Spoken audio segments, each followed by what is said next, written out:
Welcome everybody. How are we doing today? My name is The Cove.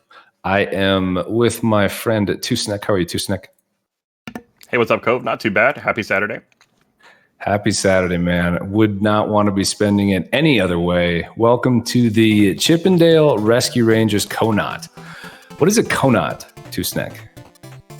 It's a knockout tournament. This is a new format that emerged recently. The first one I saw was when y'all did the Ninja Gaiden KONOT, and it's just a format where everybody gets to race at the same time, and then every round will cut some number of people, just kind of based on how many we have left in the tournament.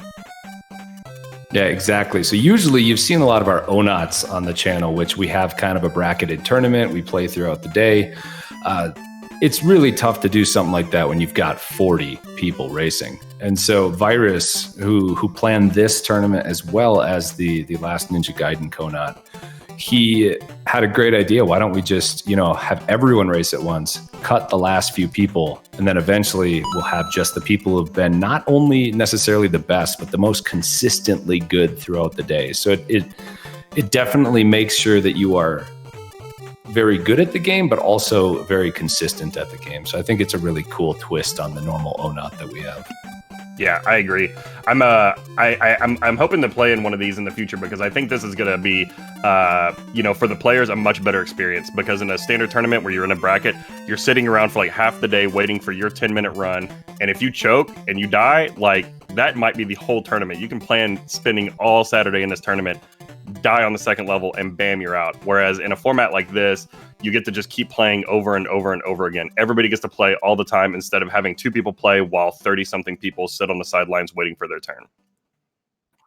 Absolutely. And yeah, that's a good point. Like if somehow I don't know, Stans and Herexen ended up meeting in round 2 or round 3, one of those would be out for sure. But this way, I mean, they could be in it till the end, just by playing well. Yeah, I'm really excited for the tournament today. Question for you: do you think the winner of the tournament is going to be a Dale player or a not Dale player? I don't know who the top players play as.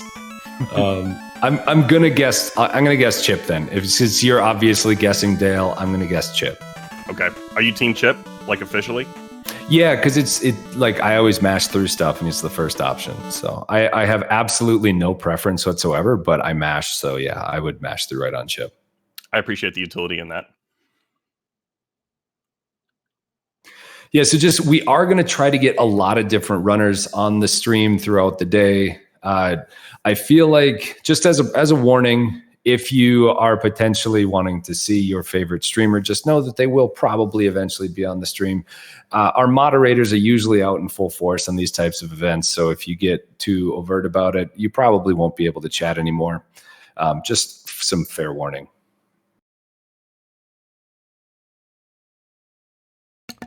Yeah, so I think Virus is getting the last couple of runners set up in the restream here. And do you have an ETA on when we think the first round will start up? Soon. I mean, I know the race room is open, and so we will be going on that as soon as possible. I know we're trying to get everyone in, and some people, this is the first time they've raced on RGL, so they're not used to our race chat rooms. So we'll get there very soon. Have you played in any of the RGL events in the past few months? No, I haven't really played any games in 2 years. But I mean, that's not quite true. But no, it's been a really rough speedrunning year for me. I think I've speedrun for probably 8 hours this year.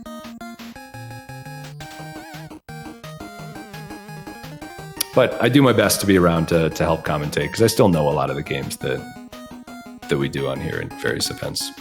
Yeah, I feel like I see you around all the time. I don't have any words because I'm just so excited. I can't wait to get this started.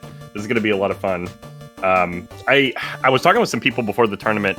Do you expect folks to kind of generally go on the safer side with strats at the beginning of the tournament and then start to tighten up and start going for riskier strats towards the end? If you're a better runner and you want to make sure that you're around at the end, I'd say yeah. It depends, though. I mean, some people are just incredibly consistent, and they're willing to risk making a really bad death on like towards the end of J if they took damage boosts on the axes or something. Like I feel like it's very smart to not take unnecessary risks until you need to. Yeah, I agree. So we have X-Ray, Stans, Herexen, and Baras in the top 4 here. X-Ray made a run at this game earlier this year. Took the world record from IndieSuite. I think it's the first time that I've seen IndieSuite not have the world record in this game since I started speedrunning. It was incredible. X-Ray's been on a tear this year. Yeah, we've got actually Indy is now 3rd because I think Stans beat him as well right around the time that X-Ray took the record. X-Ray also took the Battletoads world record, I believe, earlier this year. In my opinion, one of the most respected speedruns. It's such an intense speedrun mechanically. I think games like Legend of Zelda, have a lot of like cognitive weight that you have to carry throughout the run that, obviously is also very demanding mechanically, but, a game like Battletoads is just like non-stop frame perfect after frame perfect. It's just wild. Yeah, I do think, I'm not sure if he got the record or if it was just 2nd, but I know in obviously the incredibly respected game of Circus Charlie as well recently, which, I mean, obviously way more well-known than games like Legends of Zelda or Battletoads or Chippendale. Definitely.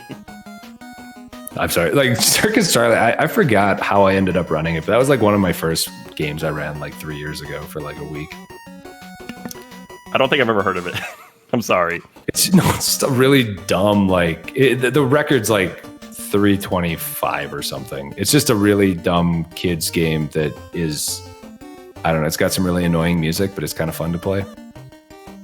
Oh, I'm looking at the leaderboard now. Everybody in the top 6 has a 325. That's wild. Just frames apart. Okay, yeah. Like it's a pretty easy game. There's just like the certain parts you can shave off tenths of seconds, and that's really what it's down to now. Looks like we have a call out from Indy in chat here. The top 3 will change again before the end of the year. You heard it here, folks. You heard it here first. Awesome. I love the competition. So does that mean Indy's going to grind out and get record back, or does that mean he's going to not play it at all and fall out of the top 3? Oh, good question. Do you have a comment, Indy?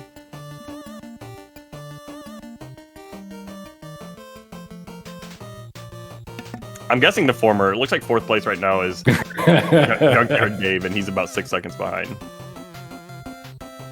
No, I did that just to give Indy some grief. I know that he probably wants this one back.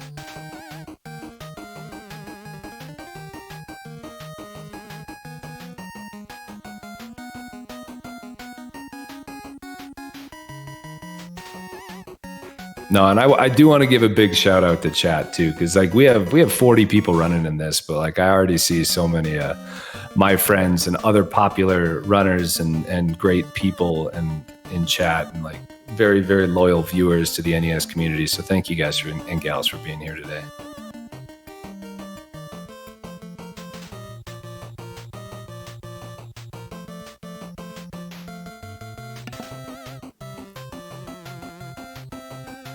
Looks like the mods are just trying to wrangle everybody into the race channel right now. So I assume that means we're going to be starting up here in just a moment. Yeah, we will. It's always like the first round of a tournament or a race like this will take the longest because, like I said, you've got the most people running, so the most people need to get into the race channel and entered and readied up, and it's a slightly different but similar process to like SRL races on IRCs. So it just takes a little bit, but it does look like we are starting. So in 10 seconds we should get started. So good luck, everybody. So what you'll see people do here at the beginning is you'll see them kind of let the demo play before they'll start mashing start and then selecting Dell as their character if they know what they're doing.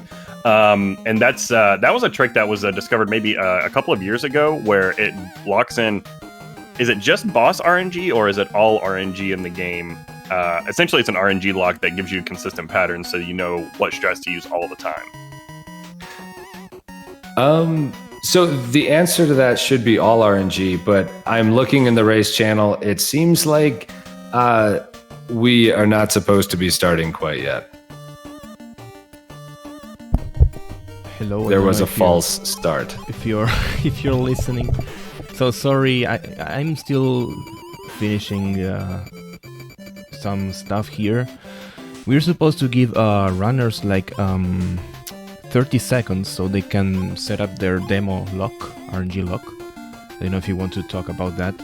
And after that, we can start. Sure. So yeah. So we apparently did not give everyone the time allotted that they needed to kind of get the game to show the demo screen. So I want to say maybe about a year ago now, it was discovered that if you let the demo start playing and then start your game, it will actually lock the RNG in the game, so you can have a very consistent playthrough as long as you do the same thing every time. And so we want to make sure that we allow everyone time before we start to be able to play through that, or to show the demo, to lock the RNG and be able to kind of get back to the title screen and ready before we start. It's pretty crazy that something like a demo, letting a demo run, can affect the RNG in the actual game. Castlevania is the same way, and it has a similar problem where if you let the demo play, it can affect the RNG in the game. But I don't really know of any others. I wonder if anybody in chat knows of any other NES games where if you let the demo, which was so common in these older games, if you let that play, does it affect the in-game mechanics at all? It looks like we got Ninja Gaiden. Yeah, because Ninja Gaiden runs on a global timer that starts on power on or reset. So that's that's legit. Yeah, I remember as soon as this was found, like everyone was like letting the demo run on their favorite game and seeing if that would affect it. I didn't hear of too many actually being like affecting it in a positive way that would help the speedrun. Yeah, I when this was discovered, it was kind of crazy to see how much this game blew up. I think it felt like a gold rush. You know, people were like, "Whoa, you can lock RNG, let's go!" Saw a lot of people pick it up. Saw a lot of people pushing for sub 10, which, you know, I think sub 10 is still a really impressive time. But before the RNG lock, it took a lot more grinding to get that sub 10 time, because you just had to reset through so much bad RNG to get there. Yep, exactly. And I haven't run this since the RNG lock, but my recollection is that it does give you way above average RNG, but it's not like the best possible RNG that you can have. It's kind of like you sacrifice the potential best time for consistently being able to get a very good time. Yeah. I do wonder if it would ever get to a point again where anyone would almost optimize what you can do with the current RNG lock and need to go back to RNG runs if you wanted to better it. I was asking myself the same thing. How much more can you squeeze out of this game before people abandon the lock? Yeah, that just seems incredibly painful, though.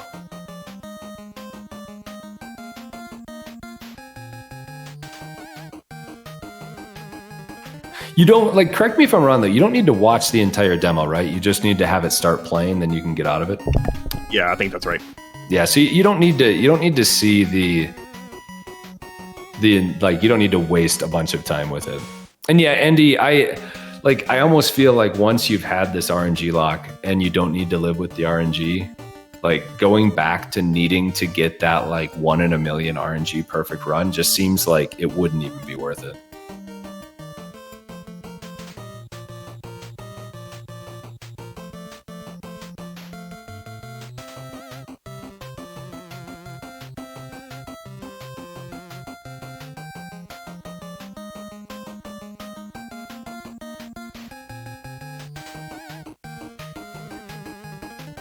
Okay, I think it looks like we've got everyone back into like another race room. I think it's the same race room, but we've restarted kind of the entrance, the entering and readying up. So we're giving people time to get through the demo now, and we will be started momentarily. And it does look like we've got X-Ray, Herexin, and Barris on chip, with only stands going Dale. So yeah, I will go ahead. I'm pretty happy with my choice of chip winning today so far.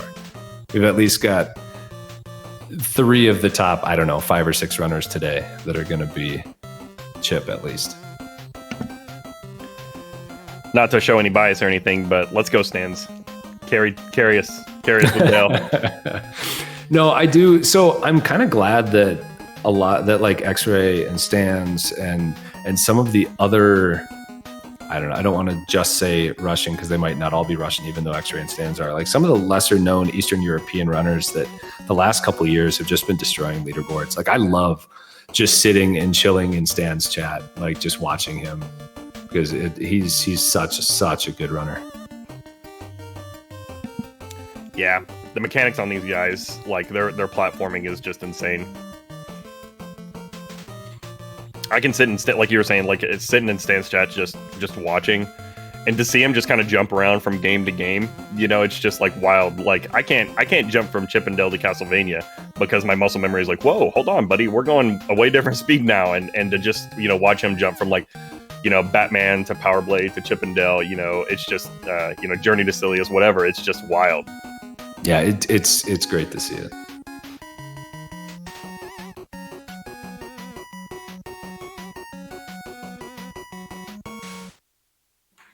And thank you again, Chef, for sticking with us. We are just about starting. We're in the demo lock period right now.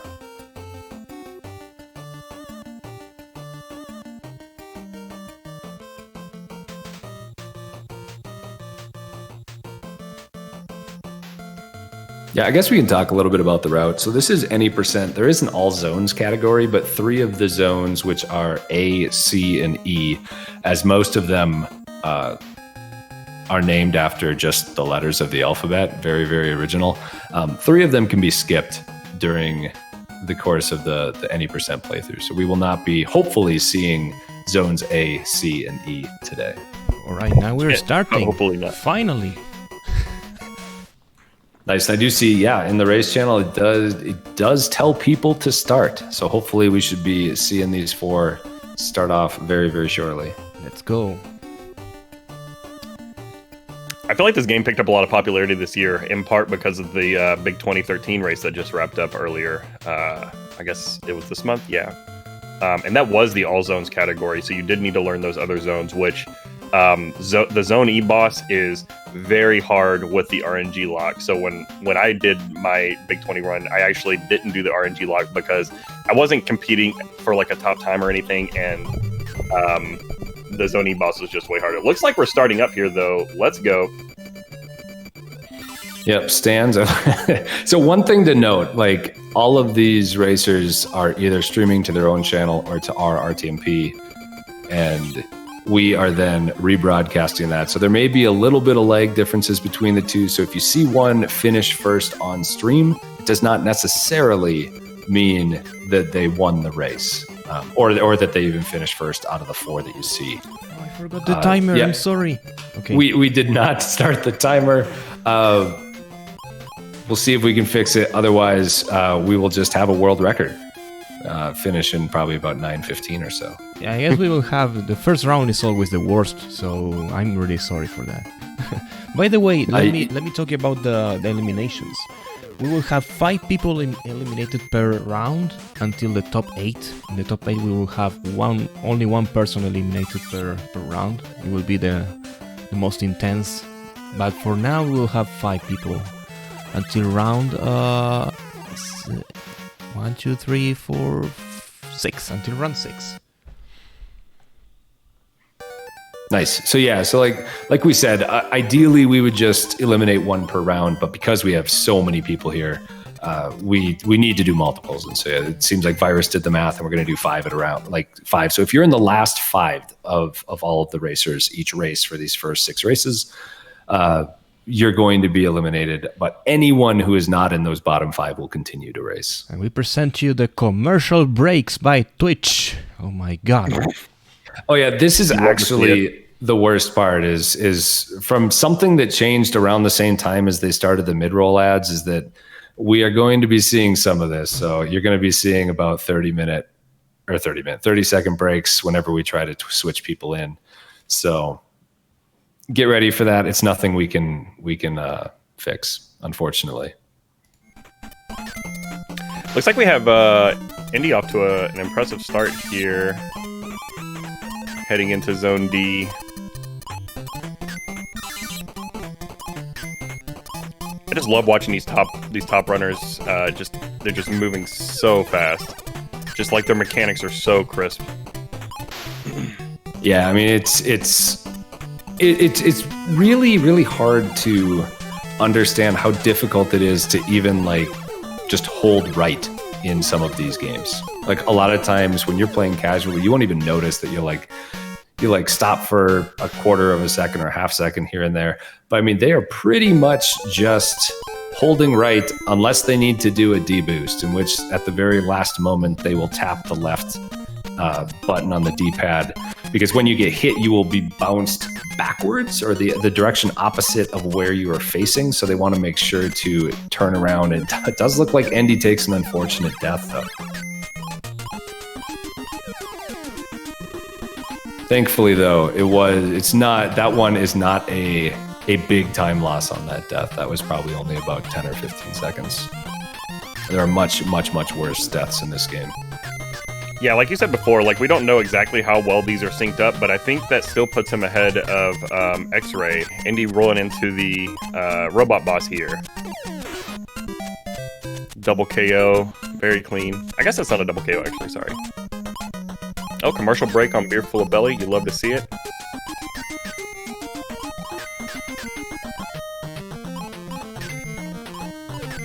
I love the music in this level. It's so good. Yeah, it is incredibly good. What's up with the eyes there? Oh no. Oh, Beautiful.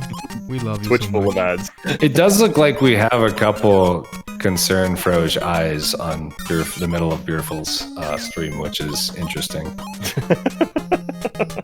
I love it.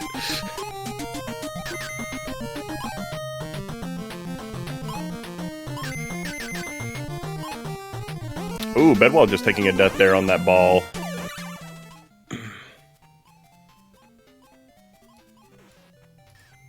Indy making quick work of Zone F. Advancing here to Zone G, which is the last zone for the first half of the game. This is one of the levels that gave me the hardest time in the Big 20. I just didn't practice it as much as I should have. Those crocodiles were just all over me. Yeah, I mean there are a couple different paths you can make it through there pretty easily, but yeah, you need to give it some time and some practice, or else they can seem very mean. If I remember correctly, there's an interesting despawn that you can do on this screen that Indy's on. I think he's going to throw a box at the third bug right here. Yep. And normally there are 2 bombs that appear in front of the door here, but right here there's only 1. I don't know exactly how that works, but it's an interesting despawn, and it's just a perfect example of like speedrunners just really picking a game apart to see what they can manipulate and how they can squeeze just the tiniest amount of time out of the game. Yeah, I imagine that was originally like somebody just saw anecdotally that happened, and then they did a lot of testing to actually figure out what caused that to happen. You're probably right. Oh, nice. Welcome to the front page, Angel, and we have an ad roll. Classic. Yes, I think that's going to happen to everyone that is streaming to their own channel. If you're streaming to the RTMP, am I saying that right? Is it RMTP? I forget. RTMP is good. RTP. Then you should be fine. But yeah, I think anyone who is streaming on their own Twitch channel and virus is capping from them will probably get that. There's also some interesting despawning you can do here with these crabs at the beginning of this zone. Do you know how that works?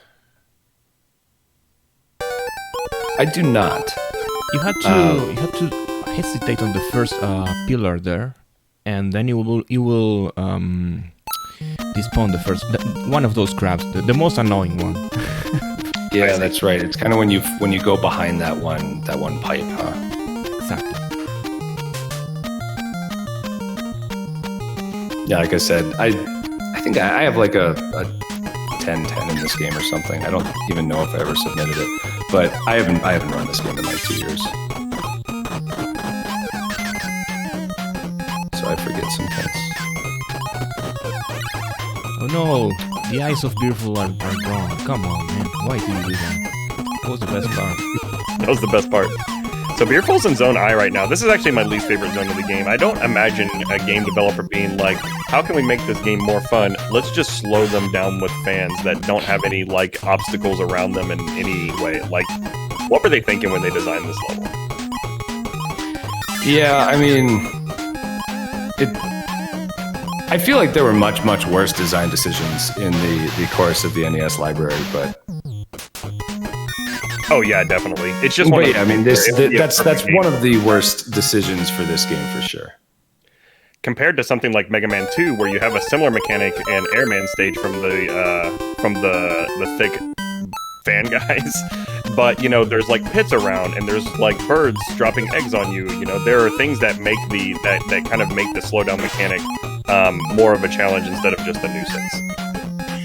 Yeah, that Airman was definitely where I learned about how birds have children or little birds, and how like they end up dropping eggs that then spawn hundreds of birds. Yeah, that's how eggs work. Yep. 1 egg per 100 birds.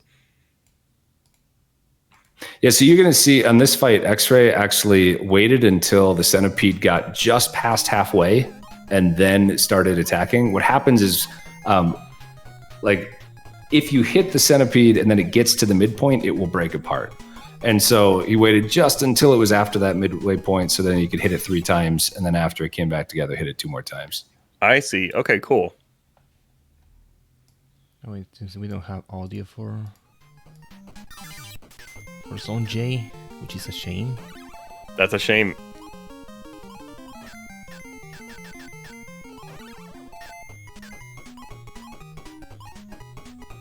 Yeah, there's some really tight jumps around those plunger guys. And then right here is where you're going to see how risky some of our runners want to be.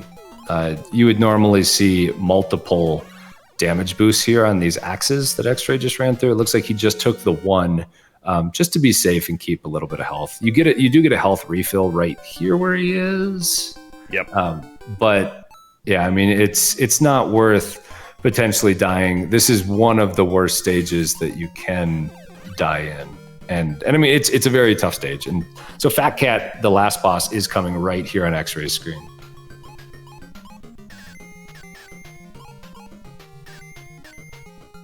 Nice. GG X-Ray. And it does look like X-Ray done with a 953. He's on fire, folks. Second place was Endy with a 10:08, so he had 15 seconds ahead of place number 2. Holy smokes.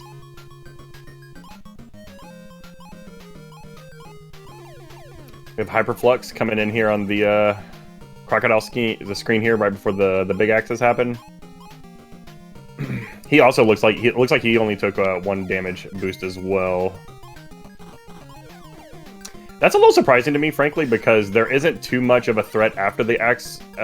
There's like 1 crocodile that throws his head at you, but after that, everything else is pretty tame, and you get a full health refill after the crocodile platforming. So I'm a little surprised that people are only taking 1 axe boost, but I don't really run this game, so I'm sure they're making wiser decisions than I would.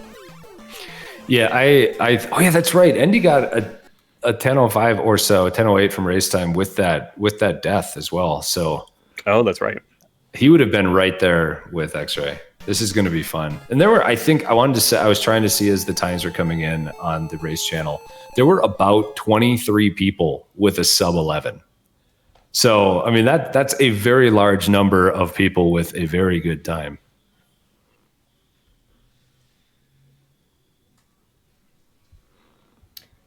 Nice. It looks like we have Infinite Mystery here rolling into Fat Cat Boss.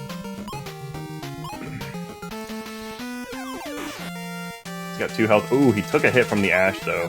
Come on, Dale Runner, let's go. Okay, looks like he found the sweet spot here. Yeah, most people you'll see will be right where IM is, because it is a very safe spot that you can just kind of sit there and take your time and not worry about getting hit. So what chipmunk was X-Ray using? I forgot completely. Chip. Chip. So we have the first win for Chip. At least I'm pretty sure when it was on the character select screen, he was just hovering over Chip. But I did not see him select a chipmunk. Nice one, GG to Infinite Mystery, Hero, and Mr. Cab. A lot of people finishing up. Looks like we have Rainbow up in Zone J here. So Sour, please. Give me 1 minute. I will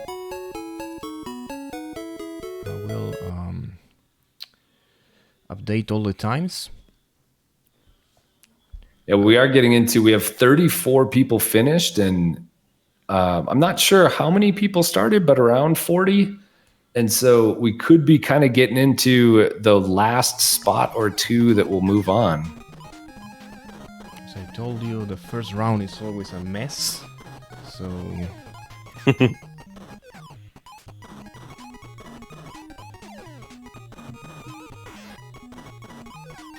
41. Yeah, so the numbers under the names, I believe, were just based off of their PB ranking at the start of the day. We also didn't have PBs for a good number of people, so those may just be alphabetical or in whatever order they signed up. I tried to move them like in PB order, but then I was like, oh, it's almost time to start the race. It'll become a little obvious a little later on, like who's doing better the most, and I would not take too much stock in the numbers themselves at this point. We saw Neowin take a costly death from the flying squirrel in the climb up here. That's a really expensive death. Had to restart the stage. They have 2 life here. It just took another hit. Need to get through here safely. Oh, this is so dicey. Okay, it's looking good. Got a couple more flying squirrels here, but... Alright, nice. That throw on that first flying squirrel is a little tricky. Sometimes I'll throw the box a little too early and end up just falling into the pit.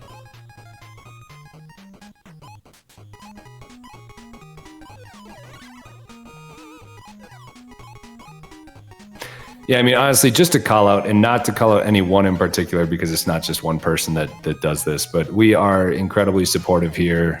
We do not disparage any runners for anything that they're doing today. So all comments in chat should be positive, please, or else you will be banned. I am one of the nicer mods. I just usually time people out and just purge it. But yeah, if one of the other mods catches it first, you probably won't be able to talk anymore. Yeah, I like that energy. I don't know. That's one of my favorite things about RGL is just how positive the community is and how supportive the community is of everybody, regardless of their skill level in the particular game in question. I really appreciate that culture. Yeah, I mean, speedrunning as a whole, we want to be as inclusive and supportive as possible. And people have different backgrounds. Some people have like barely played any video games. They're happy to even beat a game casually, and they want to try speedrunning. We want them to be able to compete and have fun just as much as we want the people like X-Ray and Stans and Endy who have played this game literally thousands upon thousands of times and are at the very top.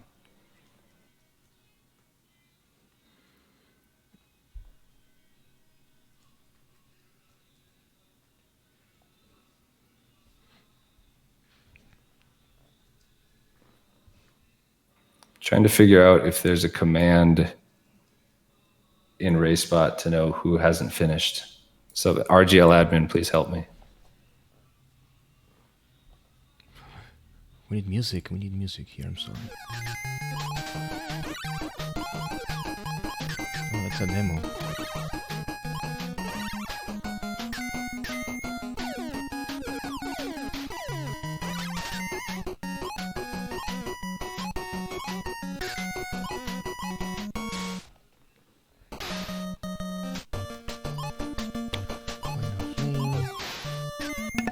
I'm sorry, Vice. Can you? How many people were in the original pool? Was it 43? 40, just 40. 40 flat. Okay, cool. So it looks like we have 3 more runners still going. Oh, sorry.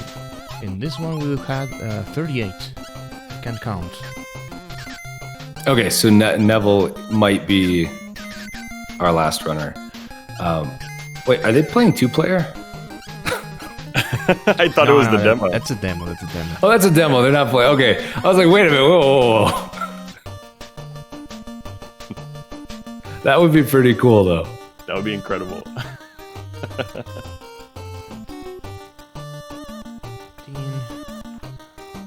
What a mess.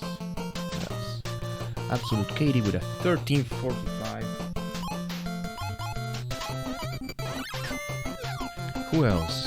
We have Bedwa Blackburn with a 1417.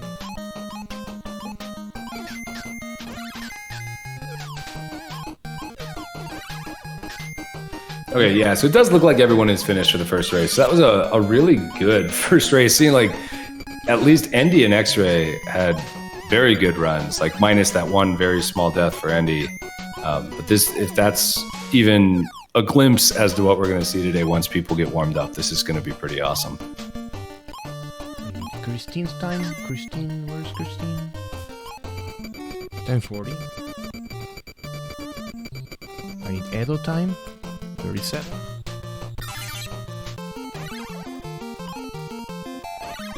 Rainbow. Where's Rainbow Ninja 15, 16. Missing one person. This is my worst nightmare ever. Who are you missing? I'm also looking through the list. I have one person who's not here, but there's someone who is here, which I have not seen, and I will check one by one. So let's move to the overview screen. Meanwhile. Nice. So it looks like Virus is compiling the results from the first round, and he'll put those results presumably he'll put the results in the overlay in the stream once he has those results ready, and then we'll get set up for the second race.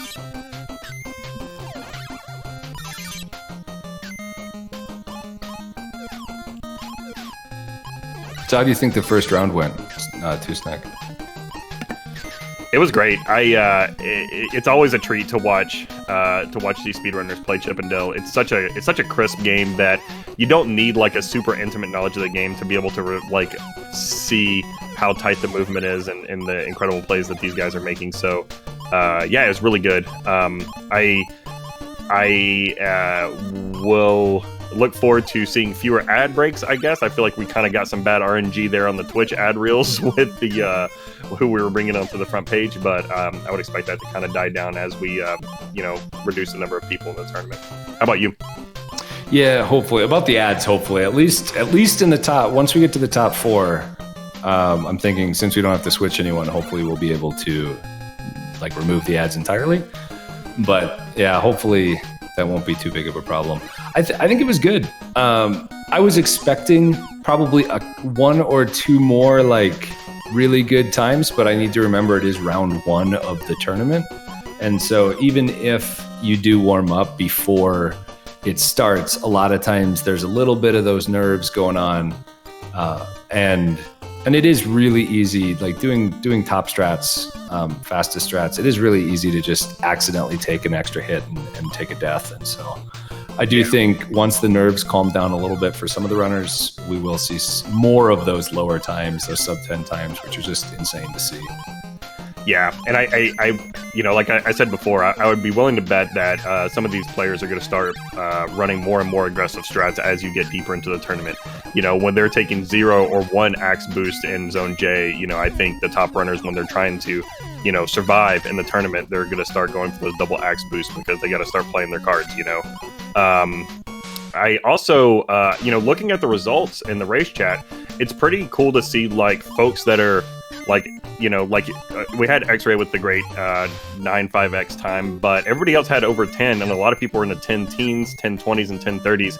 And the people in those time ranges was a good mix of very seasoned runners in this game, plus some folks that have just picked it up this year, as a new game. So that's really encouraging to see.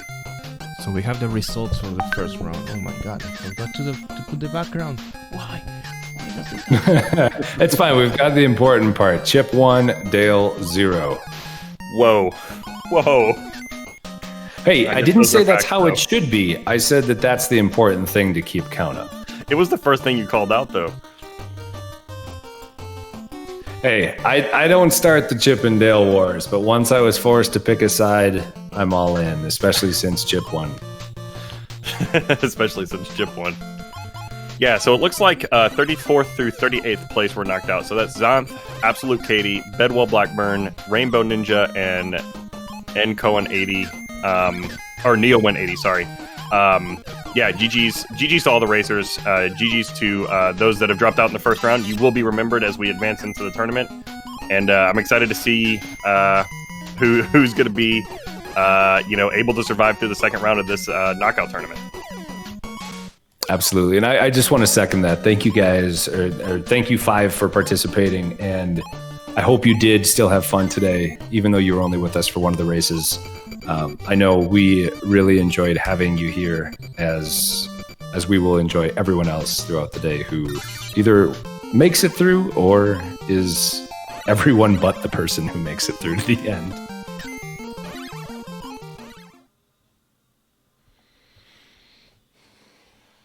All right, looks like we have everybody readying up in the race chat right now, getting ready for the second round.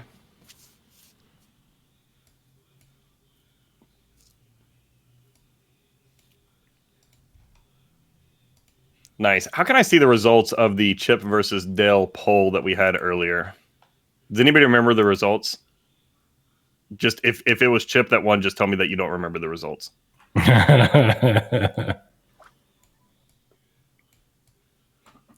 Chip is a cop. Yeah, Chip is a cop. Which is funny because I think Dale is actually based on a cop and Chip is based on an archaeologist. It was absolutely 1818. Nice. Like absolutely 50%. Oh, nice. Okay, that's great. 50-50. I love it. I guess a private investigator is not a cop.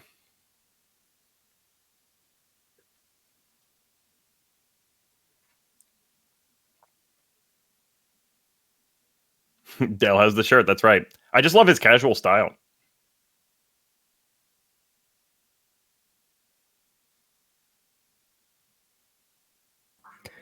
So I feel I need to ask you too, Snack. Do you know what Chip and Dale was named after? I don't. It's not the dancers. No, I don't. It was actually an English cabinet maker from the early 1700s. Oh. Thomas Chippendale. I think spelled the same as the dancers. Okay. Interesting. I do remember that before Chip and Dale Rescue Rangers was a thing, there was just like an animated, I don't know if it was a series or a movie or what, but I think there was like a Disney animated franchise with just Chip and Dale. I don't think they wore clothes in that. I could be mistaken. I have vague memories of watching this when I was a kid, maybe first grade. Interesting. What year was first grade for you?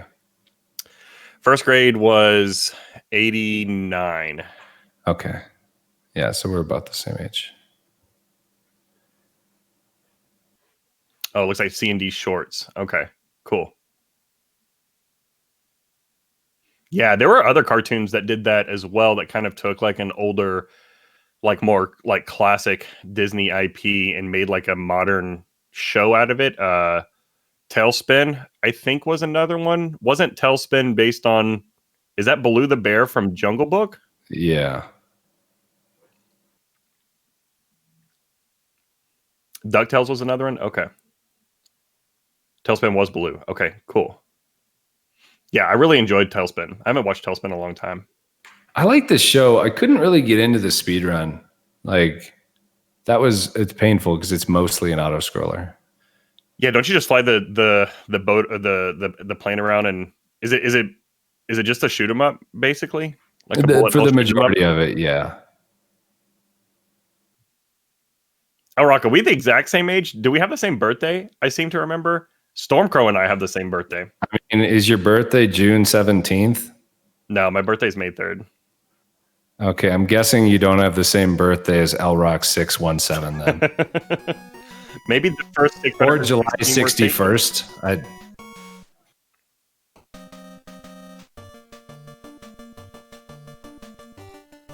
Yeah, Darkwing Duck. I was a big Darkwing Duck fan when I was a kid. Darkwing Duck was very cool. Let's get dangerous. That's another impressive speed run that I feel like Darkwing Duck speedrun was really popular last year. A lot of folks were kind of pushing that game. That was fun to watch. Yeah, that's a tougher game. It doesn't look as tough, but man, it's not easy. Yep. Okay, looks like we're getting started here. Awesome. Nice. Round 2. Here we go.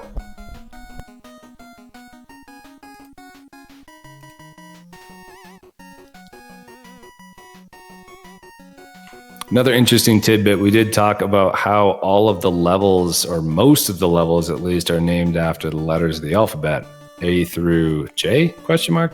But this is actually Zone 0. And get out of here. I don't want to hear anyone saying it's Zone O. Oh. One of the most impressive parts of the run to me is at the very beginning. It's the ladder climb on the climb on the power poles at the very beginning. Those jumps are just extremely tight, and I believe that they're not those platforms aren't all the same distance apart, are they? I think there is some variance in there. You know, that's a good question. I just kind of got used to the timing of it, but yeah, I mean, they are very, very hard to jump up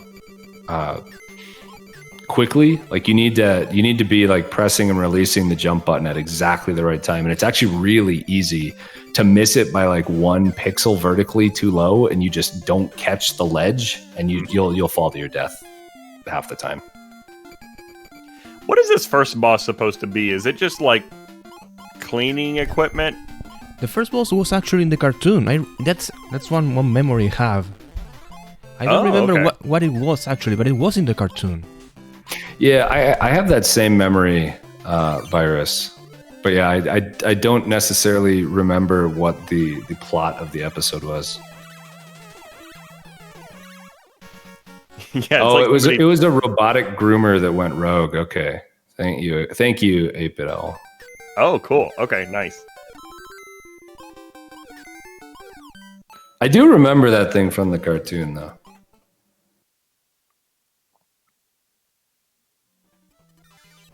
All right, we got Beerful back on the stream here. No concern, Froge eyes. Concern, Froge. Yeah. I think he saw it in between levels in the first run. I was like, "Whoops, I better get rid of that." Yeah, you can see on X-ray the faucets. You can do a bunch of different things to kind of get through them. You can duck. I forget if you need to carry something to duck, but you can kind of go left and right if it's like even with the floor. You can jump. You can throw your box. Like a lot of them, you can get to signify a twist, and you need to do, I think, 3 twists on each one to get the water to stop. Mm-hmm. So we are showing X-Ray being behind some others here, but he also started the race late. I don't know what the story there is, but his stream did start the game a little bit later than others did. So he hasn't. I don't think he's really had any slowdowns. So he's probably pretty close to being in the lead. Yeah, and that's why, like, as much as we try, like, there's stream lag, there's other things, so we go by the race times in the race channel itself in Discord. So we will be sure just to keep you updated as people finish. Yeah, we have people all over the world in this tournament. People in the admin team, all over the world helping out. So there's just, information can only move so fast.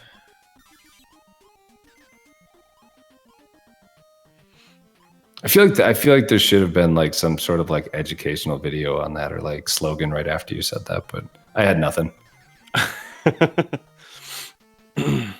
Let's talk about light speed. I don't know. It's the best I can come up with. Admittedly weak. I hate this robot boss. For some reason I have just such a hard time aiming on the y-axis. I can't explain it. It's just really hard for me to connect with consistently good hits on this boss. Well, it's also kind of like an unintuitive hitbox. Like there's nothing that will show you like, oh, hit in this range to do damage. Mm-hmm. Okay, it looks like we had X-Ray do the double KO strat. I think that's the fastest kill on that boss. It's really impressive to watch. Cypherin missing a couple of damage boosts on that Jack-in-the-Box at the beginning there. That's a challenging damage boost. I wasn't ever able. I can't talk. I wasn't ever able to get consistent with that. Yeah, it's definitely a little tricky. The balls that X-Ray just passed, I actually found doing those quickly was tougher for me than getting that Jack-in-the-Box. Yeah, I've seen a lot of people in preparation for this tournament learning it's the Yoka boost, right? That and it just is incredibly demanding and tight. Junkyard Dave posted something on Twitter where he had like a nice, I think it was a visual to get it more consistently. But yeah, saw a lot of people practicing for this tournament and seeing if they could get the Yoka boost going, and there was a lot of struggle happening. It's a tough boost. Shoutouts to Dave. Dave's been doing a lot of work like theory crafting and trying to find faster strats across a bunch of different games. Like I've seen him practicing a lot of Bucky O'Hare and like always pinging people when he finds strats that might be quicker than what's currently known. Like I feel like I am so bad at like theory crafting strats, and so I have so much respect for like everyone in the community that actually does that work. Absolutely. Yeah, he's a scientist. I love following him on Twitter because he posts clips of new strats all the time.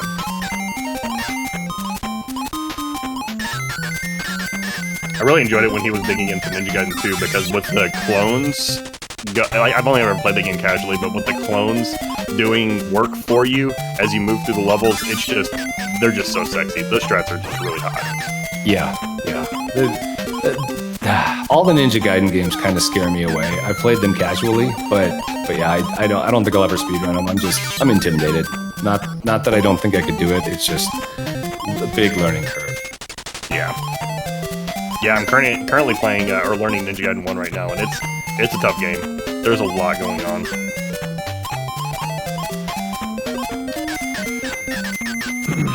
Nice. Looks like we have Christine going to the second half of the map right now.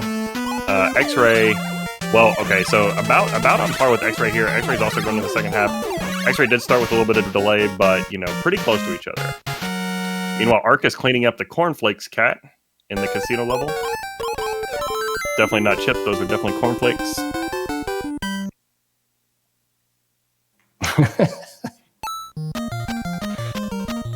Yeah, I would say, though, like, don't let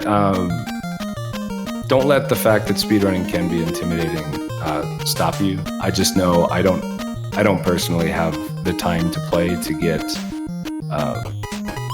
as good as I'd want to in most games anymore. So that's why it's intimidating to me. But I would definitely say, like, for any level, if you have any amount of time to be playing games and speedrunning is interesting, absolutely give it a shot. Yeah, there's a lot of games where I've just picked up the speedrun just because I wanted to learn the game and I wanted to, mostly just be able to pick it up and beat it at will. Not really going for a competitive time, but just kind of wanting to learn the strats, just the strats themselves, just learning those and being able to do some pretty like cool tricks, especially the people that don't really know the game. That's one of my favorite parts about speedrunning. Yeah, I mean, after a certain event a couple weeks ago, how many people can now beat Tyson where they never could before? Absolutely. Like Tyson's Punch Out like that. That I feel like is one that like people can kind of like almost take to the grave. They're like, yeah, I beat Tyson, because like everyone as a kid was like, yeah. I mean, I got up to Macho Man, or I got to Tyson, then yeah, it was done. Yep. Like real talk. when I was learning these games for the Big 20, and Overstorm comes to my chat, he's like, "Have you played against Tyson yet?" I'm like, "No, I just assumed that it wouldn't be that bad because it's only like 3 minutes." And I popped it in, he just knocks me out immediately. I'm like, "Oh my god, like this guy is for real." And you're right, like people can beat it, mostly at will now, including a lot of viewers. I have some people that hang out in my channel that don't stream or speedrun, but they got interested. They watched a lot of streamers learning different strats, modified blind strats or standard round 2 TKO strats, and they were like, "Hey, I can do this," and they would just pop in their NES Classic or emulator or whatever, whatever they had access to, and a lot of them were able to beat them too. So I think that's really cool. Yeah, it is. Sorry, we're going to have about, 10 to 15 rounds of this. And so we will be talking kind of in and out of game progress. And we'll obviously mention when people die and stuff. But there will be a bit of just kind of ad-libbing about other stuff as well, since we have a lot of time here together today. All right, we're in ZoJ. Get your sour please or favorite jam emote out in chat. We got Herexen on audio, jumping over the weasels. Let's see how many axe boosts he takes. None. Oh no, he is going to take 1, it looks like. Oh, 2. Very nice. Okay, cool. Nice. Herexen going ham. Real quick, we do have some times coming in. Unfortunately, also some of the people that we're seeing on the screen are now done, so you might get some spoilers. But we did have Andy with a 9:52.5 this round. Ooh, very nice. X-Ray had a 9:58. Herexen had a 10:05. Joseph H. Tobin Jr., 78.29, had a 10:11. Terrific Tracy with a 10:12. Monarch with a 10:13. Demian Neville with a 10:13. So, we have a ton of really, really, really good times this round. Yeah. Ray Ewan with a 10:17. Beerful with a 10:20. Daygees with a 10:29. So we had 10 people with under 10:30 this round. Much tighter times in the first round. I think what you were saying about the nerves kind of calming down and people getting into the groove is we're starting to see data to support that. Yeah, this is exciting. And then we can definitely see X-Ray and Endy are both being very consistent here, with those sub 10s. I know I'm saying that even though Endy did have that death in the first round, but it's definitely not a death he'll usually take, I feel. Looks like Horza took a death in the first screen of Zone J, entering the second screen of Zone J now.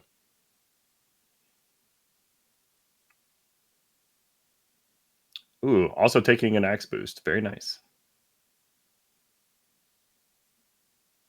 Yeah, it looks like there are different variations of the axe boost, and I don't know which are any faster than others, or are they all the same speed because you're waiting for the same cycles.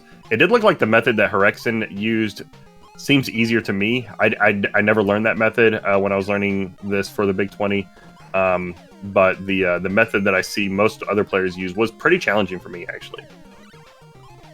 So yeah, I'm not sure about which variation, if any, is actually faster, or if it's just preference on what you're more consistent with.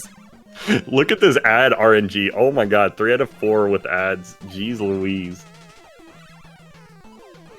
We just need to get the full blackout on the screen.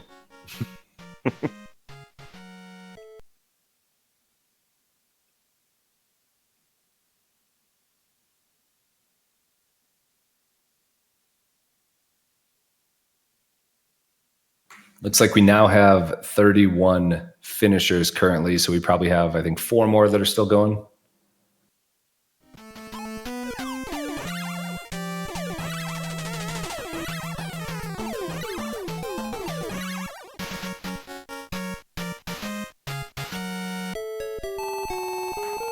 Wait, mods aren't immune to ads, are they? It's just subs? I'm not sure. I saw a comment in Twitch chat. I feel like you only won't get ads if you're either subbed or if you have Twitch Turbo, if that's still around.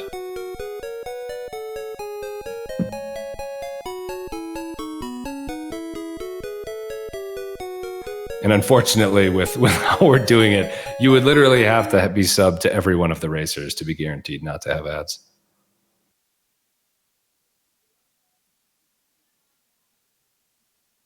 Quick, everybody give subs to all the racers for Virus.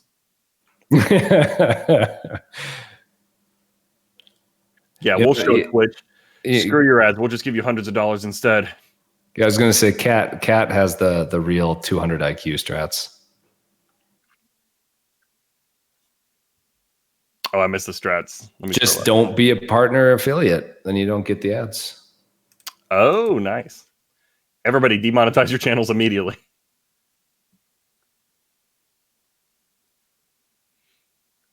I don't know. We shouldn't get into that. I'm gonna very quickly get into a diatribe about how, like, if I was still streaming consistently, I probably would have revoked my affiliate status just to be able to also stream elsewhere. But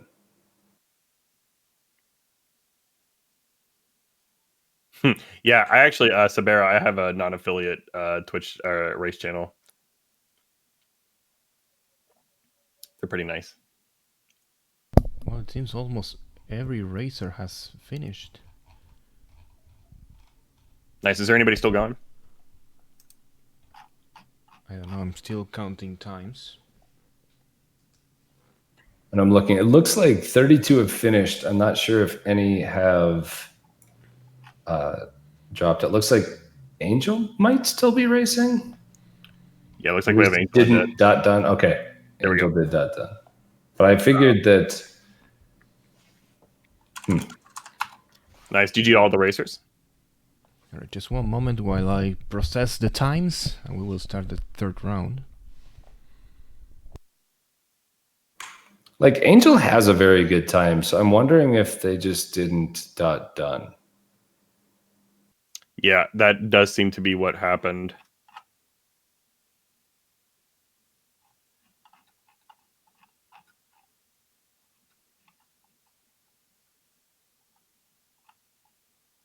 Because literally 3 minutes ago, he was talking in chat about how he had some inputs eaten after he was done. Just asking what his time was.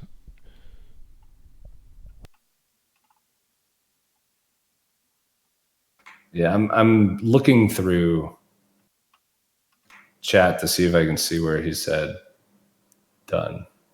Same. I'm not seeing it yet. I'm on my second review. I don't see it. Huh. Yeah, we'll get it worked out though.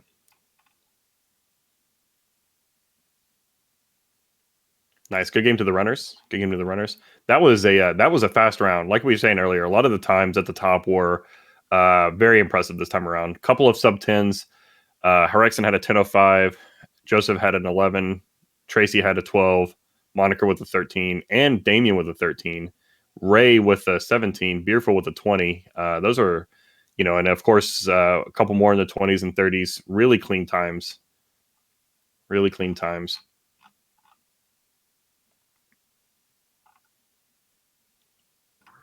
Oh, this is interesting. I'm actually on Angel's channel, and it looks like he did dot done, and it just didn't send on Discord.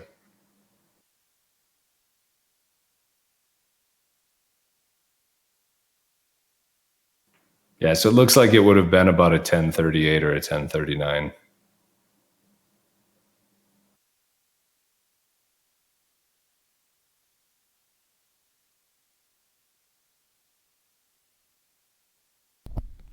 Here we are the results for the next round.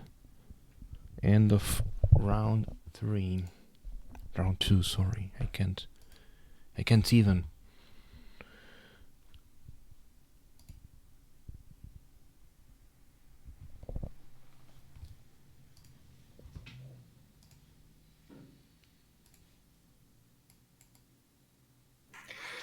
Yeah, I mean, I know the dot done didn't go through, but I think we can't judge like potential Discord, like internet issues as like we can go through the VOD. Angel obviously got around a 10:35 to a 10:40. So we are going to honor the fact that Discord did not get his dot done. That feels fair.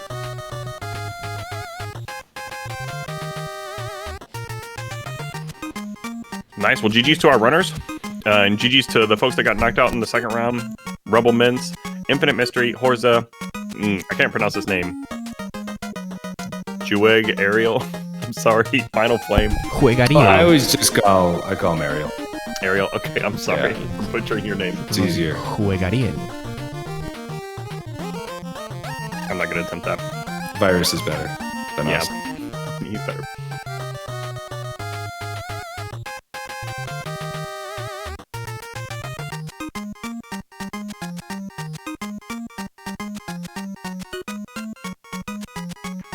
Yeah, and it's very easy to obviously, like with Angel having the .done typed in his Discord and posting a screenshot and us being able to see him talking very shortly after in Discord and seeing the Twitch bot.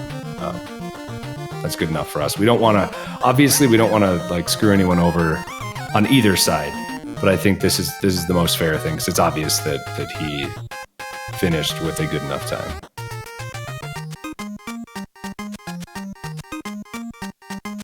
Final Flame saying they took a death in Zone 0. That's rough. I was hanging out in Perfect Fin's channel this morning, and Perfect Fin was debating whether or not he would take some of the more like risky damage boosts on the power lines. And in my opinion, those boosts are a death at that point in Zone 0 is very expensive. The beginning of the level is trivial, so you're not going to die there, and it just takes a lot of time to get back on track. Yeah, I mean, they're like I'm going to call them the ladders, but the jumping platforms are really tough in Zone 0. Some of the D-boosts, it's really easy to kind of mess those up. Like, it's not a trivial first stage, that's for sure. Yeah. A lot of people in chat saying that Zone 0 is pretty tough for them. It's weird. It's the first level in the game. You'd think it'd be the easiest, but that stretch, the second half of the first screen of Zone 0 is really tough. Lack of checkpoint is really bad too. I think that's part of what just makes it awful. Yep. It's funny where they put the checkpoint because the level after the checkpoint is trivial.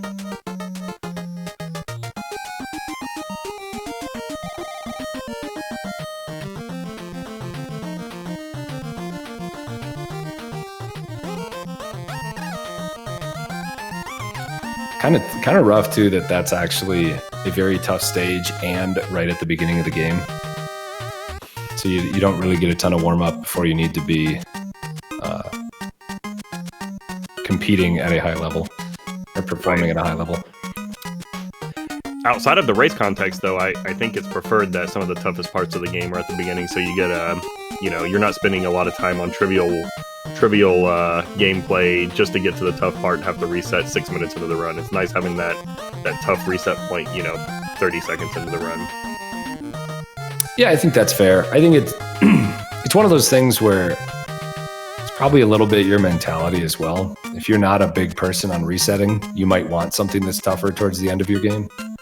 But if you just want as many chances as possible, then you probably want it at the beginning of the game. Right. Yeah, I think that makes sense.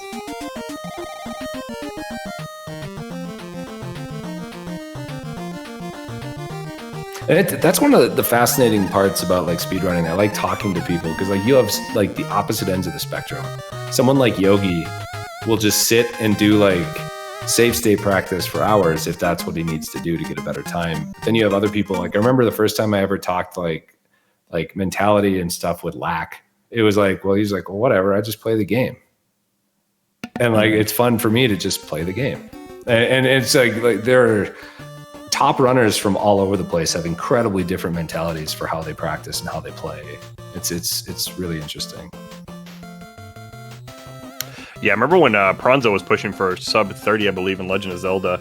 He was doing a lot of resetting at the beginning of the game, and I think Cantaloupe gave him the tip that you get a lot by just playing the game through and just kind of developing a level of comfort with the entire game rather than just the first 3 levels, which are some of the hardest levels in the game. And if I remember correctly, Pranzo kind of took that advice and started playing more no reset runs, or more no reset as long as you didn't die runs. and it really improved his performance in the game. Right, So I here think a we lot go. of it's just what game are you playing? Oh, you say you're ready to go? Here we go, round 3. Let's Yep, go. we are going. We've already seen. We do see Endy off already. Endy's apparently not one to have a lot of latency on his stream. Yes. It's probably because of the difference between Twitch and the RTMP. Yeah. Yeah, but I mean, you look like Endy's, what, 25 seconds in now, and the other 3 are just starting. Yep.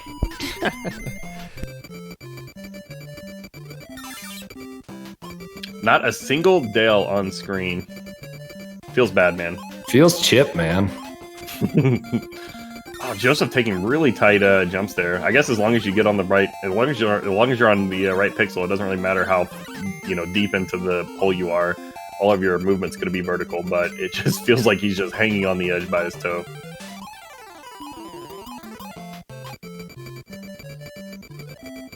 Yeah, there's just so many threats up on the power lines here. It's crazy.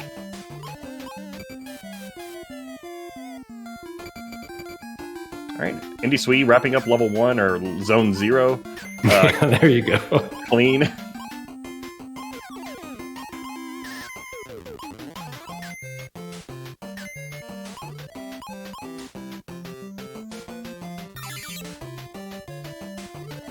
Yeah, I just like the one tough part about commentating this is a lot of times I just get kind of almost mesmerized when you're like watching some of the best runners at whatever game you're racing. And it's just, I find myself watching it and be like, I should be really just talking about what they're doing.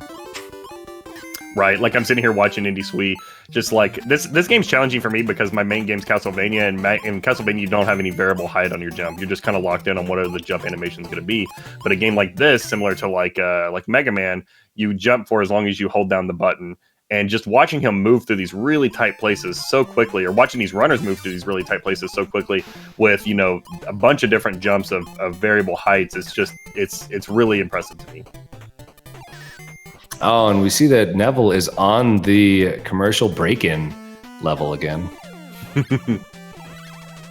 So I'm not sure if you saw, but when Moniker and other runners, when they're at the part of the level where they're jumping over the pots of water and there's bees coming down from the top of the screen, you can actually cause them, if you jump off the screen when they spawn, they'll think you're at the bottom of the screen, so they'll just essentially just go straight down to the bottom. Oh, so I that see. is one way that you can avoid those guys. It's kind of tough to see, but every once in a while, if you see one of our runners on kind of the pots there jumping over, just take a look to see where the bee actually starts going horizontal. Okay. When I learned this game, I was able to do that, but I didn't know what I was doing. I was just copying the movements of people's PBs that I was watching, so that makes a lot of sense. Yeah, if you just jump at the right spot, then these guys, they just fall all the way to the bottom. Frankly, I thought it was just RNG. Like, I thought it was associated with the RNG lock. I had no idea why that was happening, except that it was peculiar.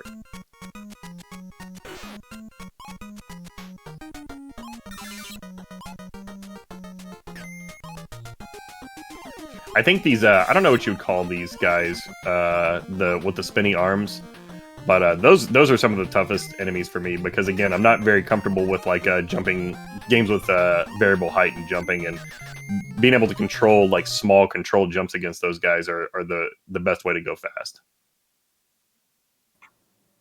Yeah, they're definitely some of the tougher ones to like quickly be able to get through. And a lot, like, it's amazing how many people don't know that you can like hit them to get them to stop like doing the horizontal spin. Yeah. Like because like normally you aren't just firing boxes at them if you're speedrunning. So it makes sense that you might not know that. I definitely want save strats on those guys with those exact strats for the Big 20. Oh look, the eyes are back. The eyes. Yes. They've moved though. They're off the middle of the screen. So cheeky.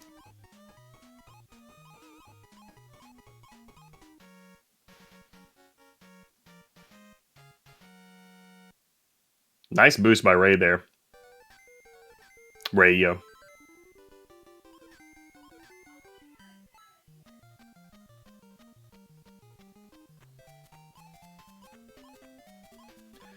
Nice Beerful rolling up into the casino level.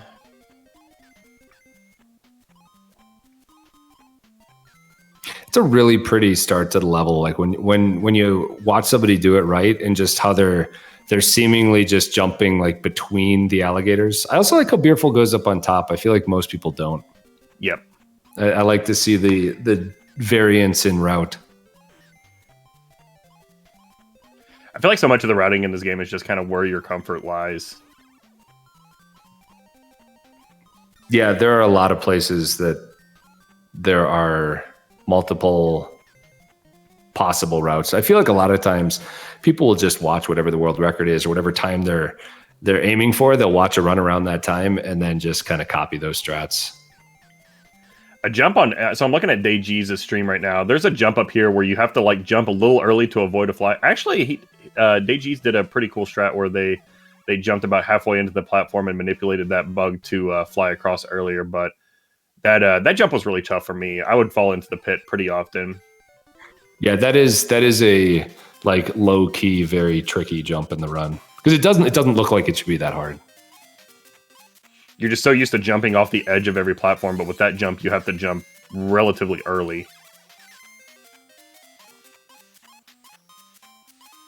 Looks like Arcus is coming up on it now, too. Arcus just takes it a little safe. He spends about a half a second just letting the bee fly by. Or the fly by. I don't know what kind of animal that is. Yeah, that's one of those things that, I call them bees, but I have no idea if it is a bee. That's one of those things that, like, in a KONOT, like, until you get to where, like, the bottom 5 runners are about at your skill level, I think doing things like Arcus is doing, where he's taking that little safety that loses a half a second here and there, totally not a bad idea. Absolutely, I completely agree. Arcus has a lot of experience doing tournaments and races, and I see him kind of leveraging these very marginal time loss, but increasing the safety of the screen strats quite a bit, and I think it's very wise. Ooh, Christine taking the death on those flying squirrels that I was complaining about earlier. That's an expensive death. Holy smokes! Yeah, that's like pretty much right at the end of the screen. Yeah, that is a tough one. All right, let's see how she can bounce back here. I feel like I see most people going right side on the screen. I feel like we started seeing more people going mid route on that screen when Dave had his Chippendale tournament. It was either earlier this year or late last year. But I see most people today going right. Maybe because it's a KONOT and it's safer. I think that would be a valid strategy. Could be, yeah. The one interesting artifact of that death, though, is we do have Arcus and Christine, which are almost frame for frame, at least on the stream. Mm-hmm. Like they could be off from each other on the timer, but it's always good to see a couple racers that are at the exact same spot. Yeah, I do believe Christine is streaming on Twitch and Arcus is streaming to the RTMP server, so they may be about 30 seconds behind. But the sync for our viewing, the sync is awesome. It's fantastic. Yeah, I mean, even if that's not how the final times will shake out, it's always nice to see people who are right next to each other on the screen. Nice, 2 out of 4 at RNG.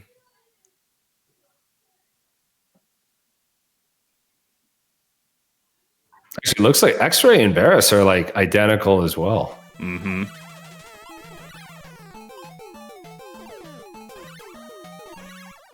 Yeah, just really good job getting as many hits as you can in before that centipede is going to fall apart. But Andy's just crushing it. He's already on the last screen before Fat Cat. But we do have to remember he did have a 25-second head start, at least for what we could see. Nice. Sour please in chat, everybody. Zone J, let's go. I'm never not going to say that, so if it's annoying you, I'm sorry. No, it's funny because like I'm like, this is round 3. I'm like, I feel like I've heard that every time. It's fine. It's a fantastic like fan service last level song. And we're gonna bring in someone else to do commentary. See you, Two Snack. Thanks for the help, buddy. Yeah. The only rule for the new person, they can't say sour please at level J. That's it. Okay, so I'm going to give you the times as we see them finish on screen. So Andy did finish with another sub 10 with a 954.4. Ooh, spicy time. And I will hold on the rest of these until they finish, or perhaps don't finish. Who knows? X-Ray is finishing now with a 958. So even though it was 25 or so seconds after Andy race time, it was only 4 seconds off. Barris finished with a 10-minute flat. So that was 3 runners now with a 10 or lower. That's only 5 seconds off of Barris's PB. That's a really impressive run. Yeah, and you have to realize most likely there is some negligible amount of time that he is, or maybe even non-negligible amount of time that he is like finishing and then going to hit enter on the keyboard. So it could have been even faster.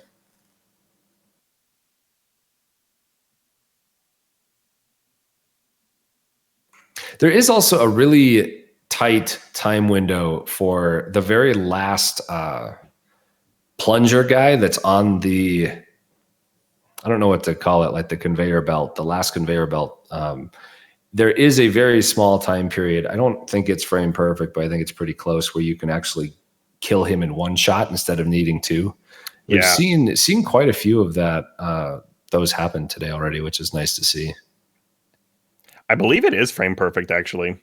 I don't know. Sinister and I said it was frame perfect over on the Big 20, and we got yelled at quite a bit for saying that. So I don't know. No, okay. I don't even know if it's true or not, but it's at least very, very tight.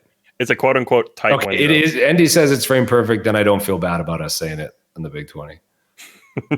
I trust Andy.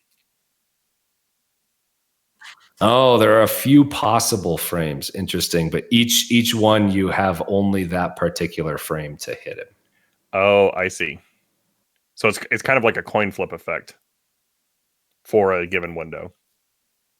Seems like it, yeah.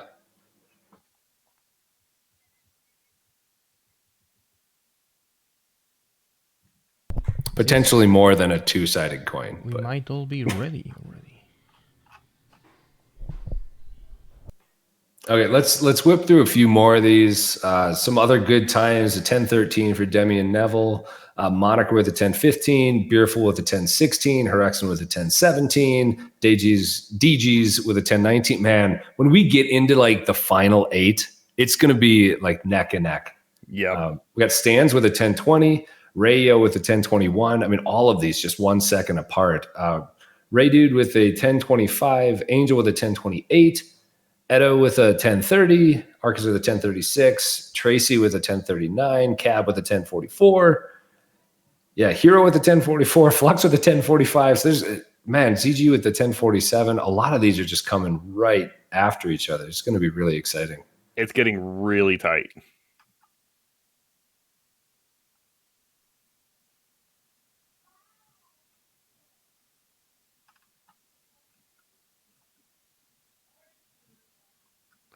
Oof, I'm reading chat right now. It looks like Perfect Fin went to Zone E. Oh, no. Hey, Edo got a PB. GG on the PB. Congrats, Edo. That's awesome.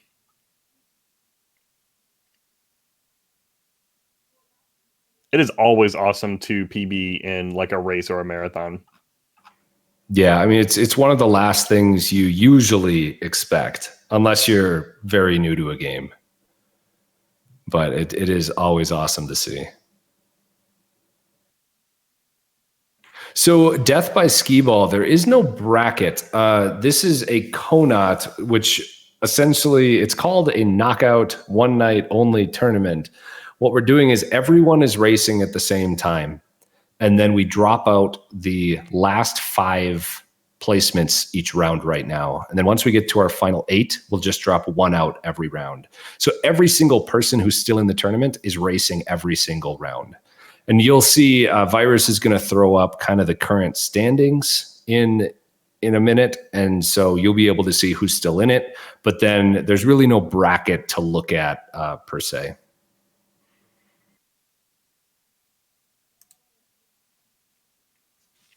Yeah, I'm really excited about this format. I hope that this format picks up even more steam over the next year or two. Okay, looks like Virus is about to post the round 3 knockouts. Looks like Andy Lee, Joseph Tobin Jr., Nescape Plan, the Daniel Rivas, and Perfect Finn. GG to all the runners. Perfect Finn going to Zoni. That is a tragedy. Sorry, bud. Looks like 22nd place had an 11:03, so really tightening up on the times here. It's also cool to see Barris jump up so much in the rankings here, as well as Noise Police. Holy, oh no, Noise Police with an 11-second time. That's a little sus.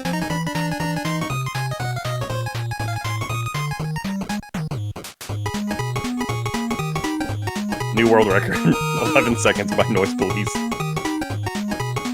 Arbitrary code execution, GG.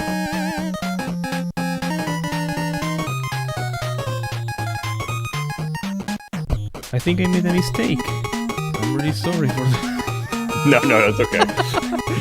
So I might need to make a small change and actually, okay, give me 1 second. Bear with me for one moment. I think Noise Police was actually eliminated, and give me 1 second. Hey, you know what? I mean, sometimes you find good ways to break the game.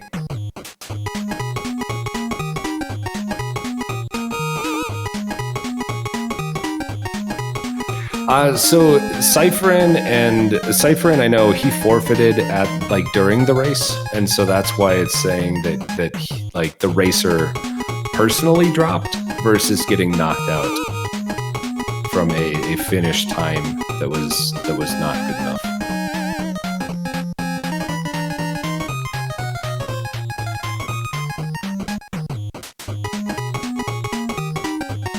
So yeah, I'm really sorry for that. Joseph Tobin is actually.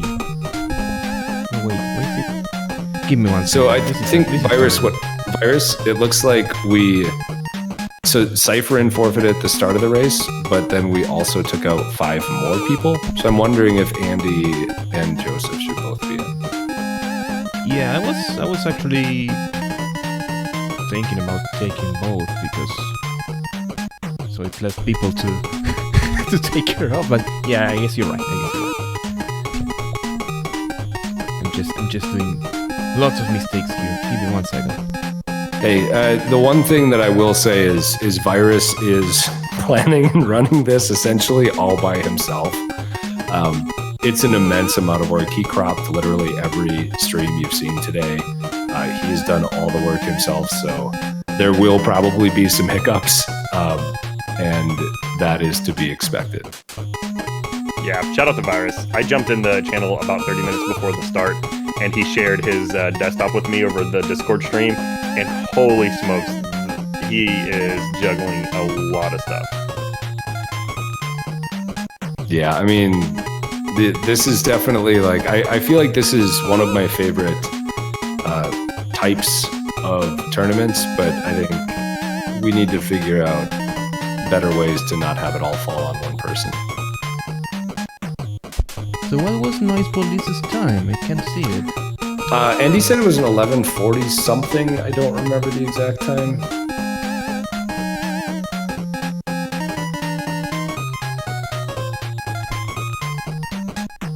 $11:49. It looks like 26 according to RaceBot. Where is it? It's not actually on the overall RaceBot results, but if you look right up above it, it says 26th place. Wow.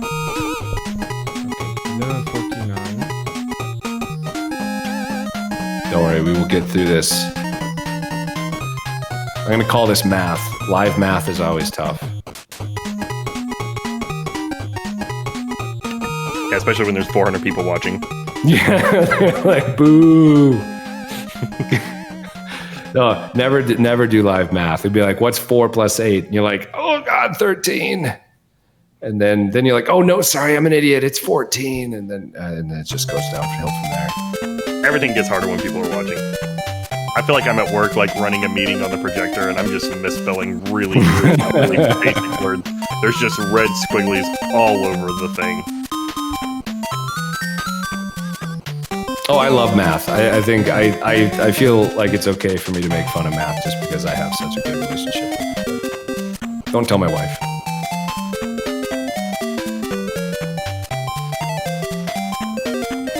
Man, so you know what? Donkey Kong Jr. math would be a great KONOT, except for the fact that each round would last like a minute. And I feel like that would be too much overhead for the amount of value we're getting. Even the Marble Madness one that we had, we're going to have another one soon. Stay tuned, sign up for it in our Discord. That one is still only a few minutes, and it's a lot of work to put these on. But the first one went really well, so I'm glad we're doing another. Yeah, it sounds tough. Like you have a 3-minute game and 5 to 10 minutes of setup time in between. Okay, there we go. There's the standings. Andy Sweet, X-Ray, Ferris. We still need to revive one person, and I need to see who is it. My fault. I kind of jumped the gun there. Oh God, Miz. Yeah, taking one person at a time. Oh. If we had a bot that could somehow capture all the streams and do all of that work, I would totally be down with that. I would run that game 100 times.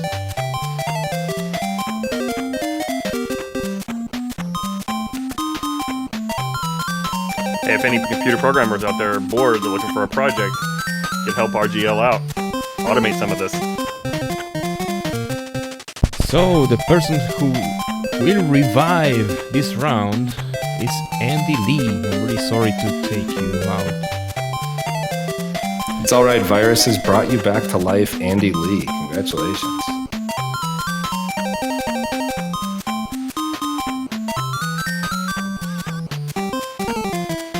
You are still in it. And that's the beautiful part, though, is like, all you need to do is get back in. Because we are not too terribly far away from cutting down the number of people that we're eliminating. And so you just got to keep being that. You can be the last person that makes it every round and still eventually win, but you just got to stay alive. Yeah, I'm sorry, Noise Police. You have to be knockout for now. Well, I feel like Noise Police realized that they didn't get an 11-second time. Oh, no. There's new KONOT round 4. Alright.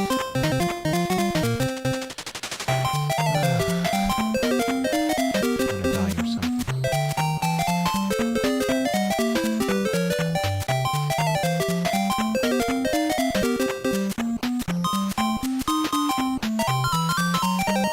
Alright, we have everybody readying up in chat.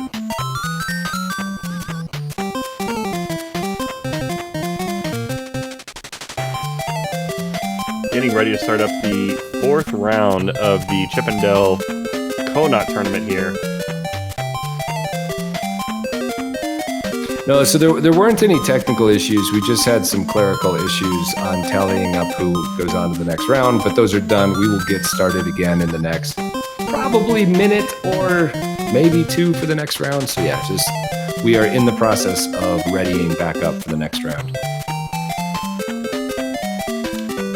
Nice, I'm seeing a couple of ad breaks right now in the top 4, so hopefully we can knock those out before we get going here. Some good RNG here. Beautiful Twitch. I love you so much, Jeff Bezos. Jeff Bezos. Go back to SMB2.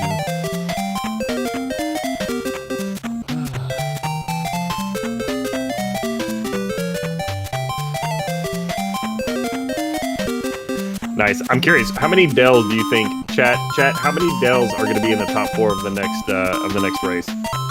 4 or not 4? I mean, that's what we're guessing. Brother Kyle with 4.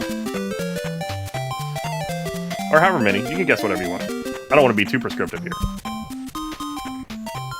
I mean, I would probably take the odds and definitely say not 4. That's reasonable. Yo, thank you, Absolute Katie, for that raid. Also, I think Perfect Finn raided earlier. I might have missed that or made that up, but thank you for the raids. Oh, that's right.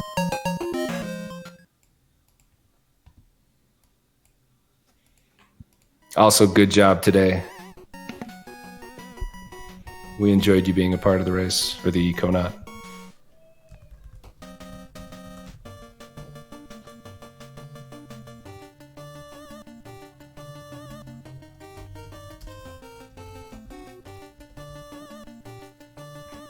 No sideswipe, there's absolutely no difference in picking Chip or Dale, outside of the fact that 1/3 of the community will cheer you if you pick one of them, 1/3 of the community will boo you, and the other third of the community doesn't know what the other 2/3 are thinking.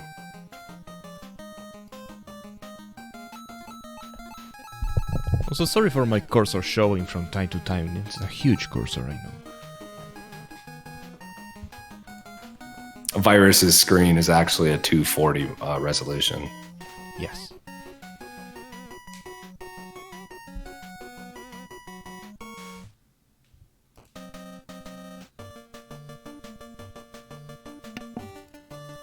All these ladder climbs. I love them. Looks like Indy and Damien are starting early for various technical reasons. Or not that various, maybe, even.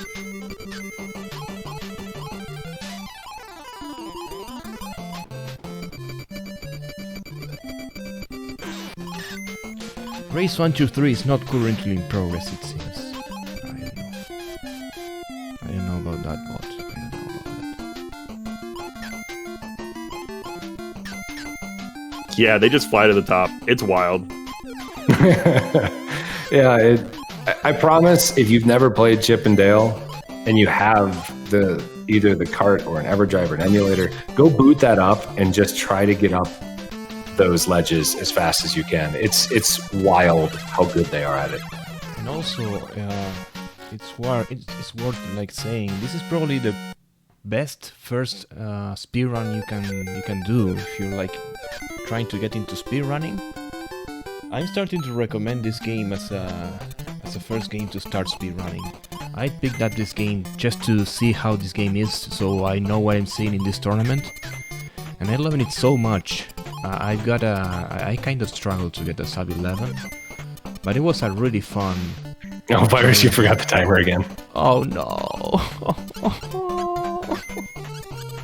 All right. But yeah, so, I agree. I think this is a super accessible speedrun. A very good recommendation for a first speedrun. Oh, you think it's easier than like Castlevania? I can't tell if you're joking or not, but I also think that Castlevania is a good first speedrun. But I don't want to plug that here. It's not what I'm here to do.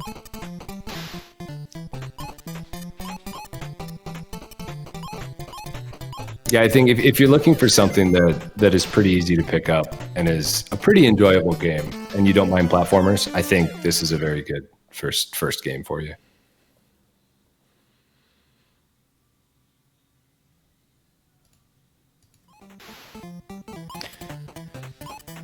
break. Nice, 2 out of 4 RNG.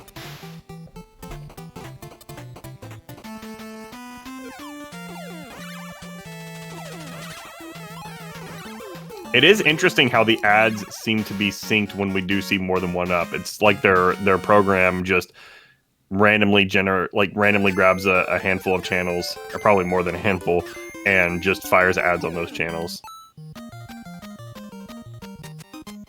Yeah, it's a good point. I wonder if it's also like just because, like, if the program the virus is using will technically swap them at the exact same time. Yes, it's probably that. And so whatever percentage of them get them, it will always look like they're together, even if they weren't necessarily batched together. I see.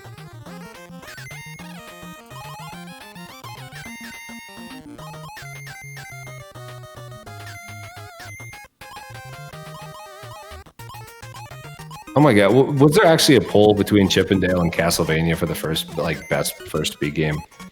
I guess I didn't see the poll, so I can only see the winner, but... Zelda 2? What?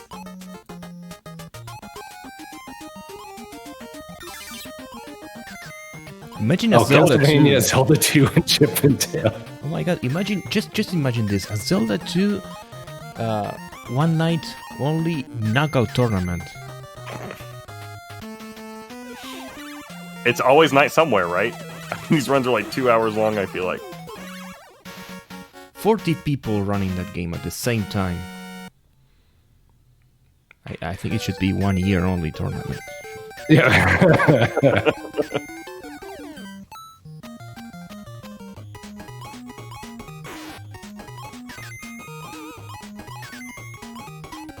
Yeah, longer speedruns, like, I think it's really cool that people have that level of commitment, but it's just so wild to me. It's like, hey dog, what you doing tonight? It's like, oh, I'm just gonna go to the house and, do one attempt on Final Fantasy VII. It's like, what? Like, that's crazy to me.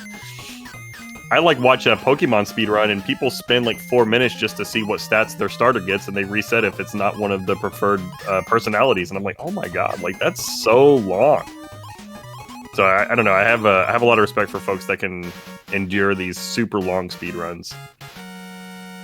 Yeah, it's definitely tough. Like I learned Final Fantasy VI, which at the time was like around a 5-hour speed run. And holy smokes! And I had to stop it just because I didn't have time to do runs. It's like, well, I've got 4 hours to stream today. Crap. Right? You make a mistake 30 minutes in, you're like, well, see you guys later, now, guys. Yeah.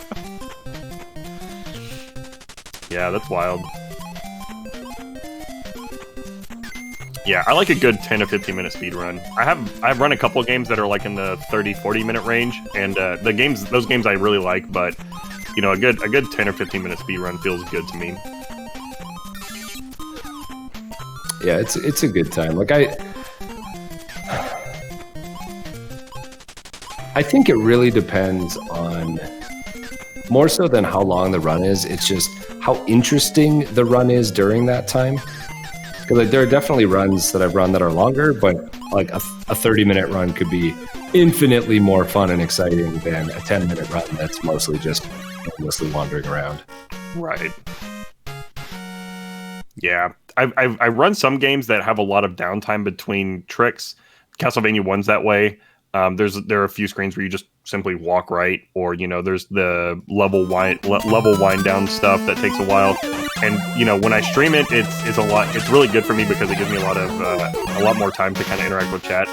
Contrast that with like Castlevania 2 that has no levels and it's just action 100% of the time. It's a much different streaming experience.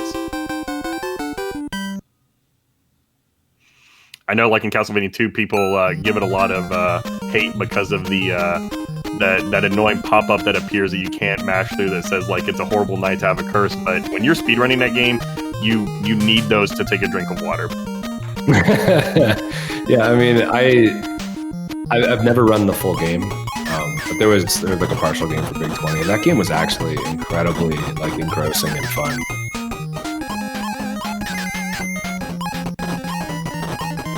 Yeah, I think it's a good speedrun. It feels really good. The mechanics of the game feel really good.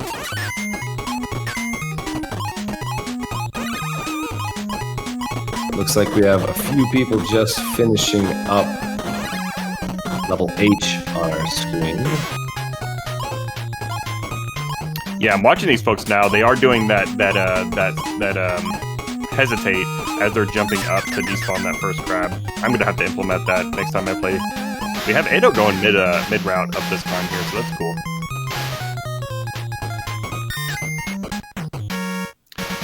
Mr. Cab playing the most enjoyable level in the game. Oh, a terrific Tracy as well.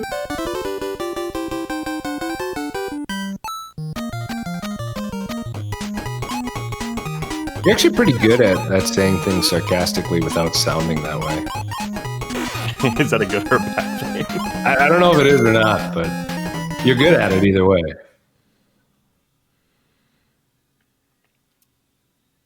It's how I like low-key throw shade at people that don't know me.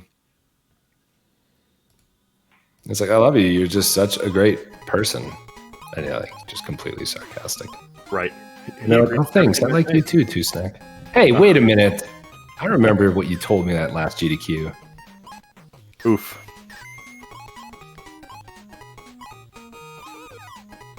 I'm interested to learn this. I don't. Would you call that a caterpillar? I don't know what the zone. I call it a caterpillar. Okay, the zone iBoss. I'm kind of interested in learning the faster way to do that because it looks interesting. Like what you're explaining earlier about waiting until that very moment to start the the damage output. That's pretty cool. Yeah, like you'll notice they'll be on the left side and throw up so that it comes down and hits them like immediately after the midway point, so they can grab it and be ready for another throw right away. All right, Indy in Zone J. So get your seems good out in chats. Is that better? You do you, man. Anyway, let's see. So has Indy been going for the frame perfect kill on these guys? No, it looks like he's taking damage boosts.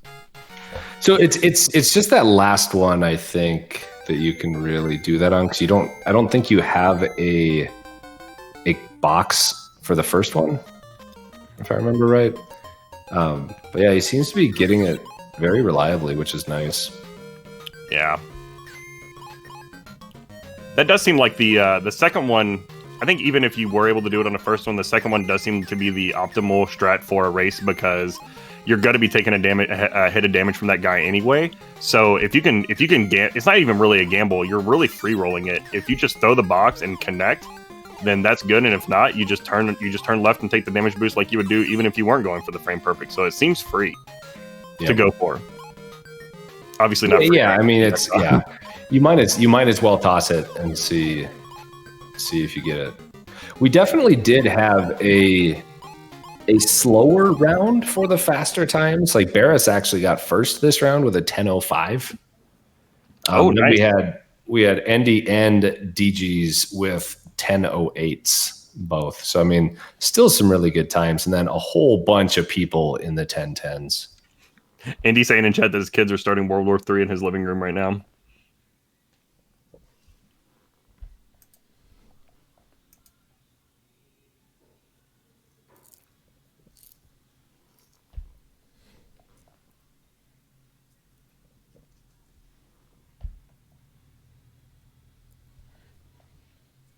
Well, I mean, he could field over half of a soccer team with his family, so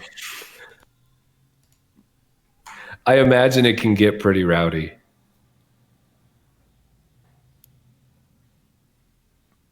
So, Cole, what would you say is your main game of all time? I don't have a main game. I literally sit with games for about a week. I see how good of a time I can get, and then I move on. I think the most attempts I've ever had in a game,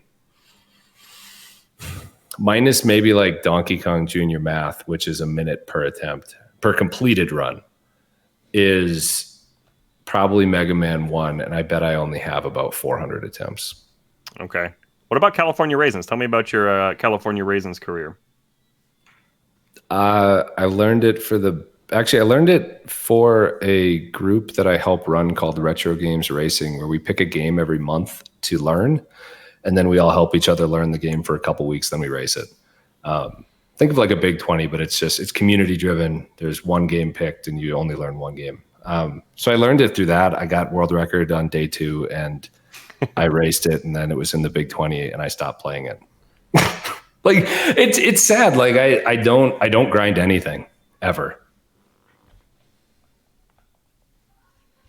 Yeah, that's funny. I'm the exact opposite. I love to immerse myself in a single game and just try to get good at it. Mostly because I'm a little bit of a slow learner. Like my curve is a little steeper than I think other folks' are, but just try not to plateau out early, which is weird. I feel like when I was younger, and I played a lot of competitive games when I was younger, like fighting games, online like RTS games, or things like League of Legends, and I did feel like my plateau was relatively low for those games. But with speedrunning, it just seems like if you're willing to put in the time in a game, you could just keep going with it.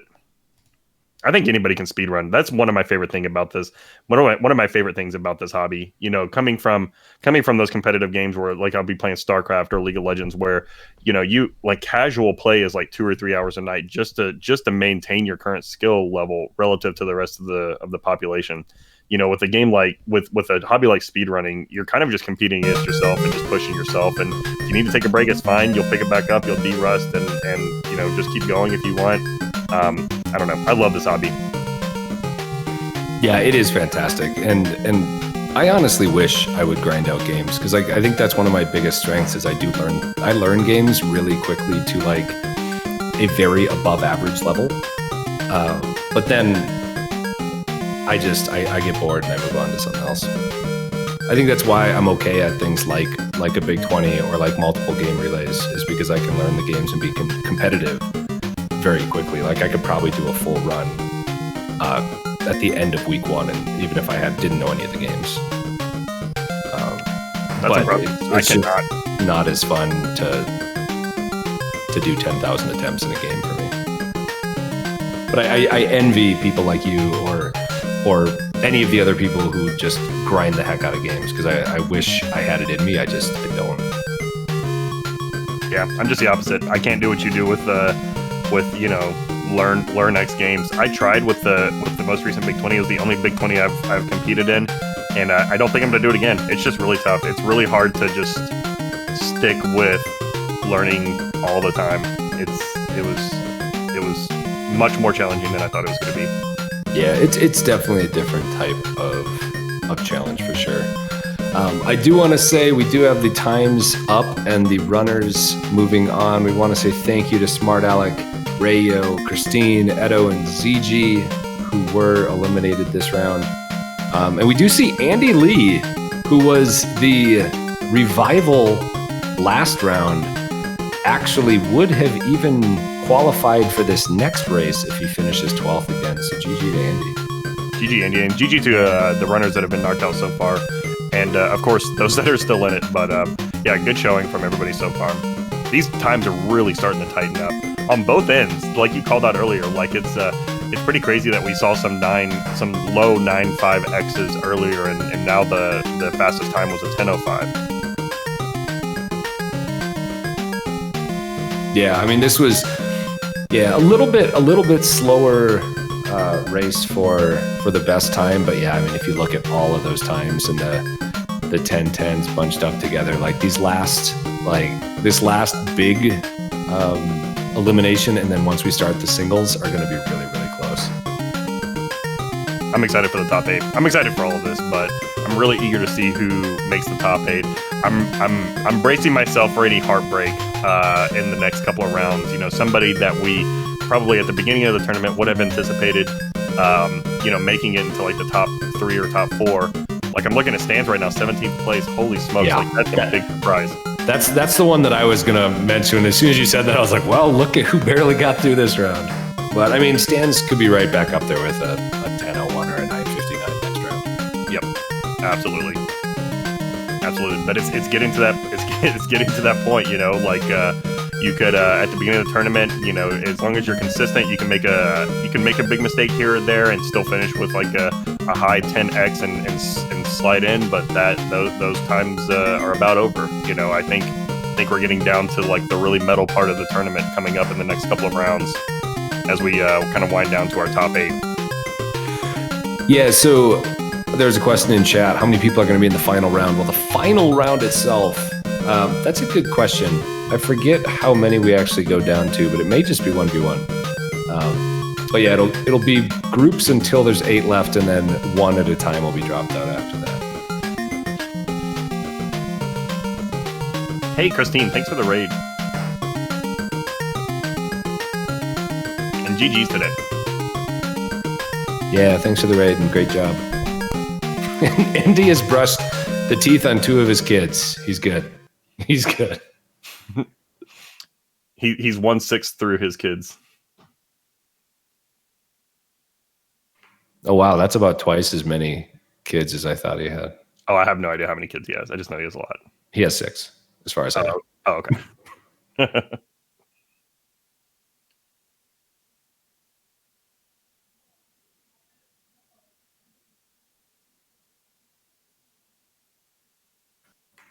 Okay, so everyone is ready. We are now RNG locking. We will be started in about 30 seconds. Oh, baby, let's go.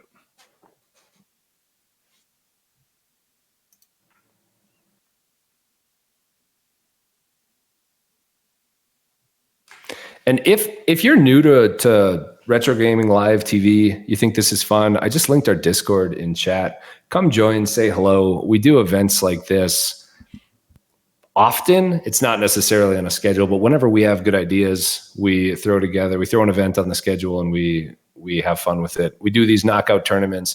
We do other traditional one-day tournaments that we call one-night-only tournaments. We have various multi-game races that we put on. We're going to be having the Tiny 10, which is 10 Game Boy games, coming up in November with the release next month. We have our, I think we call it the SNES Sprint, which is coming up shortly. That will be a 5-game race that we will be announcing the games for very soon. What else do we have coming up? I know we have a Marble Madness KONOT as well. So if any of these things seem... Oh, the SNES Sprint blind race is tomorrow. Thank you, Cheese Viking Games. I knew it was soon. If you have any interest in any of these things, join our Discord. Come say hi, be a part of it. Always looking for new people to join in on our events. Okay, it looks like we're off. Deiji's and Indy Sui with the fast internet. Which is actually really nice for me because my favorite part of this level is watching those climbs, and now I get to see 2 sets of people do the climb. Yeah, so you can watch Indy do it and then the next set of everyone else. Yeah. Nice.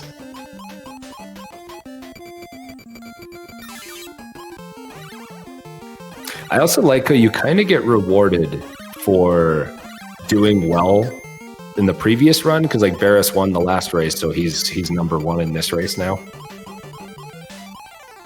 And he'll be on the screen to start. So I think it's a neat way the Virus is doing that, to where if the better you do on the previous run, the sooner you'll be on the main screen for the next race. Indy said, "Stop jinxing my climb."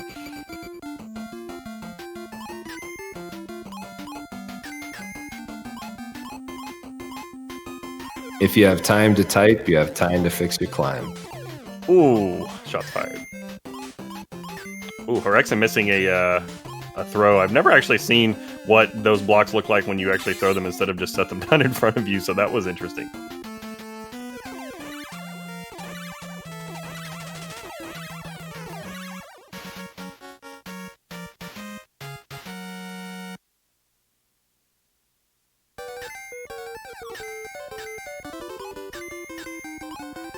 Yeah, and 8-Bit Owl and any other people that just love being in chat for these events, like, that is also 100% okay. We wouldn't be anything without the people watching, so thank you again for always being here.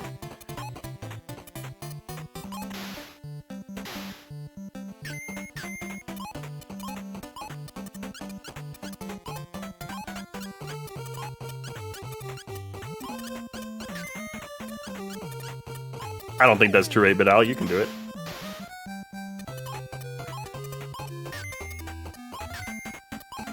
Yeah, it does depend though. I feel like there's a difference between like not being able to and just not having the interest to, and I'm not sure which one, if that is what not having the stomach for it meant, but like I can definitely understand people that speedrunning has taken the fun out of some games for some people. That's fair. So, I mean, some people have that, and if that's their thought, that's fine. They still obviously like speedrunning; they're here. But yeah, I wouldn't let like ability or potentially nerves stop you from at least trying it once.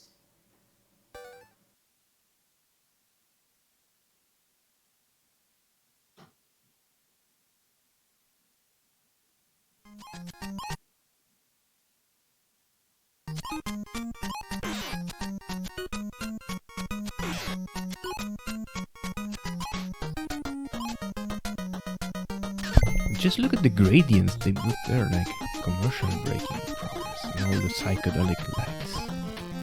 Isn't that beautiful?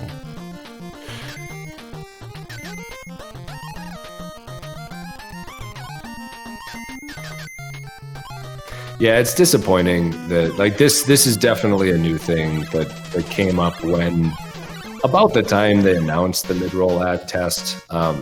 They said they stopped that, so I don't think we should be getting all of these like this, the way that this is happening, but we're living with it. It's what we've got for today. It's not what we wanted to happen, but it's what we have to deal with. Yeah, it really took us by surprise. I'm sorry. Go ahead, Virus. No, it took us by surprise. I was really disappointed yesterday when I saw this. Yeah, and so that's we had asked as many runners as possible to go to the RTMP because it seems to be better there because it's still obviously not everyone was able to do that, so we're still seeing a lot of it.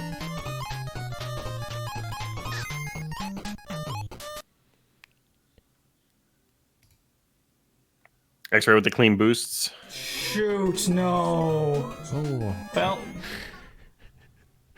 sorry for Okay, so Moniker died. I think that was his audio. Also, I thought that was Virus in the background for a second. Me too. And then I heard, "Oh, I died," and then I saw like the audio go to X-Ray from Moniker. But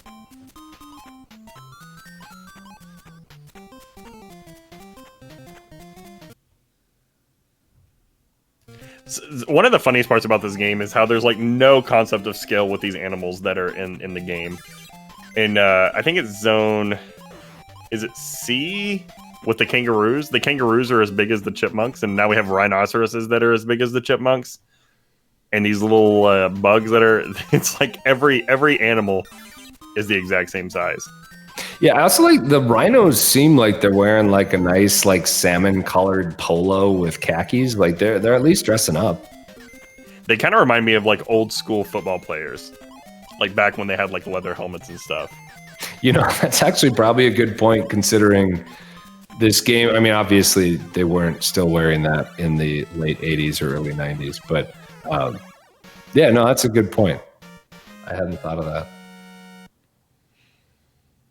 Ray Dude and Beerful of Belly making quick work of the Cornflakes cat. Tell the cat to put some pants on.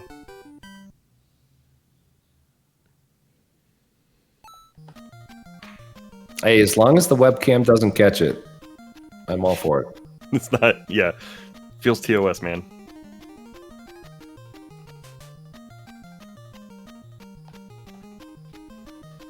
Looks like Beerful actually changed his concern for his eyes again. They're now facing left instead of right. Yeah. Yeah. I love this. Just take a look at this. I just love this so much.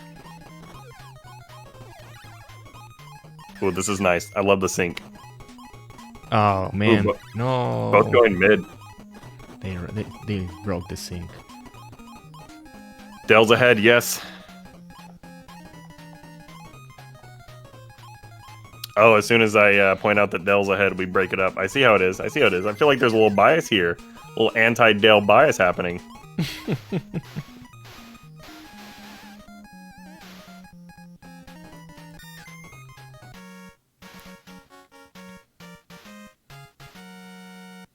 Yeah, it's a little tough to do brackets for this because the bracket is literally just this round. These are the people racing because no one's actually racing each other.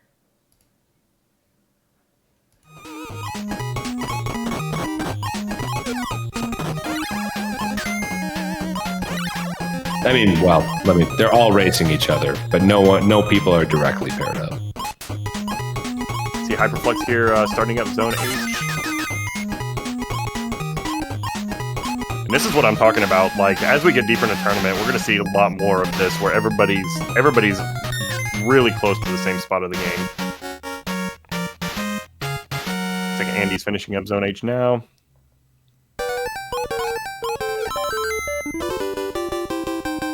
Yeah, so for those of you just joining us, the concept of this event is every round, we don't pair people up. It's just the worst times every round, the worst 5 times are being removed, and everyone else makes it on. So our first round, there were 40 people, 35 made it on, 5 left. And then the second round, 5 more left, 30 made it on. So it's a way to let people get more rounds in than they might have, because in a normal tournament, 20 of those 40 would have left after round 1. Yeah, that's my favorite thing about this format is just how much more the runners can gain during the tournament. Yep. And some games aren't as suited to knockout tournaments, so like we still do have normal bracketed one-day tournaments as well. Just that this one definitely kind of fit the mold for what we wanted for like time range for the game, etc. And one more shout out to Virus Returns for putting this on, because he is literally the one person doing all of the technical work, making what you see on screen happen. There was some work around the like the actual application he was using and other things too, but Virus is the one planning today. Yeah, we are getting back to some good times, people. Not that a 10:05 wasn't a good time, but yeah, we're back to some very elite times as we see X-Ray pull in a 951 and Endy pull in a 953. So GG's to X-Ray and Endy.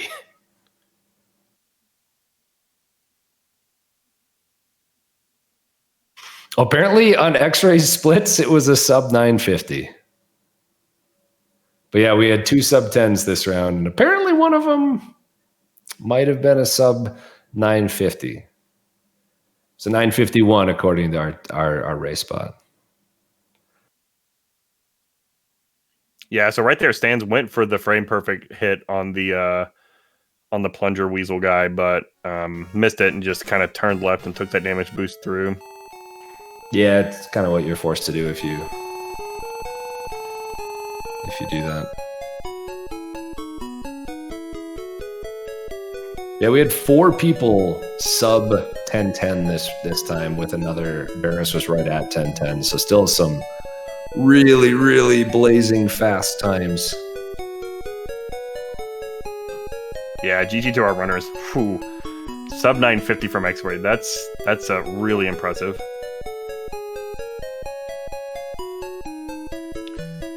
Looks like Beerful got 3rd place. Daygee's got 4th place with a 1009. Barris in 5th with a 1010. Stans 1018, 6th place. Ray Dude, 7th place, 1019. Demi and Neville, 1020 in 8th place. Tracy, 1021, 9th place. I forgot, what are we cutting down to this time? Is it 12th? Is 12th place the last one in? Yes, 12. And then we will cut until 8. Okay, so it looks like Arcus squeezed in, 1033, 12th place. Moniker got 11th and Hero got 10th. Hyrexen missed the cut by 4 seconds, 13th place. Hyrexen's very talented speedrunner, runs a lot of different games at a very high level. I think recently finishing up a Contra laser only percent grind.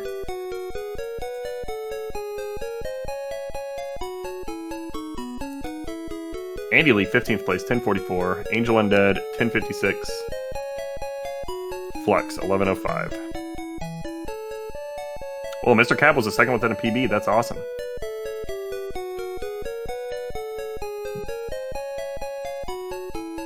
Nice. GG to all of our runners. So we have Round the 5. times. GG to everyone. We're getting close to the top 8.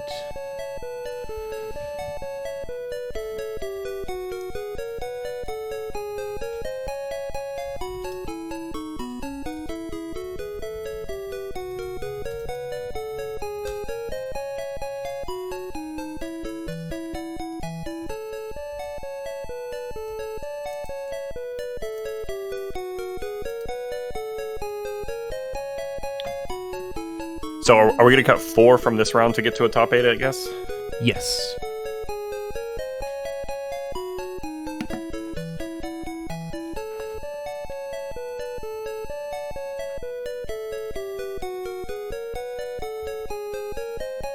I almost see these first few rounds as like qualifier rounds to get into the top 8.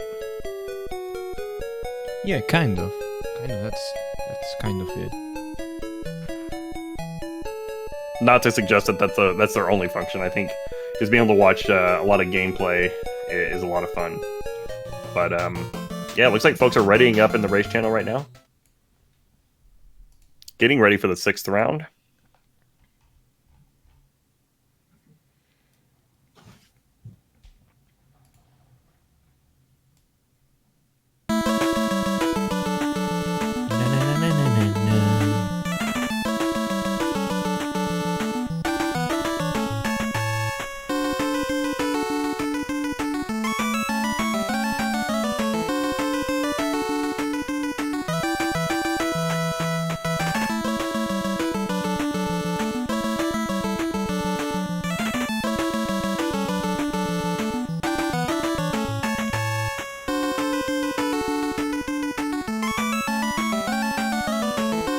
do just want to give a shout out to the chat quality today. You guys have been very, very positive and supportive. Thank you very much. Keep it up.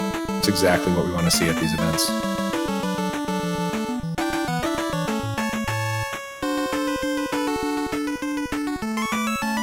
We have some events that are definitely not very supportive. So I like to say thank you whenever we have really good chat at events, because it just makes the event so much better. So thank you so much.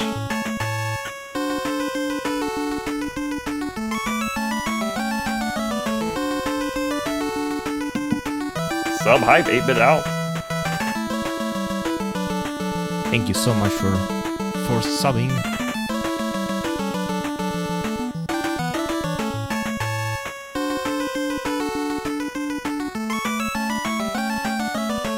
Chat hasn't gone full Twitch. Yeah, I don't know. I'd like to think in this cozy little area that we call home, it usually stays pretty good.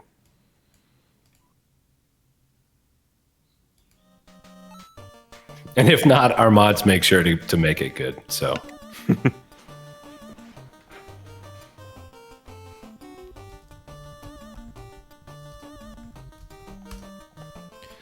we're gonna start the round 6. awesome. And to think, after this round, when we get to what, 8 players, we will almost be halfway done. Should be a lot faster because times between rounds, I won't have to put so many times in the tracker. I'm gonna be honest though. People are talking about like commentary being good. Commentary for these events is hard because there's only so many times you can be like, well, they're going up the climb again. Yep, they all aced it again. I guess we didn't talk about some of these things. Like when you see the bee, I'm going to call this guy also a bee. The green bee versus the bad bees. They essentially make you invincible and will one-shot all the enemies, so you can just run through anything. Trying to think of that's Zipper. Zipper? Okay, thank you. I think. I'm pretty sure. You'll also see a lot of times when they pick up boxes, they'll kind of do a hop when they pick up boxes. If you don't, you'll kind of stutter a little bit on the ground. Whereas if you pick up a box and jump at the same time, you won't really lose a lot of time. Like you won't stop. You'll continue to like move horizontally. I feel like this game more than most is kind of the sum of a lot of very marginal efficiencies that makes for a really great time. Yeah. I mean, it's absolutely true. I feel like some speedruns, it's like, okay, here's a trick coming up, and if you hit it, you save 7 seconds. There's not really much stuff. I'm actually trying to think of anything like that in this game. Most of the stuff in this game is, what is the absolute fastest way that you can get through this area? Like I'm thinking about like the spouts that you like duck down on top of with the box and then throw the box at the end. If you just did the classic, jump on it 3 times or even move left and right, you'll get through those areas pretty fast, way faster than you need to do for a casual run or anything. But when you're on when you're on the level that some of these guys are on, they're just trying to squeeze single digits of frames out of each of these movements. Yeah, absolutely. And yeah, I'm trying to think too. I think like the bosses themselves are probably the greatest like time save, like being able to do things slightly quicker, being able to hit them immediately when their iframes end, things like that. But yeah, the spouts are one of the only other ones that are like a non-insignificant time save. Yeah, I feel like the spaceship boss here is a good example of a boss that you can pick up a lot of time on, because each of those cycles is, I want to say it's 3 seconds. I'm not certain. But you want to finish that guy off in, what is it? Is it 3 cycles or is it 2 cycles? Sorry. When it's me, it's 5 cycles. So yeah, I mean, you want to essentially kill it when it's like leaving the screen on the left to right. So like Barris and Stans both seem to have pretty good kills there. Yeah, so it looks like 2 cycles is what you're looking for here. Yeah, like it starts like halfway through the screen going right. You want it to go left and then kill it when it's going back to the right.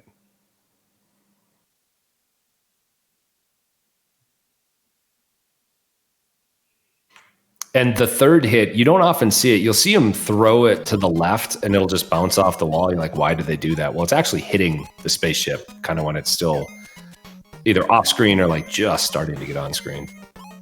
I thought Damien was about to take a dip in the pit there after that ball boost right before the checkpoint in this zone. Oh, I missed that one. It was really close. I don't go for that boost, so I don't know how hard it is, but it seems risky. Or I won't say risky because I think that implies some sort of like value. Ooh, Moniker taking a death on the boss. Damien's low here. Okay, Damien finishes it up. Oddly enough, like thankfully, like bosses are some of the best places to take deaths in the game. That's true. Because you just start right there back at the boss instead of having to potentially lose up to about a minute, depending on what stage you're on and where you die. Absolutely. Like, I'm just thinking about Christine's death last round to the flying squirrel at the end of H. Oh, God. Yeah, that is time loss. That is definitely one of the worst times to take a death. But it's also a pretty tricky stage as well. So it's pretty easy to take a death there, and it's not a great place. It's not a good combo.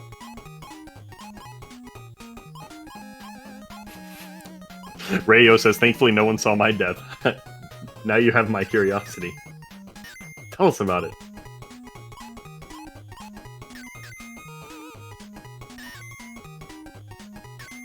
Yeah, I mean, most people at this point, like pretty much everyone is pulling in about a 10:30 at this point. So like even if we do see a death, like a bad death, chances are it might be the end of the road for him if you die at a bad spot. Yeah. Things are only going to get more punishing from here on out.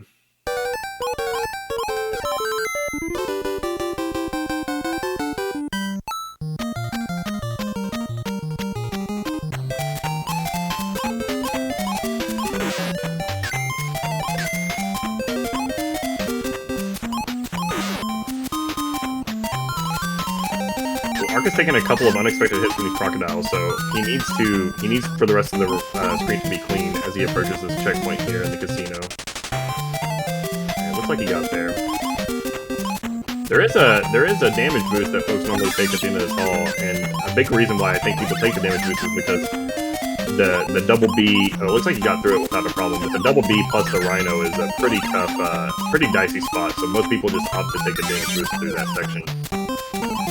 Yeah, it's just three or a few different like sprites all kind of converging on the same area.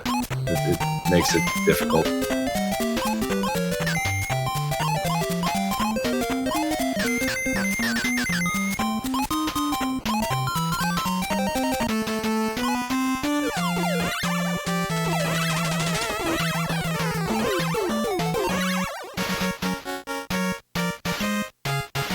Wow, it's kind of crazy. We're up to 26 people with a sub 10 in this game. That's unreal. Really? Wow, that's crazy. I'm glad this game has picked up even more popularity. It's already one of the top NES games. I think on SRC it's in the... Is it like the 5th or the 6th? I guess I can just check it. I have it open real fast. It's one of the more popular NES games. Third most popular after SMB1 and SMB3 with regards to active players. Nice. And I know there are 275 times on the leaderboard right now, which is just a whole lot of times on the leaderboard. Fourth most popular NES game by total players.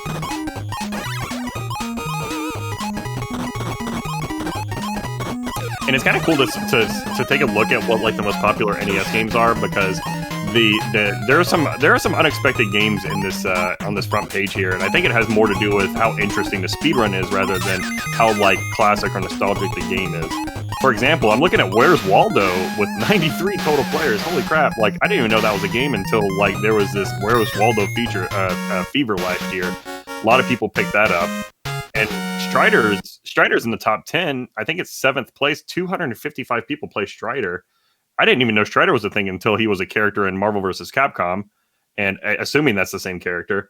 And I think that a big reason why that game became so popular is I may be misremembering, but I think Cool Kid kind of did a tutorial at a GDQ about how you can do a lot of zips and stuff in Strider. Is that right? It was, I think Darkman put it on, and it was with Jimmy Poopins, I want to say. Oh, okay. So I'm completely wrong. Got it. But it was at a GDQ, and it was anyone can run Strider. Yeah. That's a wild game to watch. So I think it's just cool to kind of see what the most popular NES games are, and they're not like what you would consider like if you went out on the sidewalk and polled people what are your like favorite NES games, that the lists aren't going to match up. Of course, you're going to see like some the top 3 are SMB1, SMB3, and Legend of Zelda, but there's some stuff down here that's it's just an interesting or a really accessible speedrun. Like Little Mermaid, for example, I think is a really accessible speedrun, so a lot of people play that. Yeah, when we were talking about like speedruns that would be a good first one, that would definitely be on my list, probably even before Chippendale is Mermaid. But yeah, I mean, both of them are super, super beginner-friendly runs. I know around like the SNES era, I think Disney was getting a little sick of how like quote-unquote easy their games were. And I think that was why there was such a huge difficulty spike between Aladdin and Lion King for SNES and Sega Genesis. But honestly, when I was a kid and, I would rent Chippendale, when I would rent DuckTales, when I would rent Little Mermaid, it felt really good to actually be able to beat these games because, the games I owned were like Castlevania 2, Ninja Gaiden, and like I never beat those games, like Zelda 2, like just really punishing, really tough or cryptic games that were fun to play, but they didn't really leave me with that sense of satisfaction that beating a game does. So I really appreciate the NES Disney games for that. Yeah, that's a good point. I hadn't thought about that. Somebody just asked if Stans was still in. Well, he did get the best time this round with a 9:52. X-Ray had a 9:54. Endy had a 9:54. So we're getting warmed up.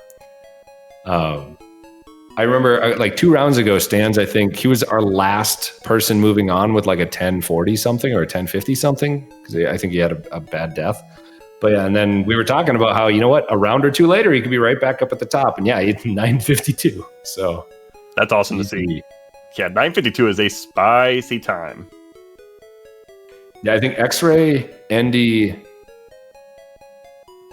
and Stans might be the only ones. I'm trying to remember what Barris's best time was, like when he won the 1 round. But yeah, there've only been a few people that have hit that low 9:50 mark. It seems that Arcus just tied his PV, and that's probably a PV for him. Oh, nice. Awesome. GG Arcus. GG. You love to see it. 9:52.59 for X-Ray, actually. Arcus finished 8th place in this run. So he needed that PB to move on because he was 2.4 seconds away from being eliminated. All right, so let's pull the list. The list. Okay, so Virus, talk to us. Right now, we've been eliminating roughly 5 people per round here. How is this going to work for the last 8? So, for the last 7 rounds, we will just eliminate the last person, the person who gets last. So we get to the big final.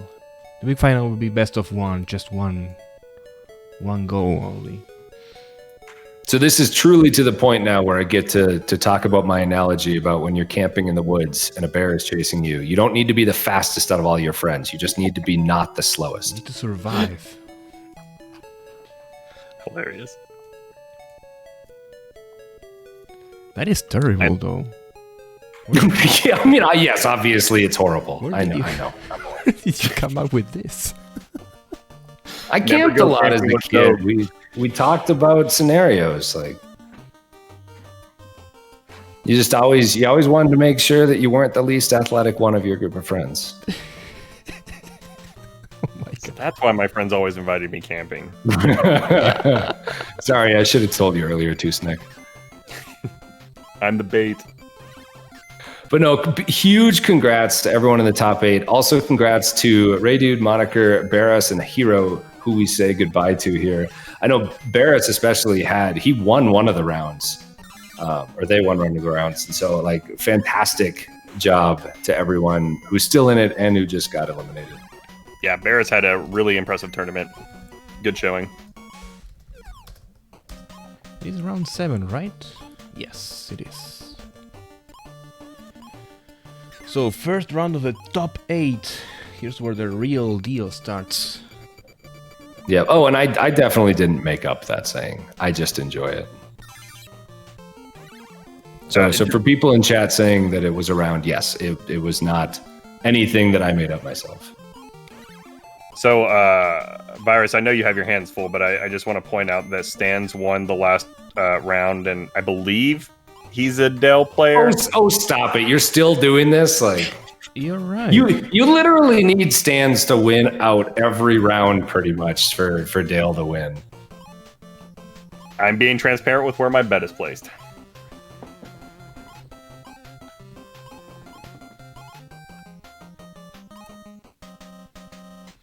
So, seems we're missing one person only. Where are they? Yo, Ray Dude, thank you for the raid and good job in the tourney today. It was fun watching you. Oh, Stans, come here. I need you. Actually, no. He's a Dale player. Stans is just basking in his round win. He wants that number 1 to be shown for as long as possible. He'll be here soon.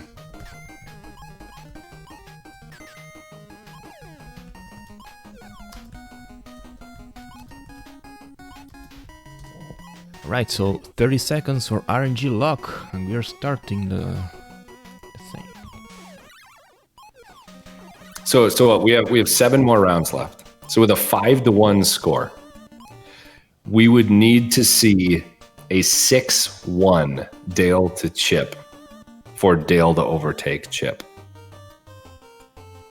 You know, like, I think if you wanted to measure it just by, like, absolute, like, who won performance, but, you know, I would also like to analyze what proportion of our runners were playing Chip versus Dale, because maybe as a function of proportion, Dale is actually winning. That sounds like the logic of someone currently losing a bet horribly. It's my perpetual life state.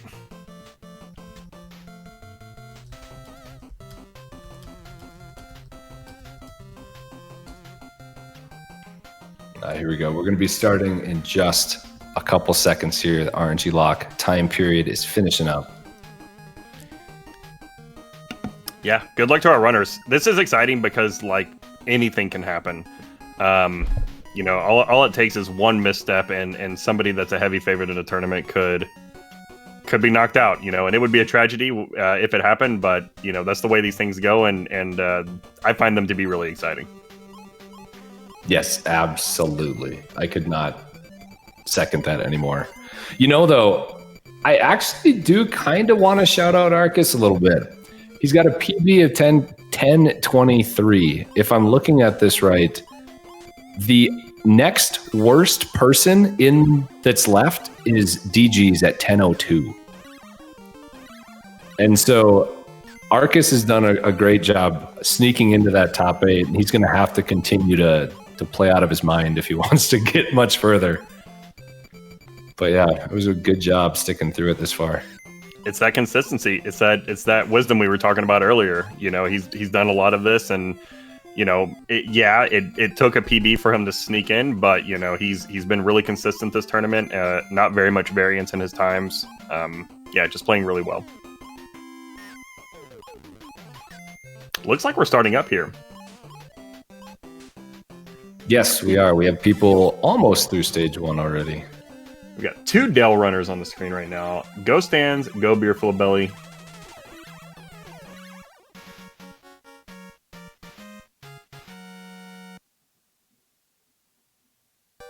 Don't worry, I see probably a 2nd and 3rd place for them coming up. Just to keep the Chip wins alive. I have no horse in this race. You forced me onto the chip horse, but I'm happy you did. Thanks for jumping on the horse with me.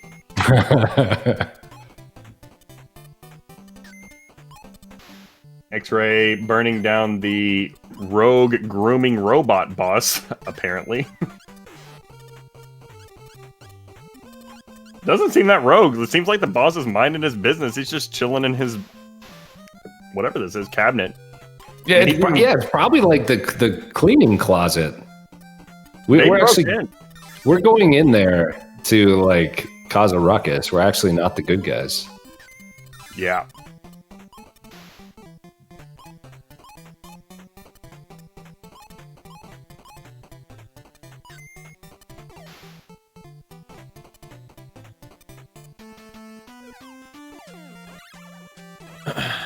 Stans and X-Ray did either of them take like a death or otherwise a big slowdown, or were they just on a little bit of a delay at the beginning of the round? This round, I mean, X-Ray's always been a bit behind Endy. I wouldn't doubt if Stans is too. I know they're both in Russia. Yeah, that's a good point. Not that Russia necessarily has bad internet, but it is a long ways away. But I mean, Endy's obviously in Sweden. That's not that much further. Right.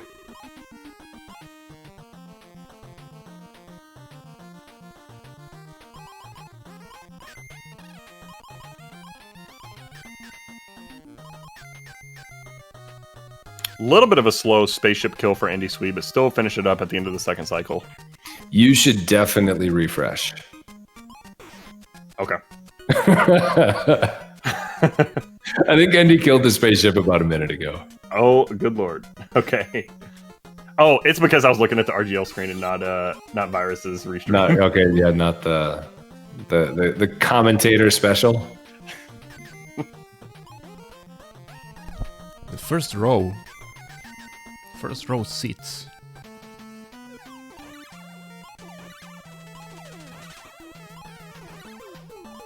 Okay, really clean kill on the robot from Beerful and Indy. Yeah, it's interesting. It seems like Beerful might be starting to turn it on right about the point where he needs to. That's awesome. I mean, obviously, he's had really good times already today, but it's really good to see.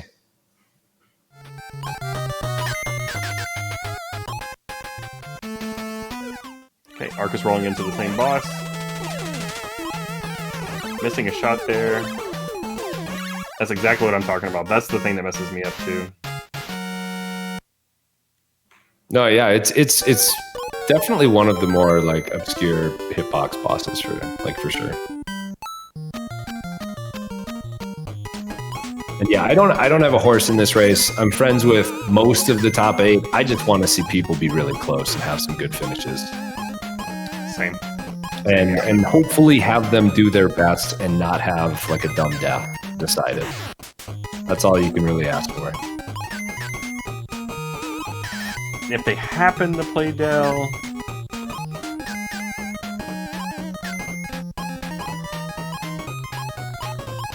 is there, so for this screen where the platforms are coming out of the wall, the one that Arcus is on right now, is there a way to manipulate which of those platforms come out first? Like, is there a fastest way to do that screen, or is it essentially an auto scroller? No, you can see them like jump up at certain points. They will start appearing, I believe, once you scroll the screen to a certain point for each one, and so you see them continually try to be at the highest point possible and immediately jump up, and that will allow them to start spawning a little sooner. And like, kind of by definition, the sooner you can get one to spawn, the sooner you can make the screen scroll to get the next one to spawn. So it kind of helps it. It helps if you keep doing it optimally. Cool.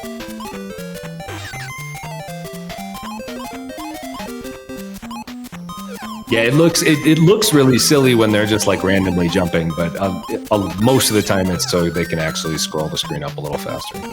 Yeah, just kind of manipulating that camera position. They're doing their best too. Oh no, F-Bert, I can actually be pretty biased when I want to, but this is one of those times where, like, I mean, I'm friends with probably 5 or 6 of these people, and I'm sure I'd like to be friends with the other couple. So I'm just happy to see anyone win this time.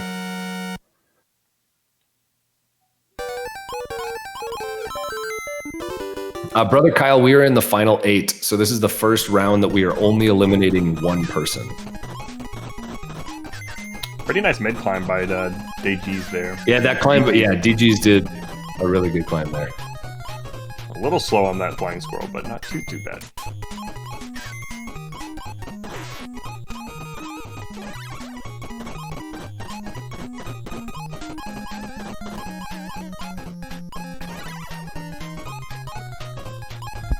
So here we have 4 people on Twitch and 4 people on the RTMP, so you might see some of this commercial break in progress for a little bit. Actually, okay, I'm changing my mind, even though I do like Andy and Beerful, and I'm not sure who the other 2 are.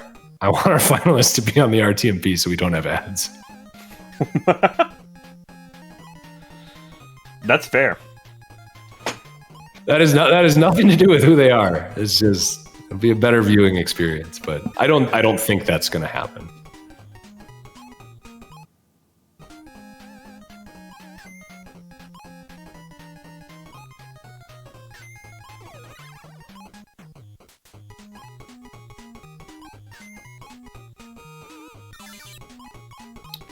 So Stan's taking a knockback there, down to 1 health. I think there's a health refill later, so it's probably not a big deal. He probably doesn't even need it, but he'll probably grab it right here, I guess. Yeah. Yeah, I think at this point, even though it's getting down to the end, if you take a shot and you have the ability to lose a minuscule amount of time and still get that health, I think you got to do it. I agree. I agree with you, though. This is probably my least favorite stage. I actually don't mind the boss, but like the whole, like having the fans and then the pelicans where you need to. I think the pelicans are badly designed because it doesn't really give you a clue on where you need to throw a box at them. But yeah, I'm not a huge fan of that stage. I agree with your take on the boss, though. The boss is good. It might be my favorite or my second favorite boss. I think my favorite boss, other than the caterpillar, is probably the spaceship because they have the most interesting fights. They're not just stand under the boss and throw the ball up. Yep, yeah, those are the 2 that are interesting.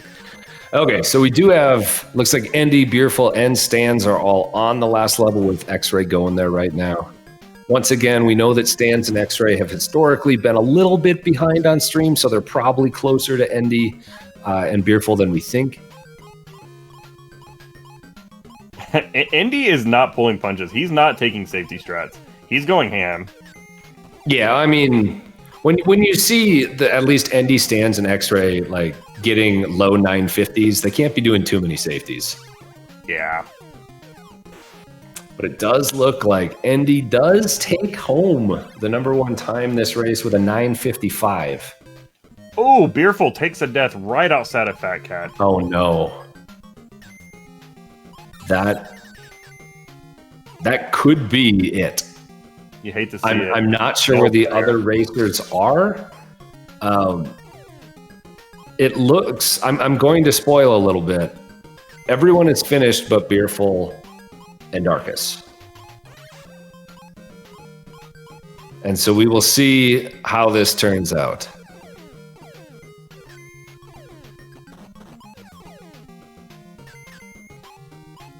Virus, can you get Arcus on the overlay easily? It doesn't matter. Arcus is already done. I was trying to cause some suspense. Beerful takes another death outside of Fat Cat. It's too bad. Oh no. The ashes. Ashes to ashes. Funk to funky. And Well, Arcus is actually pretty far behind on the stream too, because he got done like a minute ago. Alright, so let's close the round, I guess. Sadly, this will Yeah. Sucks to lose Beerful. Beerful's a great dude. Just had an unfortunate death before Fat Cat. Yeah. That's a really dangerous part of the level. I probably practiced this hallway leading up to Fat Cat more than any other part of the game leading up to the Big 20. There's just a lot coming at you. Yeah, it's a really nerve-wracking part. That's for sure.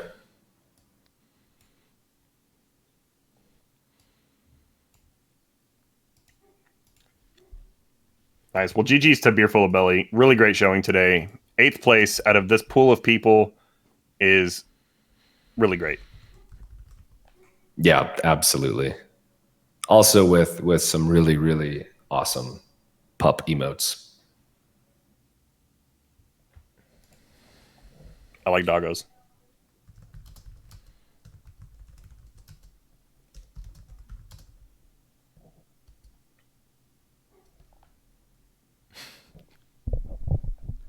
Oh my god, I feel terrible. Well, GG is too beautiful. So we got another cheap win, right? Not surprising. Andy was using cheap, I think.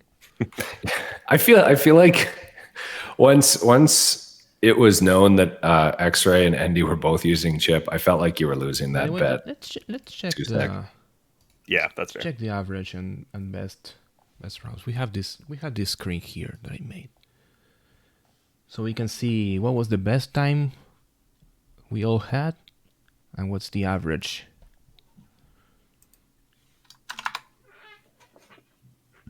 And since X-Ray had the best time today with a 9:51, Stans and Andy with a 9:52, and those were the only sub 10 today. Yeah, the three of them have been very consistent with the. I think Barris had maybe an exact 10 even. I could be making that up. Yes, Barris had that. Yeah, Chris. It was around 40 people for the race or for the tournament. Noise Police is still there with the 11 seconds. Yeah. Oh my. All right, so we have 7 people, 3 people remaining here.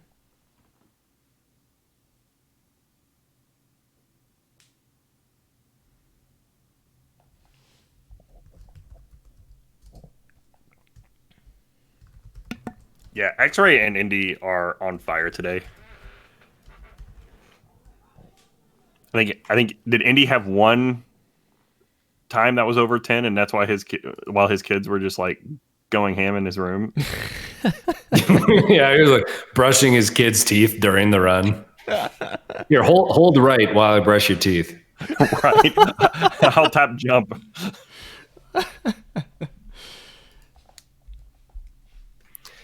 Yo, Beerful, thank you for the raid and great job today, man. It was awesome watching you. Yeah, good games, Beerful.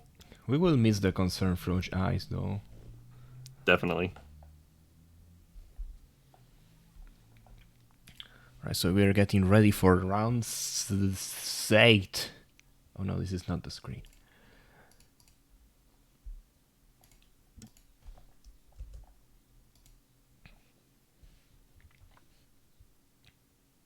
Okay, top 7. Let's see who can actually keep it going.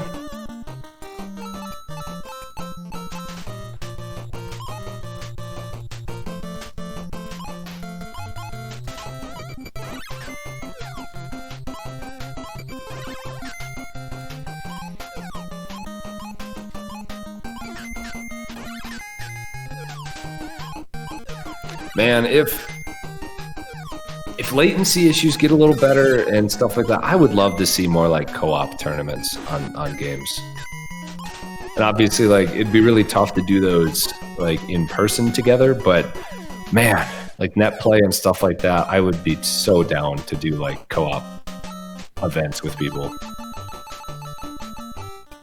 Yeah, I don't. The only co-op game I play is my girlfriend and I speedrun Cadence of Hyrule together. But it's like SGDQ last year was the first time I'd been to a GDQ event, and I love just chilling in the practice room watching folks co-op co-op speedrun games that, you know, they, like you're kind of getting at, they don't really have the access to under normal circumstances. Heck yeah, dude. Like, co-op has always been like my favorite way to play games. And so anytime I get to those events, I try to play as much as I can with others. I was really enjoying Indy and Sinister's Chip and Dale co-op runs from ESA last year or earlier this year. Those were a lot of fun to watch.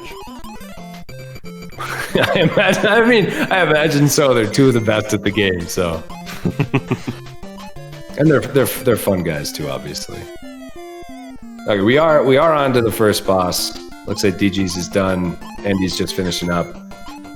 X-Ray and Stans are probably done, but we just don't know it yet.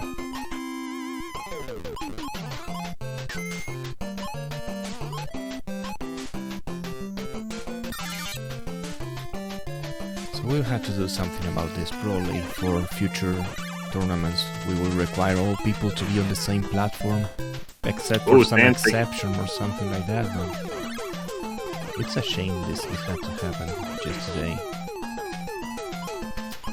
Nah, it's fine. I mean, this stuff happens in tournaments sometimes. It's not only today. So, or are you talking the ad thing? Both the ad and the latency thing. Yeah, I mean the latency thing. It's tough. The ads, yeah. But we just found out about that yesterday, so it's really tough to force everyone onto the RTMP.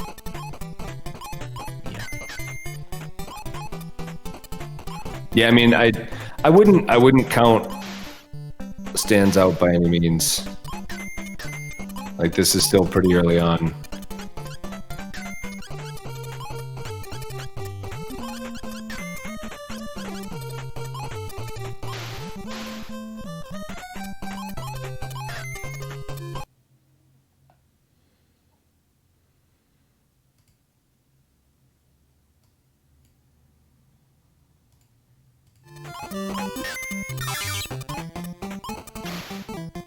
I think most people are having a pretty smooth run so far. That's the other part. Like, when you get to this point, there's not a ton of, ooh, took a death, or ooh, messed that up. It's like, well, they're playing pretty perfectly again. Yeah. We got Arcus on the spaceship boss here. Did take a stun from the ball. That's going to set him back a cycle. Yeah, he missed one. Looked like he missed one shot during the fight, so he was one shot behind. Then yeah, he took the hit, but still only, like you said, about a 3-second loss or so. That's a good point. Like, I guess he's probably stuck doing the third cycle anyway without the stun.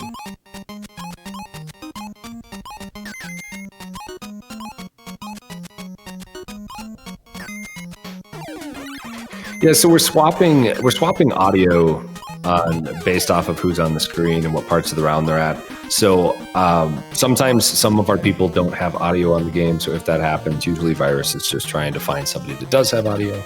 So it may cut in and out. It's not you.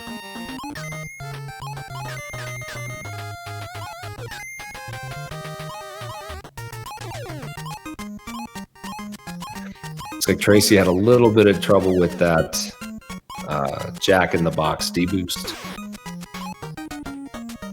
That's a tough deboost. It is. It definitely is. Looked like Andy missed both the deboosts on the balls. Those are tough just because you don't have a lot of time to set them up, and you need to be able to turn around right at just about the exact right time. Yeah.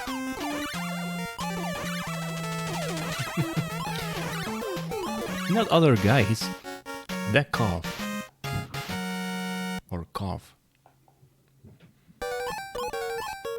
It's all right, Virus. It's like my cat. My other cat is called Other Cat. I'm just going to change my Twitch name to The Cough. Okay, looks like Tracy missed one of the ball boosts at the beginning.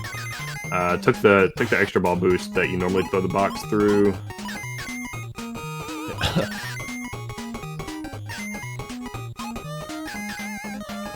Yeah, I mean, even getting one of them is still pretty good. Like, the timing really sucks on those.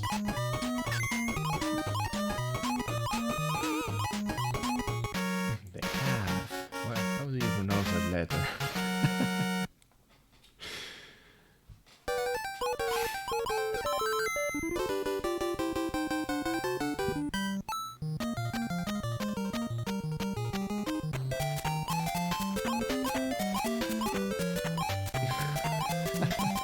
What is going?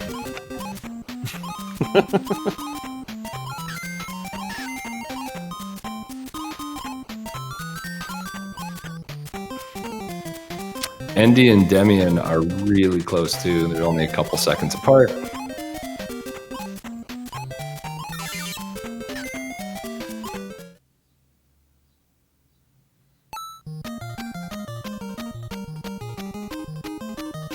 I'm interested to see where we are between, like, it looks like Arcus is a little bit maybe behind on out of those four, but I'm interested to see how him versus Stans is looking. Ooh, it actually looks like Stans is, I'm trying to remember, but maybe just a few seconds behind Arcus now. Yeah, it's pretty tight between those two.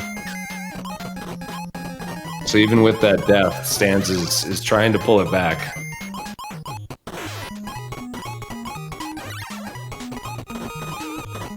Yeah, I think if I remember looking at the average times before this round, it looked like Arcus needed somebody to take a death and needed a pretty clean run to be able to advance out of this round, based on his PB and average time.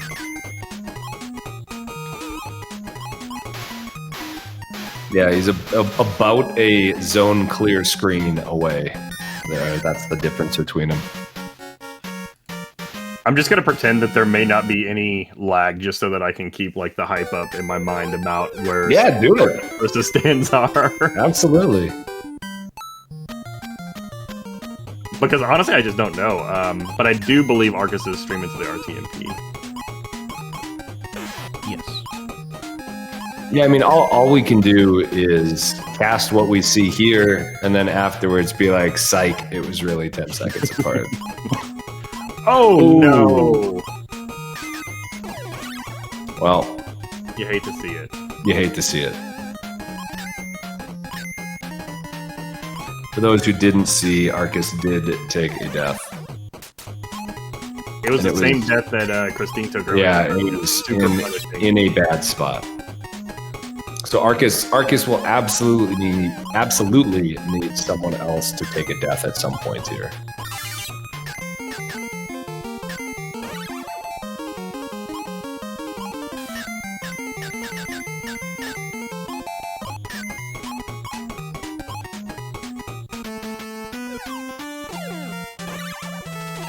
I mean, we've seen it all day though. Like one or two people will have just a death that's really hard to come back from on every round. I just think I think that box throw against the flying squirrel in Zone H is just really dangerous. Probably one of the more dangerous parts of this game from a racing perspective, based on what I've seen today. Yeah, I mean, definitely, like, anecdotally from today, that has been one of the parts that has messed up the most people, for sure. Yeah, and for those asking in chat, every round from now on, we are only eliminating one person. So we have 7 people right now that are in it, and so we will just eliminate whoever finishes 7th. And so, counting this one, we have 6 more races before we will know who will win the KONOT.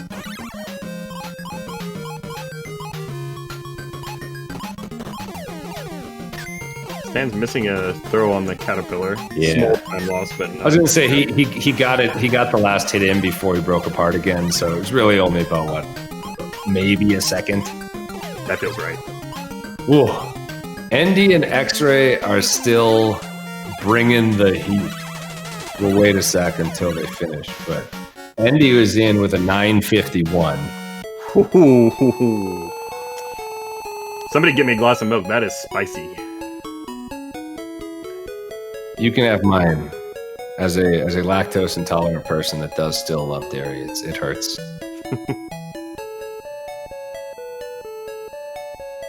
Yeah, I feel that. I just love ice cream too much. I still eat ice cream, even though it's terrible for me. Oh, I know, man. I know.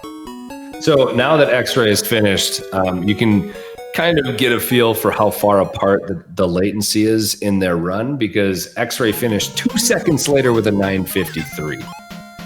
So the two of them are consistently getting 950s. It is scary how good the two of them are playing today.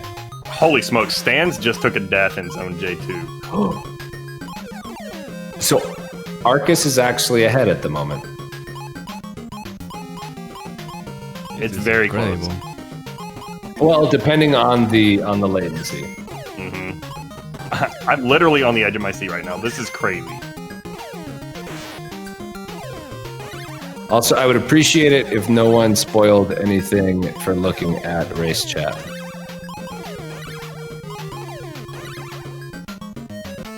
All right, Arcus going into Fat Cat.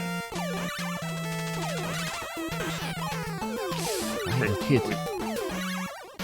He clean. It's pretty clean. He took a hit. So they both get through Fat Cat. I will say we had Arcus finishing with a 10:53. We had Stans finishing with an 11:07. Wow. Wow, wow, wow. Just a reminder, though, there was a chance with you seeing that with Arcus finishing first on our screen that he actually would have finished last because of latency in the channels. So it didn't happen that time, obviously, but just be aware that whoever gets last on screen may not be the person who actually finishes last in the future. But fantastic job, everyone. I think Stans was only one of 3 people today to get a sub 10. So awesome job, Stans. I'm going to give you another personal shout out because you're one of my favorite people to just sit in and lurk in your channel. But yeah, Stans did an amazing job today. Incredible runner of so many different games. Yeah, wow, that was incredible to watch. That was a lot of fun, and that's what I'm talking about. When I was starting to try to get myself hyped up for the single elimination part of the tournament. That's exactly what I'm talking about. It only takes a minor error, and everything's gone. And I don't. This is maybe not a very cool thing to say, but when Arcus took that death in Zone H, I was like, "Ooh, that's a rip." But no, he hung in there. He played well. And, that's all you can do and hope somebody else makes a mistake too. And that's exactly what happened. And now Arcus, defying the odds in the top 6 of the Chippendale KONOT. That's amazing. I mean, yes, you obviously, as a commentator, you don't want to say rip, but I feel like pretty much at that point, the odds were probably less than 10% that Arcus was going to move on.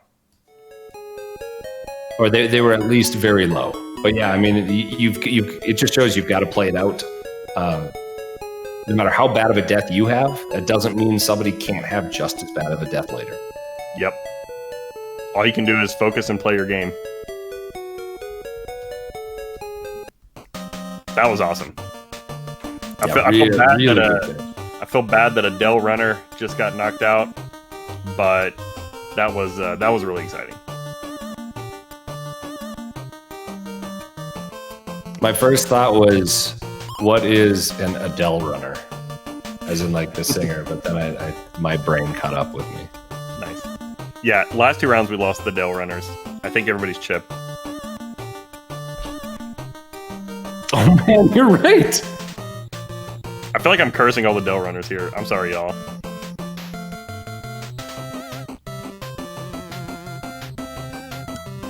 Hey, Tiago, I'd like to say, as far as I know, I have not commentary cursed anyone today.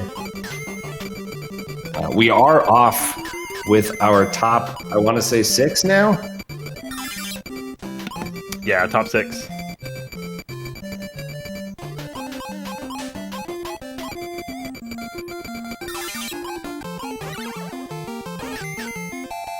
Since we have 3 people from Europe and 3 people from America.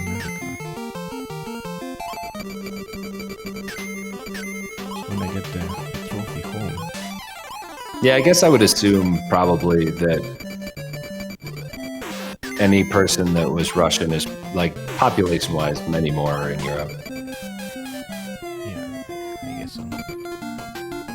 I don't know where X-Ray lives, but... Well, I would say, as I say America.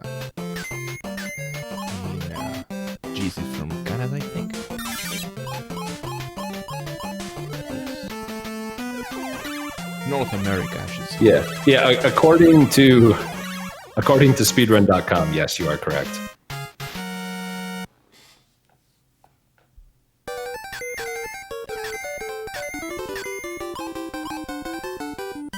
So Rayo, I actually feel like the world record would be higher if they used Dale because they're taking longer to start each run, so they'd have less attempts. Easily 941.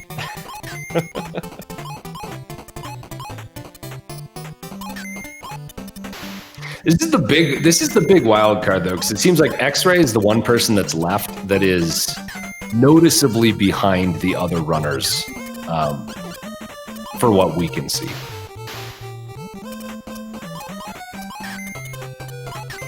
Yeah, it's really hard to parse. Like, it's almost like I just need to watch X-Ray screen for the most part and see if he has any major time losses. And if he doesn't, then we can assume that he's close to the front.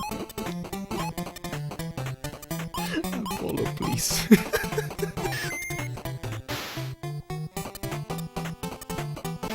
Yeah, Hemi, but I mean, we had said European, and I couldn't necessarily say that he was from Europe instead of Asia. That's all. I would assume Europe, though.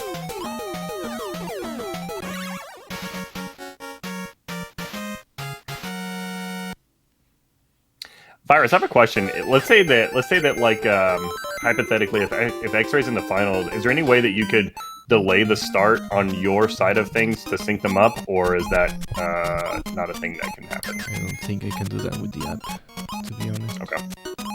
I wish I could. I definitely would do it, but it's probably something to ask Shima to program. Shima has X-Ray having a little bit of... It's awesome restreaming software. X-Ray did have like a slightly slow spaceship boss. It may have been 4 cycles. Maybe just 3. Yeah, I missed exactly how many it was.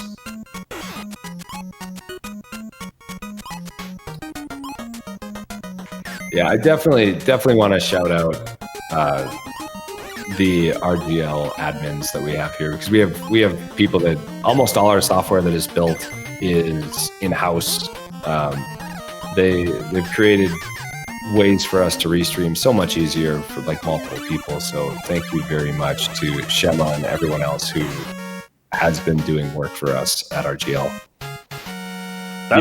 You don't see them a lot of times. They're stuck in the background unless they're like running or commentating something, but most of the time you don't hear their names as much as you should for how much they do for the group.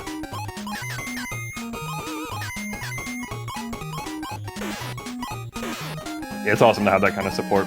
The guy behind the guy. Yeah, we have like 4 layers of that here.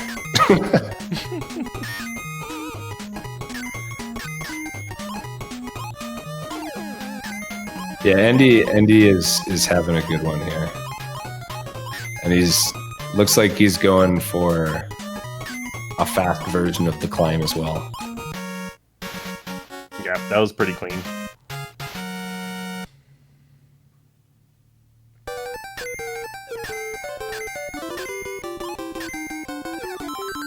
I mean, obviously anything can happen. One death can turn everything around. But I think it's, now that Stans is out, I think it's very heavy, like very good odds that it's going to be an ND X-Ray final from what we've seen. I agree. It would take a bad beat for that not to be the case, I think. It seems like almost every round since the first couple, both of them have had sub-10s every round.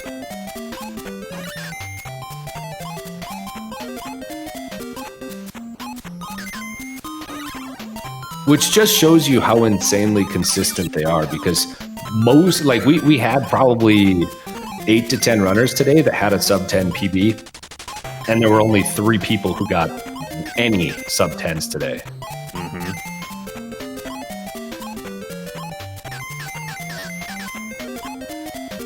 Also, don't listen to Miz. Donkey Kong Jr. Math is not going to be a KONOT, as much as I wish it would be. The next KONOT is going to be Marble Madness, and it'll be, I forget the date. I can look real quick. October 10th. Thank you, Virus. You are awesome. Oh, you. it could be both of us and two stack. Oh, thanks. Yeah, a lot of our runners here are pretty close to each other, like less than a screen away from each other. I'm looking at Tracy and Arcus down here in the bottom right now. Tracy's slightly ahead, but you know, it's just a matter of a couple of seconds. Yeah, I think the end of this one is going to be really close. I mean, the end of almost everyone from now on should be really close, unless we get some unfortunate occurrences.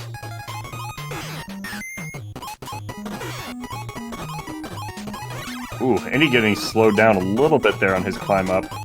Down to 1 health. Yeah, just needs to be careful through this last section.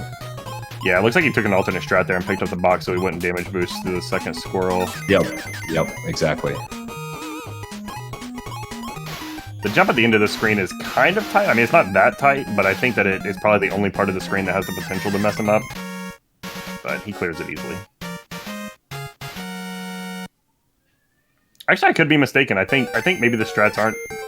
Maybe they're not what I'm used to, but it looks like X-Ray is doing the exact same thing. So maybe those are the like the conventional strats, the current conventional strats. I can't really tell. On to everyone's favorite level. Ad break? Oh, the band. Well, I mean, I guess I didn't mean ad break, but sure, that one is even worse. I love ads.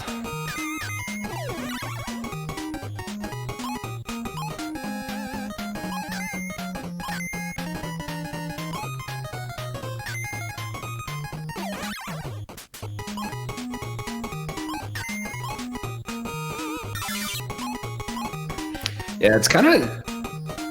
I'm going to regret this, but I feel like that first screen, at least, of the level is very hard to die.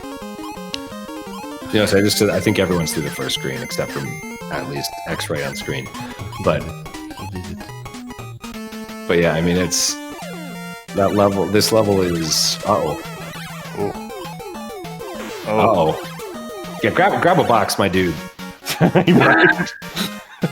Like I said, really hard to die on that screen. Yeah, I was a little nervous at the end because that jump over that is that a pelican? It's a pretty tight jump. It is tight.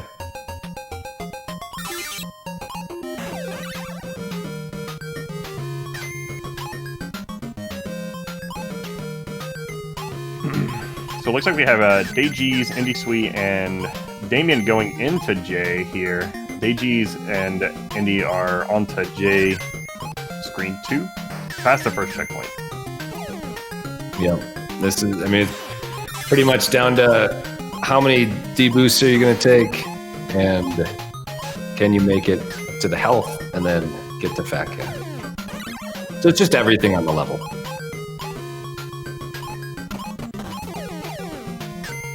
Daygee's taking the slightly slower but safer route behind the crocodiles. Indy jumping DGs and Indy are almost frame perfect together. Come on, let's see Adele win here. He kind of got hung up by the crocodile right before Fat Cat's door. So Indy is in with a 956. Nice. DG's coming in second with the 1003. So good run, DG's. And then we are still seeing him run through this, but X-Ray did done with a 1009. We have Tracy, who finished with a 1012. We're seeing Demian finish with a 1020. Arcus done with a 1021. And that's a PB for Arcus as well. That's a PB, but not quite enough to continue on. Wow. GG Arcus. That's so awesome. GG Arcus. I don't think you could have asked for much more. PBing in the race that you were still eliminated, like you can't do much else. So GG, man. Maybe a little bittersweet there. Yeah, I mean, I'd be really shocked if Arcus was too upset with PBing and making it this far. You could probably say, I would be really shocked if Arcus is upset about anything, yeah. Yeah, that was a lot of fun to watch his progression through the tournament. It's a little bit of a cliche term, but like the Cinderella story, really, I was really feeling that this tournament. Yeah, I mean, like through that, like he was about 20 seconds away from the next person's PB. Wait, that was round 9, right? Yes. I mean, it was still DG's, so it was still 21 seconds, but yeah. He'd been playing multiple rounds, being definitely the underdog. I forgot to put round whatever. Never mind.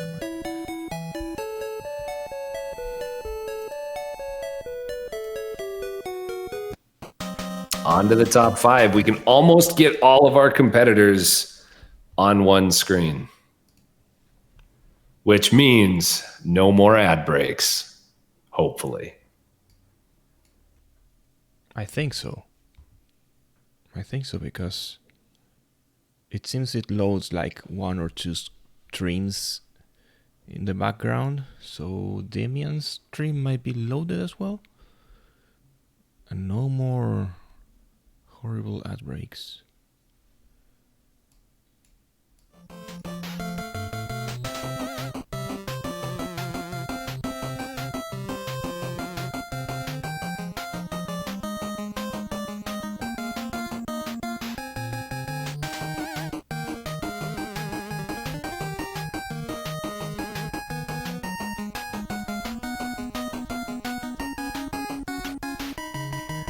Yes, I mean, we've got, who left? Andy, X-Ray, DG's, Tracy, and I believe Demian's number 5.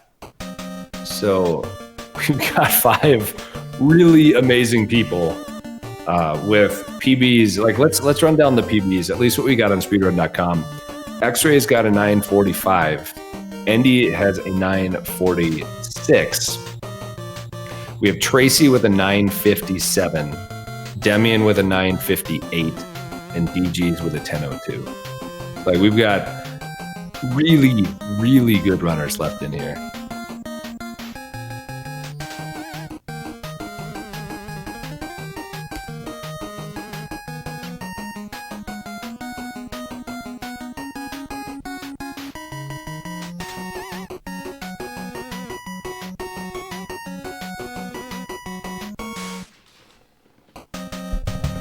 So it looks like Apollo has picked DG's to go out next.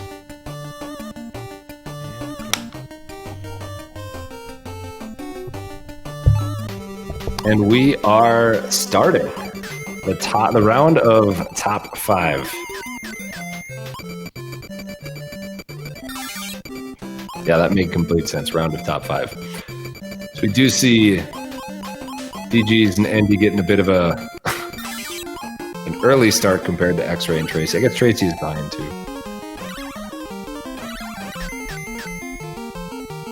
But they're just flying up those climbs.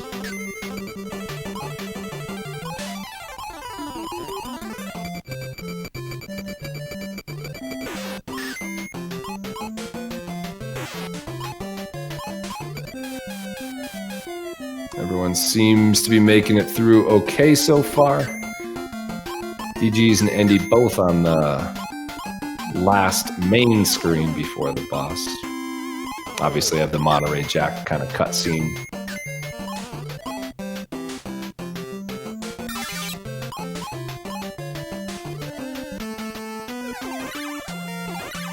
DG's is through. Andy is through.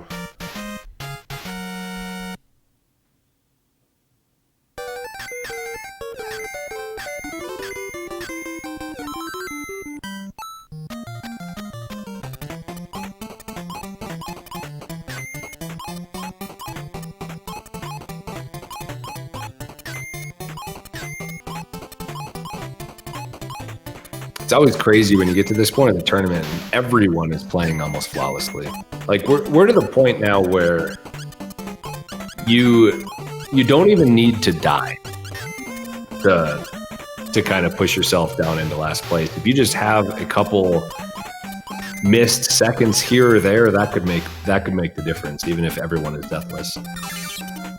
Like, I feel like that screen that X-Ray had last run with the Pelican and the fan, Like that. Yeah, yes, definitely. That could be a decider, like that amount of time lost now.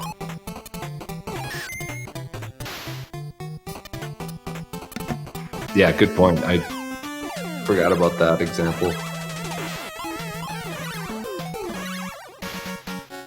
Yeah, it's just gonna get tighter and tighter. Like slightly, missing a cycle on a spaceship, that's a huge deal now. Yeah, which is silly because like 5-6 rounds ago, we're like, yep, just play safe. You want to make sure you're going on. Doesn't matter if you lose 10 seconds. Now it's, well, if you lose 2 seconds, you could be in trouble. Mm-hmm. Yeah, I think actually X-Ray has a very bad spaceship boss accidentally threw it to the right instead of the left and knocked himself out for a sec. Actually, I think it was right instead of up, not left. My bad.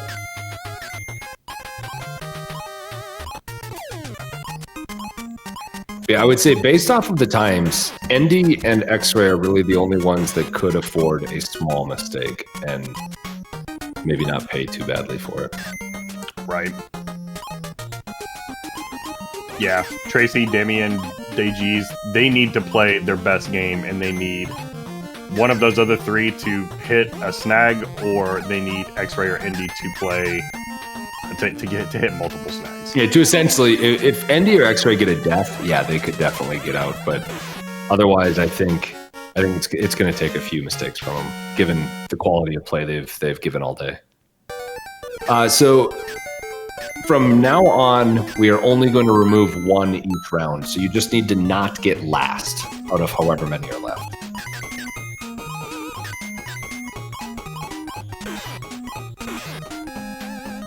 Ooh, nice Endy joke. with some sexy D boots there. Yeah. Daygees missing the second boost.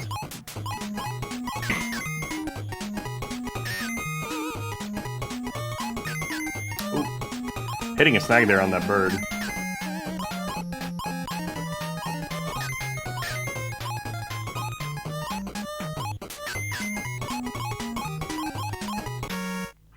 Endy's through. DG's is going to be through in a sec. Demian looks like he's just the tiniest bit behind Endy and DG's. Yeah, I think Tracy is solidly in 5th place. So Tracy and X-Ray both started about 20 or 25 seconds late. Oh, okay. I hadn't noticed Tracy because I don't think we'd seen Tracy at the start before, but Tracy is also behind, like X-Ray is. Got it. Okay, so they're probably much closer than... Yeah, well, yes, much I closer would than guess. me. I would guess. Cool. Okay, nice. So it's actually really tight, which is awesome. Yep. Yeah, I think the only mistakes we've seen, DG's had a little fumble at the robot, and X-Ray had a pretty bad spaceship fight, but otherwise it's been fairly smooth for everyone.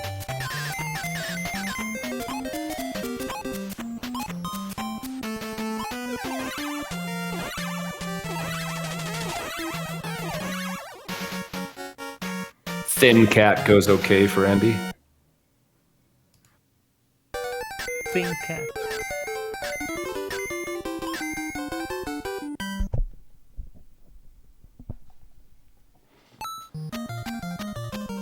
Also okay for Demian and DG's. X-Ray's back on. Oh, this is what we wanted to see. This is really close.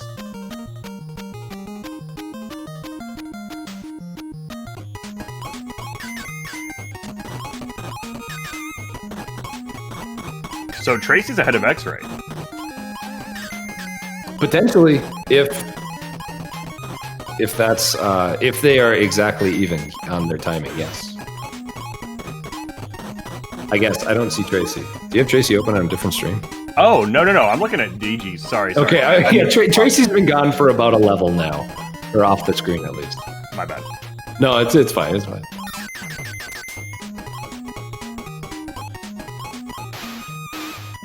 Yeah, I think like just watching Endy, he is on fire right now. Like, he is every stage just looks super, super clean.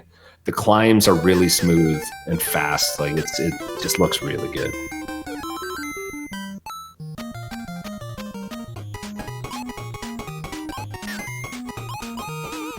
It's always a treat to watch Indy play this game. He's an animal. He's so good at it. And he plays it frequently. When Stans and X-Ray started making a run for the record, that was exciting to watch. But I'm like low key, like in my subconscious, like, but this means that Indy will be back.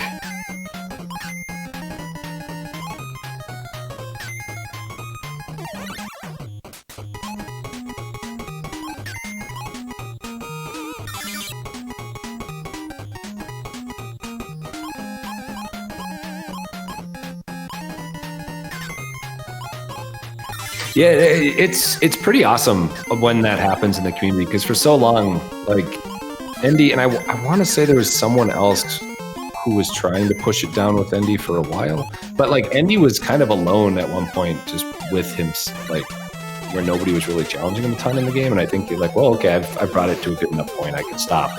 But now with X-Ray and Stans pushing it even further, like, yeah, and Endy's not one to just let people take a lot of his times, his records.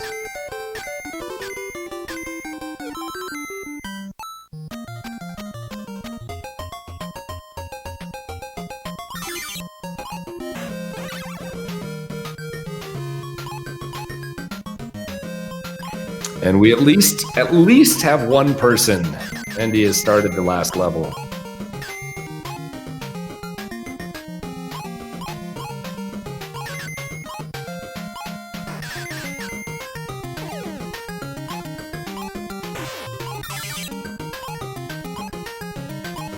Yeah, I think even with the delay, Indy is way out in front this round. Yeah, well, I do know X-Ray did have a pretty big stumble on the spaceship, so it would not surprise me if Endy is ahead by a ways. Going on the last final conveyor here. And once again, we will try to keep from spoiling times in chat. Thank you very much. As I just say that, perfect Finn.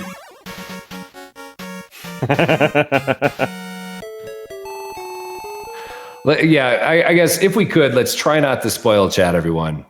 People aren't in the Raise channel in Discord. They can't see times. But Endy is in with a 950.7. That's great. Possibly second fastest time this run, this tournament. Maybe first fastest. Yeah, I mean, yeah. According to the race bot, that was the fastest time. I'm not sure what his splits were. I know that X-Ray did say he had a 949 point something on his splits. I think one of his 952s or something. But yeah, I mean, it was still just an incredible close race. Endy had the 950. X-Ray had a 956. Tracy had a 1004.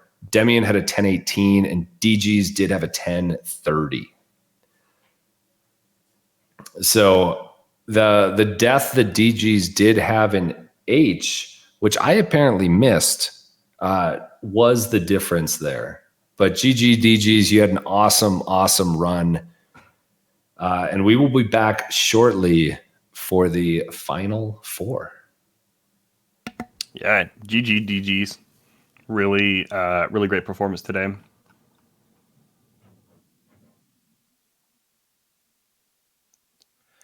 And then there were four.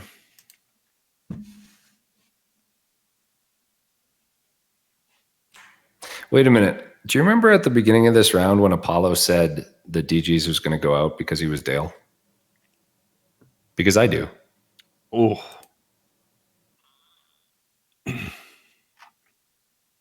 So I'm sorry, DG's. Apollo jinxed you. But no, I mean, seriously, like, awesome job today. Super fun to watch. You did really well.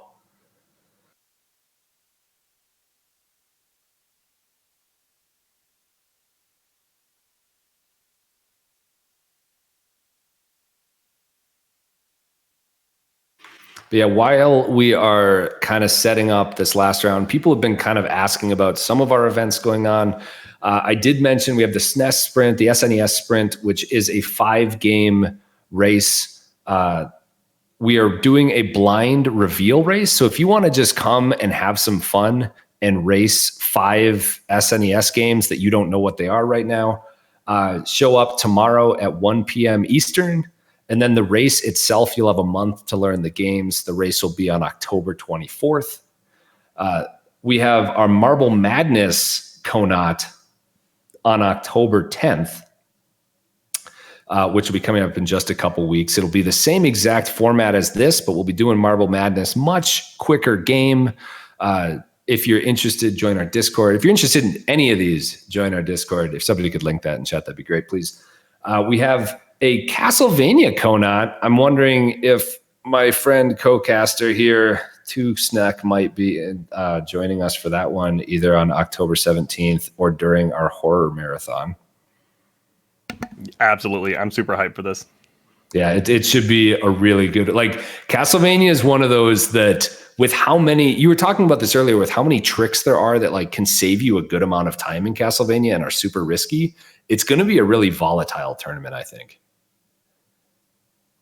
Yeah, I think it's the type of game that, you know, like we were saying earlier, that you just called out, like some games you have tricks that save a ton amount of time, whereas like Chippendale, you have a lot of tricks that save a small amount of time. There are those too in Castlevania, but you know, it's like how hard do you put your foot on the gas and at what point in the tournament? Yeah, no, it's going to be fun. But so we have that coming up real quick before we get started, because I'm sure we're going to be starting soon. We do have a Halloween horror marathon that we're going to be having over Halloween weekend. And we do on every Sunday night, we are trying to have MAME bingo. So kind of like what we'll give you a bingo card with various like MAME games to play with objectives, and the first people to get bingo will win. So all those are coming up very quickly, as well as the Tiny 10, which will be announced, I believe, the day of the SNES Sprint race, and then the Tiny 10 race itself will be in November at some point. So we have a ton of really good, fun events coming up soon. I did hear that the I don't know a lot about like flashcards for SNES, but the SD2 SNES just got, in the past couple months, got a firmware update that's going to better support or fully support Super Game Boy. So if that's the case, I feel like Game Boy events are going to become a lot more accessible. Yeah, I think that is out. I had heard rumors of potentially some stability issues, but I think the functionality is there.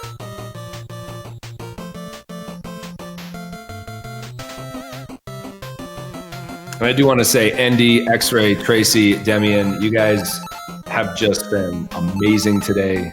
I wish all of you luck, especially because we're all chippers here. So, whoa, looks like I win the bet. So, Snack, I'll give you my PayPal later for the $500. Yeah, you got it. All 4 of these racers have a sub 10-minute time in this game, so we have really some of the best Chippendale players in the world competing for the last 3 rounds of this Chippendale KONOT. Yeah, I can't wait for this.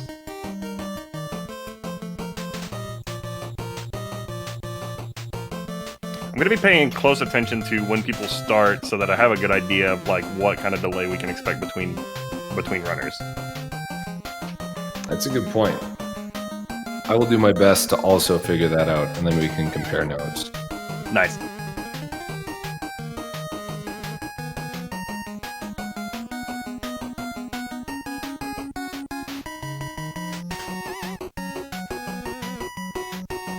I wish I had like an actual stopwatch that I could be pressing right now, but I just have a stupid phone app.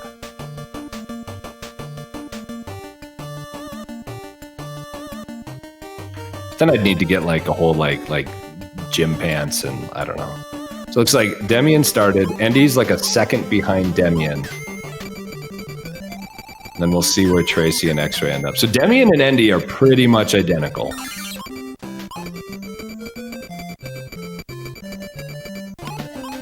I should buy one for the next KONOT. I don't know why. Like, no one would even know I'd have it, but it'd be fun.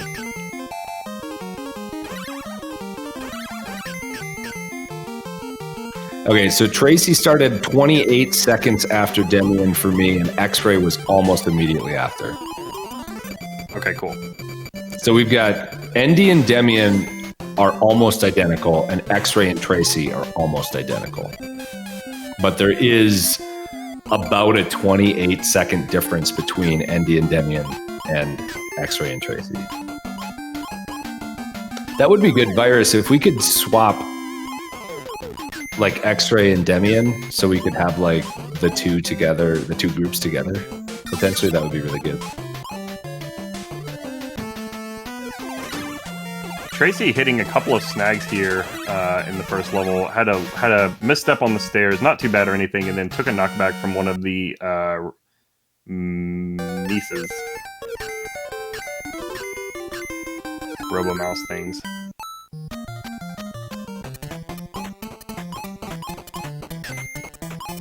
Meanwhile, Endy and Demian look pretty synced here. They were very synced at the end of the first boss.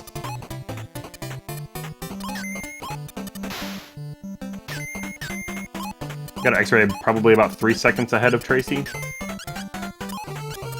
Yeah, still pretty close.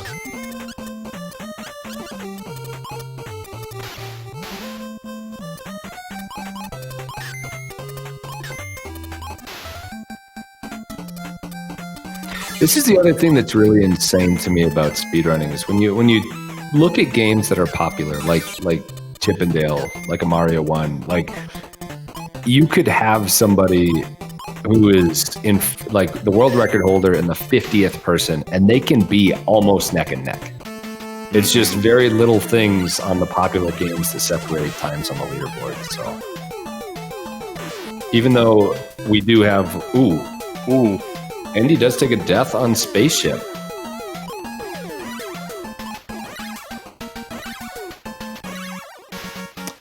Which is going to make things interesting.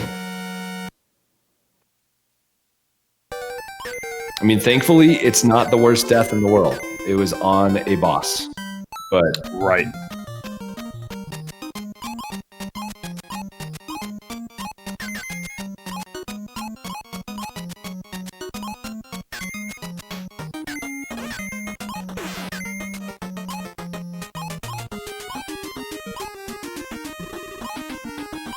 Okay, I think X-Ray's in the lead by about 3 seconds right now. Okay, we've got things switched up now, so Endy and Demian on the top row are like on the same time, and Tracy and X-Ray are on the same time. Demian, you know, I kind of want to ask if Demian's watching this, because they just did the safety to stop the ball instead of deboosting on the ball to get over that pit. Mm-hmm. And so I'm wondering if they're actually adapting strats on the fly. That'd be smart.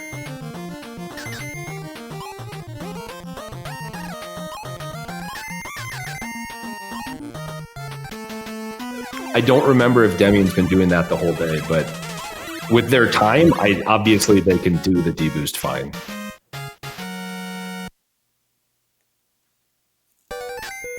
Okay, I'm gonna see how Endy's doing versus Tracy right now. Got my stopwatch app going. We're working hard over here.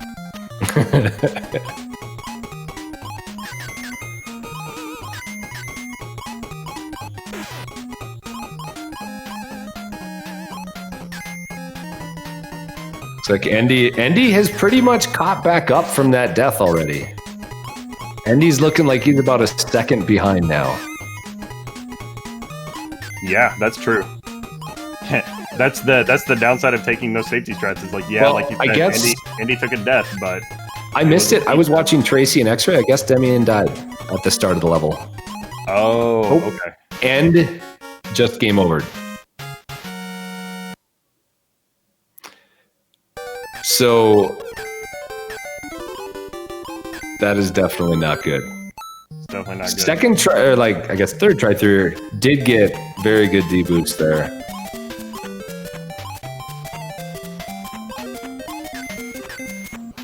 Yeah, it will be very difficult to catch back up from this, because even though it looks like he's right behind Tracy and X-Ray, they are 30 seconds ahead of where they show. So Demian is going to need someone to die, potentially on the last screen of Jay, to catch up easily.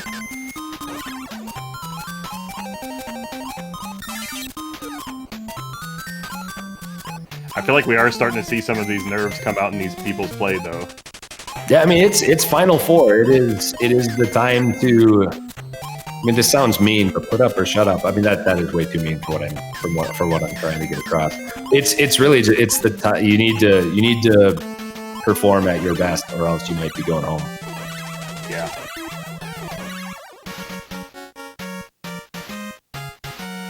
Yeah, crunch time. There we go. I will steal what Miz said. That's a much better way of emphasizing what I meant. Excuse me, I think that's crunch time. There is not a monetary prize. However, you will, if you would like it, if we ever get to a post-COVID state, I will offer a high five or a hug to whoever wins this. Oh, Zorilla just committed you for $600,000. Okay, well, after I get that 500 from you, I'm only in it for 599,500. So Okay. I also need to tell my wife that we are no longer paying off a mortgage on our house, or probably even being married anymore, because I'm fairly certain she will not be cool with that. Yeah, she'll be uncool with that. X-Ray does... Okay. I feel like he's fine, but there was a little extra damage there that was a little scary. But he's gonna be fine. Yeah. So, I mean, all we can really say right now is that Endy is definitely ahead of Demian. Ooh, and X-Ray is definitely ahead of Tracy now after that death. That same spot. It's tough. And that is a death that probably makes Tracy and Demian very close together. That's a very good point. Very close together. Because they are still 28 seconds apart, but oh my gosh, they are probably within 5 seconds of each other, one way or the other.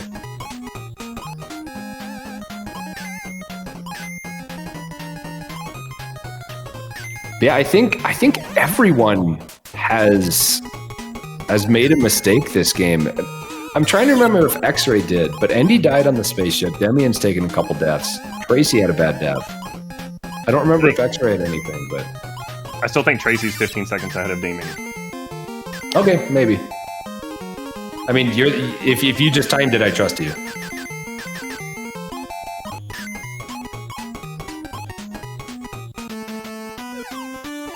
But we still have 2 pretty tough levels to get through here. Yeah, and you are right. The nerves are getting to people, so. And like you said, like you can't really, you're not gonna die here at the beginning of Zone I, but you can lose a healthy amount of time if you let those fans push you back too much, like we saw with X-Ray during the last round. True. Yeah, and missing that deboost over the Pelican twice, so he had to go back and get one of the boxes. Endy is having his way at the beginning of stage J here.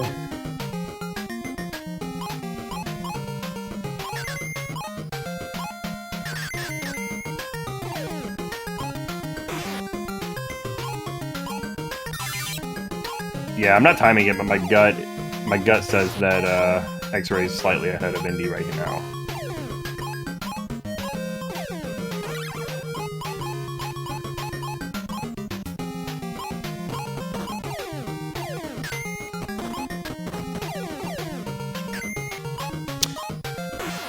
Yeah, I think so too.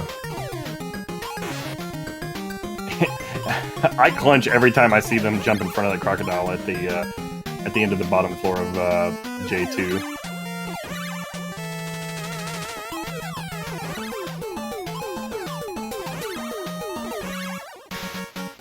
Nice, all right, good game, Endy.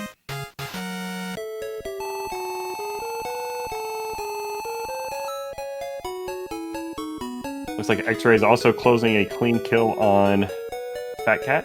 Yeah, and so if you see, X-Ray finished at 10:18 on our timer, minusing that 28 seconds does give him a 9:50. Holy smokes. And so that was his apparent second 9:49 by his splits. The race spot, it's been a 9:50 and a 9:52 for those two. But, and yeah, you were right, Two-Snack. Tracy did finish ahead. So we had X-Ray at 9:50, Endy at 10:08, Tracy at 10:35, and Demian at 10:51. So we will be saying goodbye to Demian Neville, and we will have our final three. Yeah, incredible showing today, Demian. Good games. Unfortunate game over, but it's tough. It's tough when you're this deep into the tournament playing against talent like this. You have to take risks. You have to play hard, and sometimes that'll get you killed. That's just the nature of it. Yeah, I mean, Demian had really good runs all day. And so it's just unfortunate that it was one of the last rounds that really kind of was a little too much and didn't have their best showing for that round.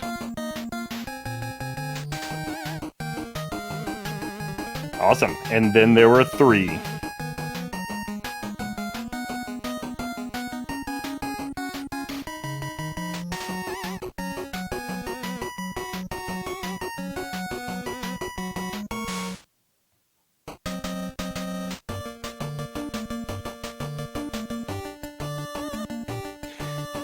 Cove, what has been like the most like insane moment for you in this tournament so far?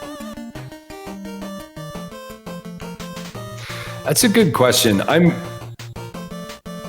Honestly, I think the most stressful part has just been the fact that X-Ray is a little desynced, and now it's going to be X-Ray and Tracy are both a little desynced from Indy, and the other runners, but Indy's the only other one left now. So you never really know who's winning, which is a little crazy for me. I think as far as like the most exciting part would just be probably a couple of those times where we had people on screen synced up at the end where they were only like a second or two apart. I love that. Yeah, those are probably the parts that have been the most exciting, obviously. Yeah. How about you? Probably the fact that Chip is winning 9-1 versus Dell right now. Come on. 10. 10-1. I mean, I'm fairly certain it's going to end up being 12-1 unless we end up getting a character change here. But I think that would be a pretty risky strat for any of them this late in the day. Yeah. A couple of other jaw-dropping moments from me were Arcus taking that death at the end of H and still coming in and surviving the round. That was insane. Stan's getting knocked out 7th. That was a big shocker to me. And Perfect Fan going to Zone E by accident and ending his tournament. That feels bad. Oh yeah, that was really sad. I wouldn't say that was one of my favorite parts of the tournament. Oh, is that the question? My bad. I thought that's what you asked me. Also, there have been a couple of those today, those types of things. Or like I know we had a runner, my boy Cypherin was just kind of not dozing off, but like dazing out and missed the start of the race, so he just forfeited. But a couple of those are unfortunate, but yeah, I mean for the most part, it's been a really good day.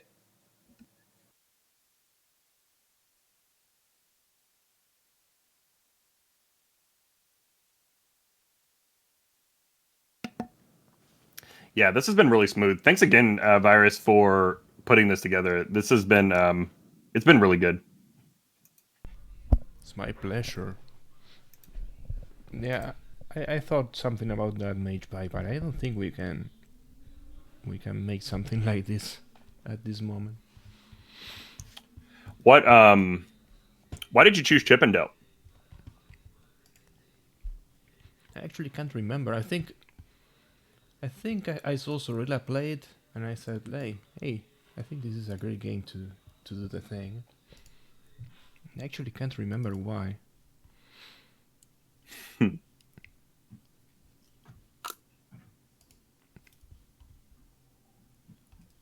my god. What am I doing? What am I doing?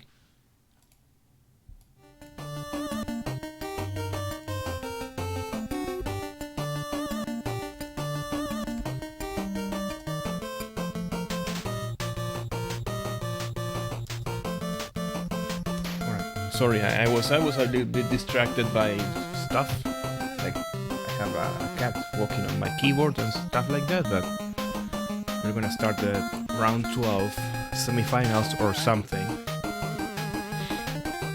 And after this we have the what's happening. I think the RTMP may be acting up a little bit.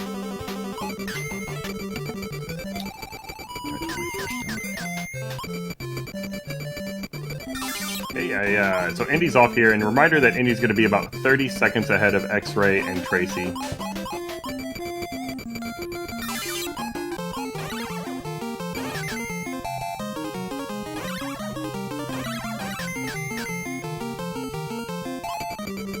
There we go. Those jumps, I know I've been talking about them all tournament, but those jumps are so clean. It doesn't even feel like he's jumping. It feels like he's just floating up through the screen. So the timer is for the ones who are on the top. Okay. The RTMP players. I should put 2 timers next, one for Andy and one for X-Ray. I'm saying X-Ray like I know he's gonna win. I'm really sorry for the winner between Terrific Tracy and X-Ray.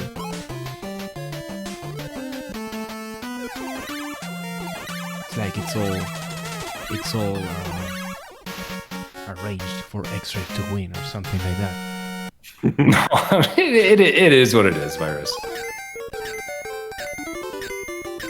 And you see like if you compare with when X-Ray enters the door versus where Tracy's entering the door, you see the difference, and it is marginal, but this is the difference that kind of going slightly more aggressive stretch will get you in Chip and Dale. So really, I mean, if you gain a second every minute, that's going to be about the difference between your PBs at the end of the day.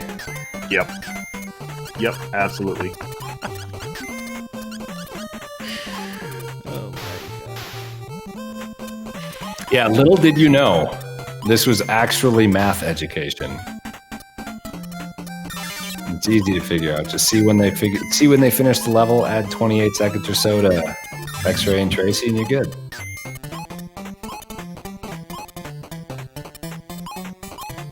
Let me see if I can open a second live split.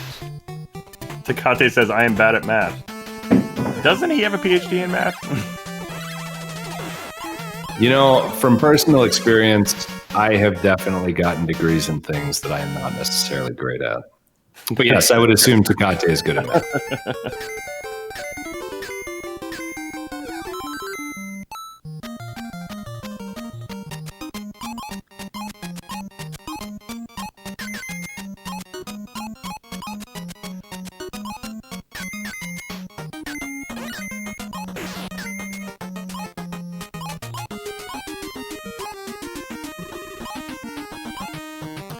Pretty decent kill for X-Ray. Little hiccup there for Tracy.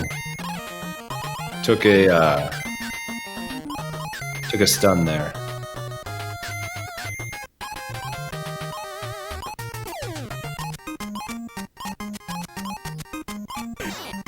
I can sometimes use math in programming at work. Sometimes, I will not say ever, always. Sometimes use math.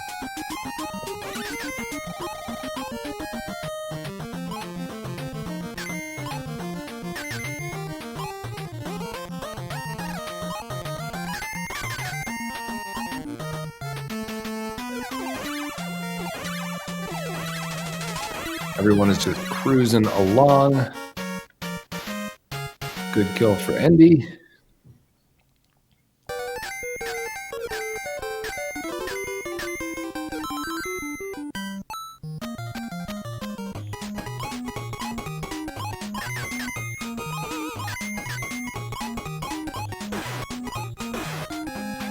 And just a reminder, you don't need to be the best at speedrunning to still have fun with it and to still compete with people. Or just not even compete, just have fun and see what you can do yourself. just try to be better. Like try to improve your own times and compete with yourself. It's sometimes a lot more fun than just going for world records and stuff like that.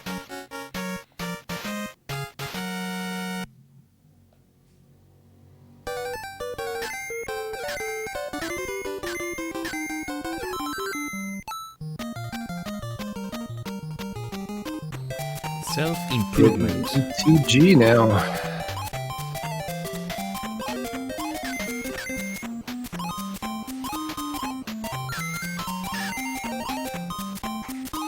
Yeah, so Katie, you can do what's called a double KO where you both die at essentially the same time. And in some games, double KOs will mean you lose. In some games, they mean you win.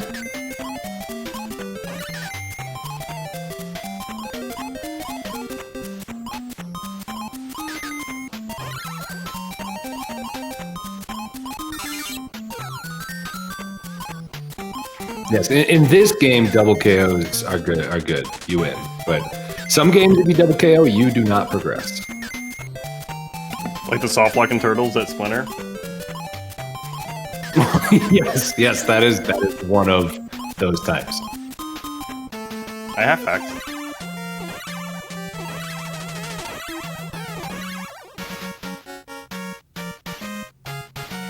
Yeah, X-Ray and Andy have to be very close. They've both been putting in a really solid run.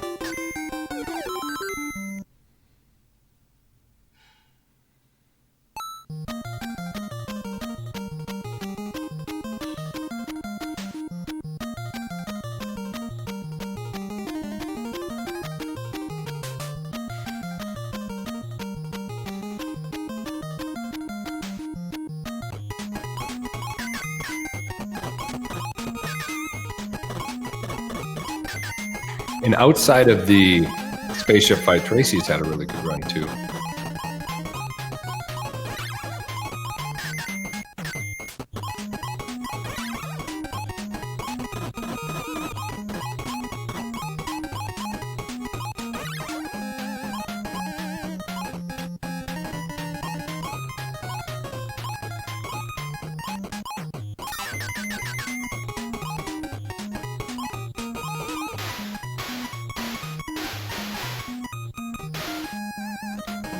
I feel like he's been switching it up, Zorilla.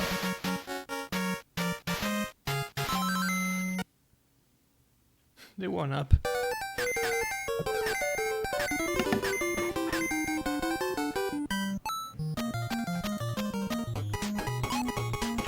God, it's just almost mesmerizing watching these three because they are so good at this game. Yeah, it's really hard to do commentary on because they're just flawless. You know, it's like, yeah, and he does the scream perfectly again. Okay, you know, it's just like, oh god, so good.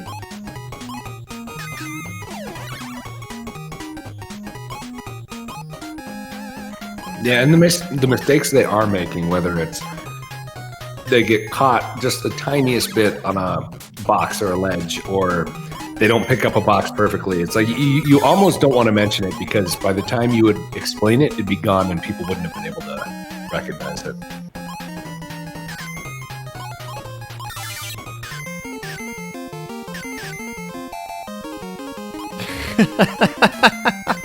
Just I mean, to be fair, I do really enjoy calculus as well, but I enjoy that. Thank you for making that. I'm really proud of that.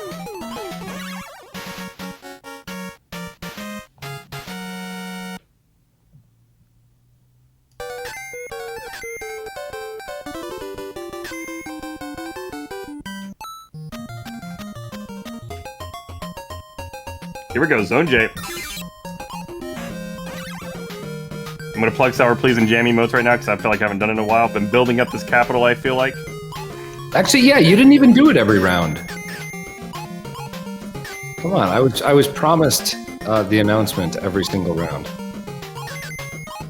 I had some social anxiety about it, so I took my foot off the gas a little bit. Nah, you're good, man. You're good. Ooh. I was going to say we, but I'll just say I am very awkward. Andy did take a double boost there on accident. Or the second boost was, well, it wasn't a boost. Second time he took damage was on accident, so he had to take it a little slower there. You notice that Indy went around the back of the crocodile this time instead of the front. I don't know if that's because he was in a weird timing position where it wasn't viable, or if he just recognizes that his, maybe a combination of his nerves and where he's at in the tournament, he needs to go a little bit safer to make sure that he's able to close this run out. Yeah, I imagine it might be almost the latter, where he's just like, you know what, I just need to get through this level and I'm going to be fine.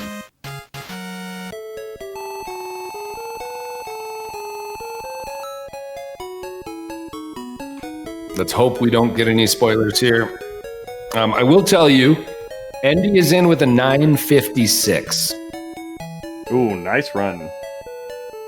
And so we'll see how X-Ray does here.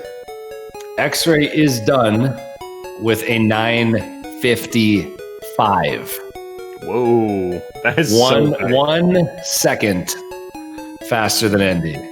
Oh, and Tracy takes a death from the weasel plunger guy at the very end.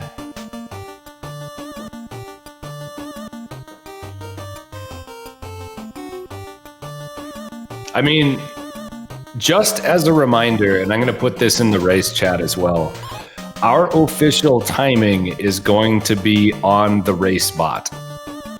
So if it says X-Ray gets a 955 in the next round, X-Ray gets a 955. It doesn't matter what's on their splits. Yeah, so Kinslayer, there's some lag on X-Ray and Tracy's stream to where they don't actually start their run until about just under 30 seconds in. So it's not entirely synced up. There we go. Tracy finishing off Fat Cat. Great tournament by the terrific Tracy. They did a great job. Just lots of great times today. Really solid performance by the terrific Tracy.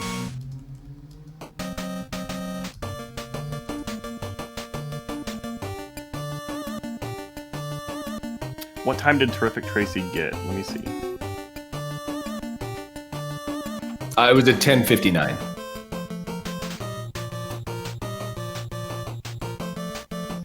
But yeah, awesome job, Tracy. You had great runs throughout the entire day. Like, top 3 with this field is awesome. I'm sure you probably wanted to do better, but I believe I can speak for everyone with the fact that you lasted longer than anyone without averaging like a sub 10. I feel like that was an incredibly good day. Takate, we explored that earlier, and it doesn't sound like we can do that with the software that Virus is using to organize the tournament, but he's going to put in a feature request to the developer. Gosh, dang, I was hoping you weren't going to say feature request, but being in the IT world. Should I say enhancement request? No. Just, we're going to make better stuff in the future. No, it's fine. I'm just thinking about work. Yeah.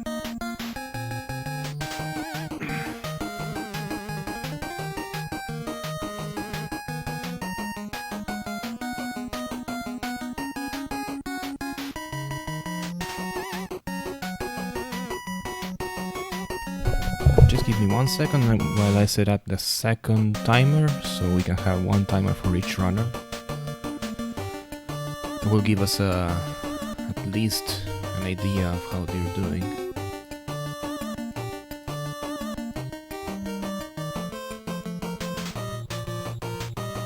Second timer would look horrible, but that's all we have. I'm so sorry.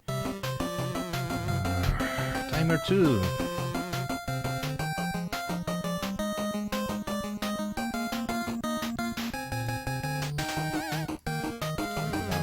Stuff in production. Who uses testing at all? So this is the point where people usually say, be sure to follow all the runners. Well, I think it's a little silly to tell you to follow 38 runners. So what I want to try here is find one person on this list that you like the name, or it's a random choice, or you've heard about them but you've never watched them. go follow one person out of this entire list, because if you do that, every single person who raced today will average getting about 10 to 12 new followers. So if everyone can just follow one new racer, that would make me really happy.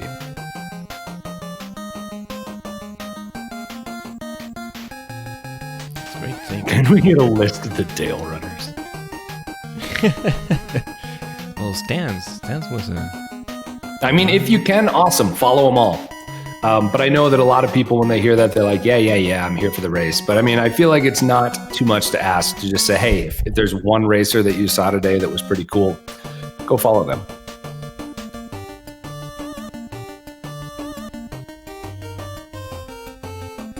No, Indy.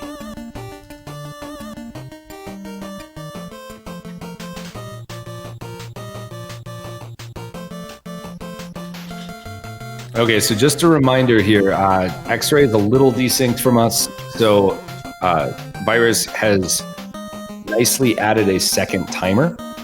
So we are going to be able to have when both of them start. So we'll be able to more easily know how close they are together.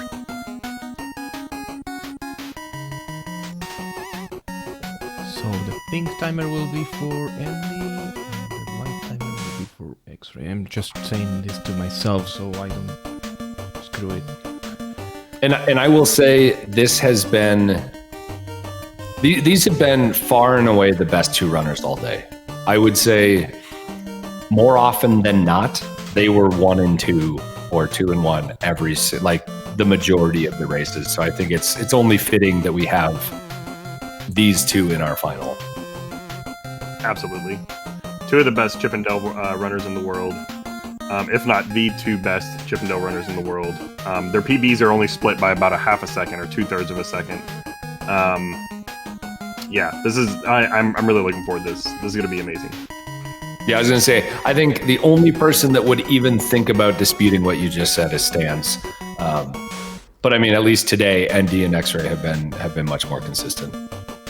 I don't have perfect notes, but I feel like Indy has won more, but X-Ray has delivered faster times. Yeah, X-Ray has a couple of the fastest times on the day, but ND, I think, ND might have more sub-10s. I'm not sure. I'm not sure either. Yeah, I think the only thing I hope for out of this is that they both perform well for their standards. Anything else is just gravy. Yo, and thank you so much for the 500 bits, Christine. Like, your support really helps RGL keep putting on great events like this. Hey, looks like Indy's off. Oh, Andy is off. I totally missed it. My bad. So he jumps into the edge of that box right there to grab Zipper, so that I believe Zipper will persist all the way until this robot pupper down here. And he's able to jump over it, I think. I was always wondering how I never got that far, and somebody told me that recently. I want to see how aggressive he takes these boosts. Looks like he's going to be very aggressive with the Zone 0 boosts in the first screen, before the first checkpoint. We talked earlier about how it's such a punishing spot if you take a death, so there is a lot of risk associated with it, but from Endy's perspective, he's playing against, someone he would consider a peer, which I would argue he hasn't really had in this game in a while, and he can't pull any punches. He's got to go ham the whole way.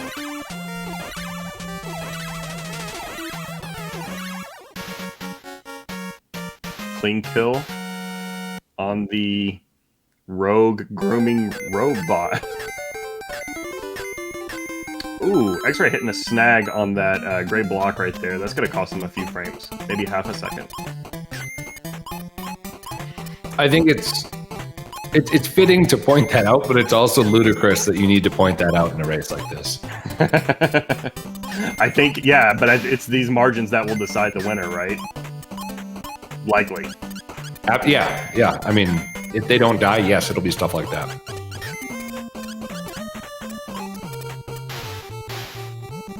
Also, thank you for the bits, Ray. And thank you as well, Miz, for the 5 gift subs. Whoa, 5 gift subs.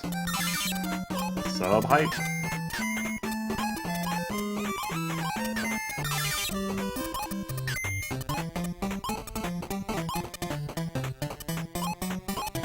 Oh, X-Ray taking a knockback from the water.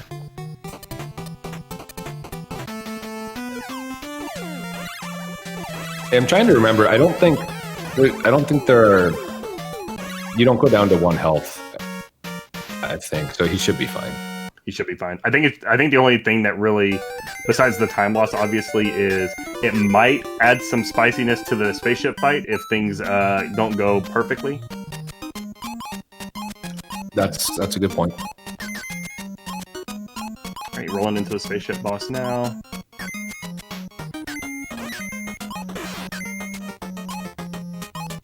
Nice, clean kill. Yep, missed the one left shot, but other than that, yeah, really good.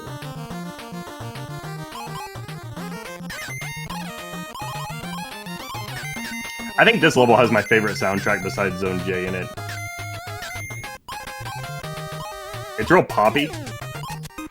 Yeah, I need to think about that because there are a few really good songs in this. Ooh. Andy misses the D boost and ends up bailing out after that, just shutting it off and going. So that pretty much ties him up. I think it was wise for him to go back and get the acorn. Yeah.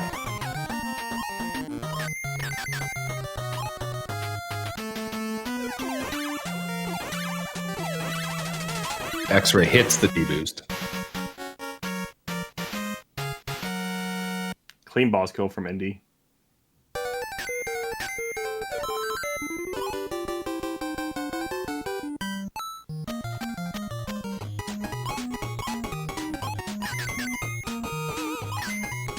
Andy does not get. Oh, he does. He does get a double D boost there. Never mind.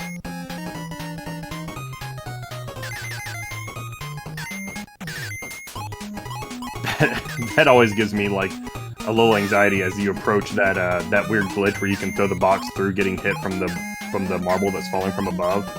Oh yeah. I haven't really cared that much throughout the rest of the tournament because it's just like it's the bear, right? As long as you're not in last place, you're fine. But heads up, it's it's rough. Yeah.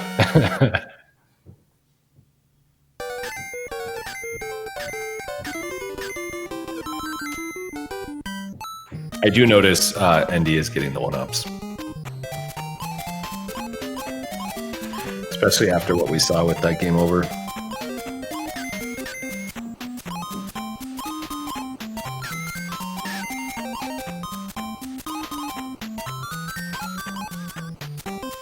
Takate says 439 versus 437 at the door. Who is So X-Ray's ahead by 2 seconds then. 2 seconds. okay.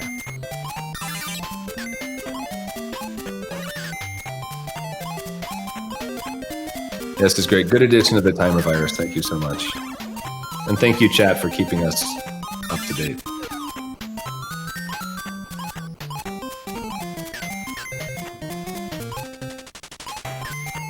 This level has been really smooth so far for everyone. For both of them.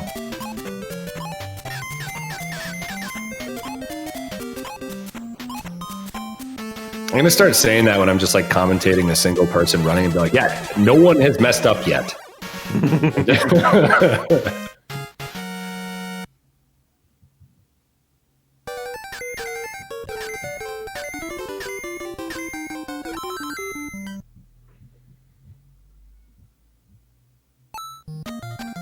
Yeah, they're both just cruising through this. This has been a really good final so far.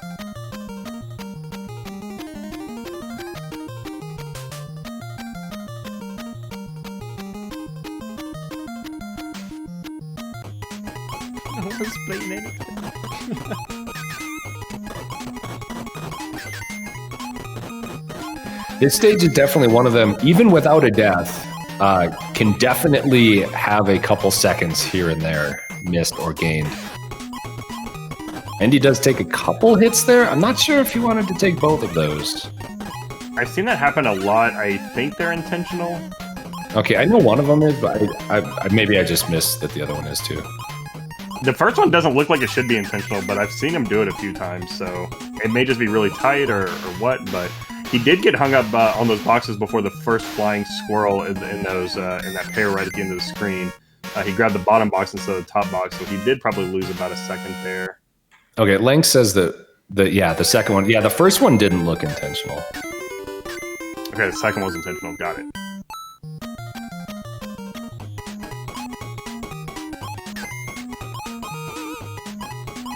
I don't think I've seen any errors on X-Ray's screen, so he's likely still probably 3 or 4 seconds ahead at this point. Yeah, so what Weapon just said, we made a decision just to keep spoilers out because X-Ray is about a half a minute behind. We are going to put the chat in emote only once we get to level J. So it will just be until both people finish, and then we can get all of our GGs in.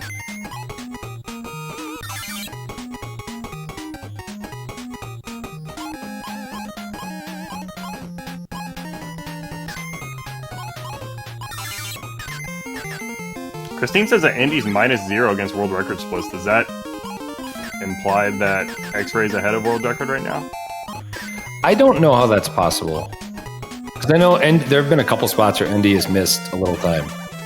And X-Ray took the knockback from the water. I don't know. If it's true, that's great. I just would be surprised. I would be surprised too. Maybe Indy's running against average or something.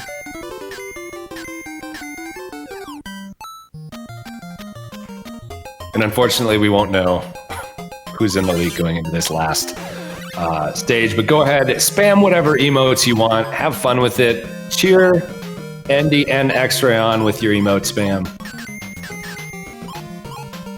And make sure a lot of those emotes are sour, please.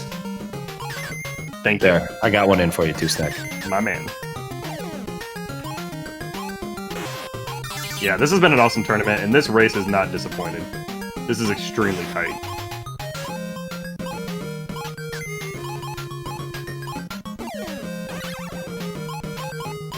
That was really good screen for Andy there, or like the left direction of that screen.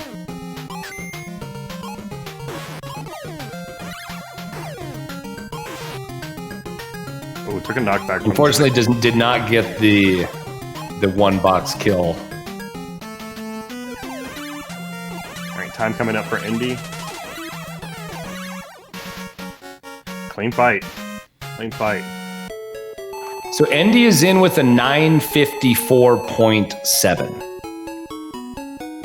We will see what happens with X-Ray in a second.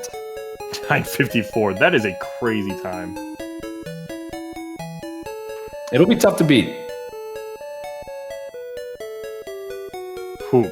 Good game, X-Ray. And X-Ray is in with a 952.1. GG. So X-Ray takes it by 2.6 seconds. Holy smokes. What a tournament. That was crazy. The finale was amazing. That was such an incredible final. It was so close.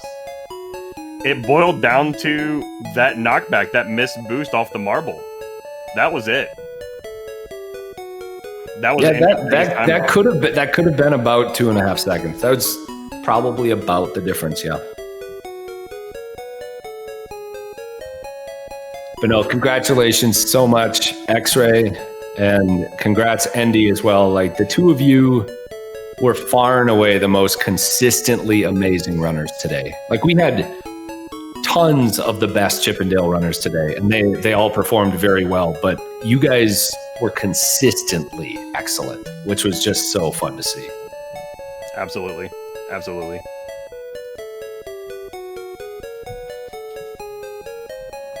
Also, thank you everyone for being good sports about that emote-only chat. We didn't want it to be spoiled.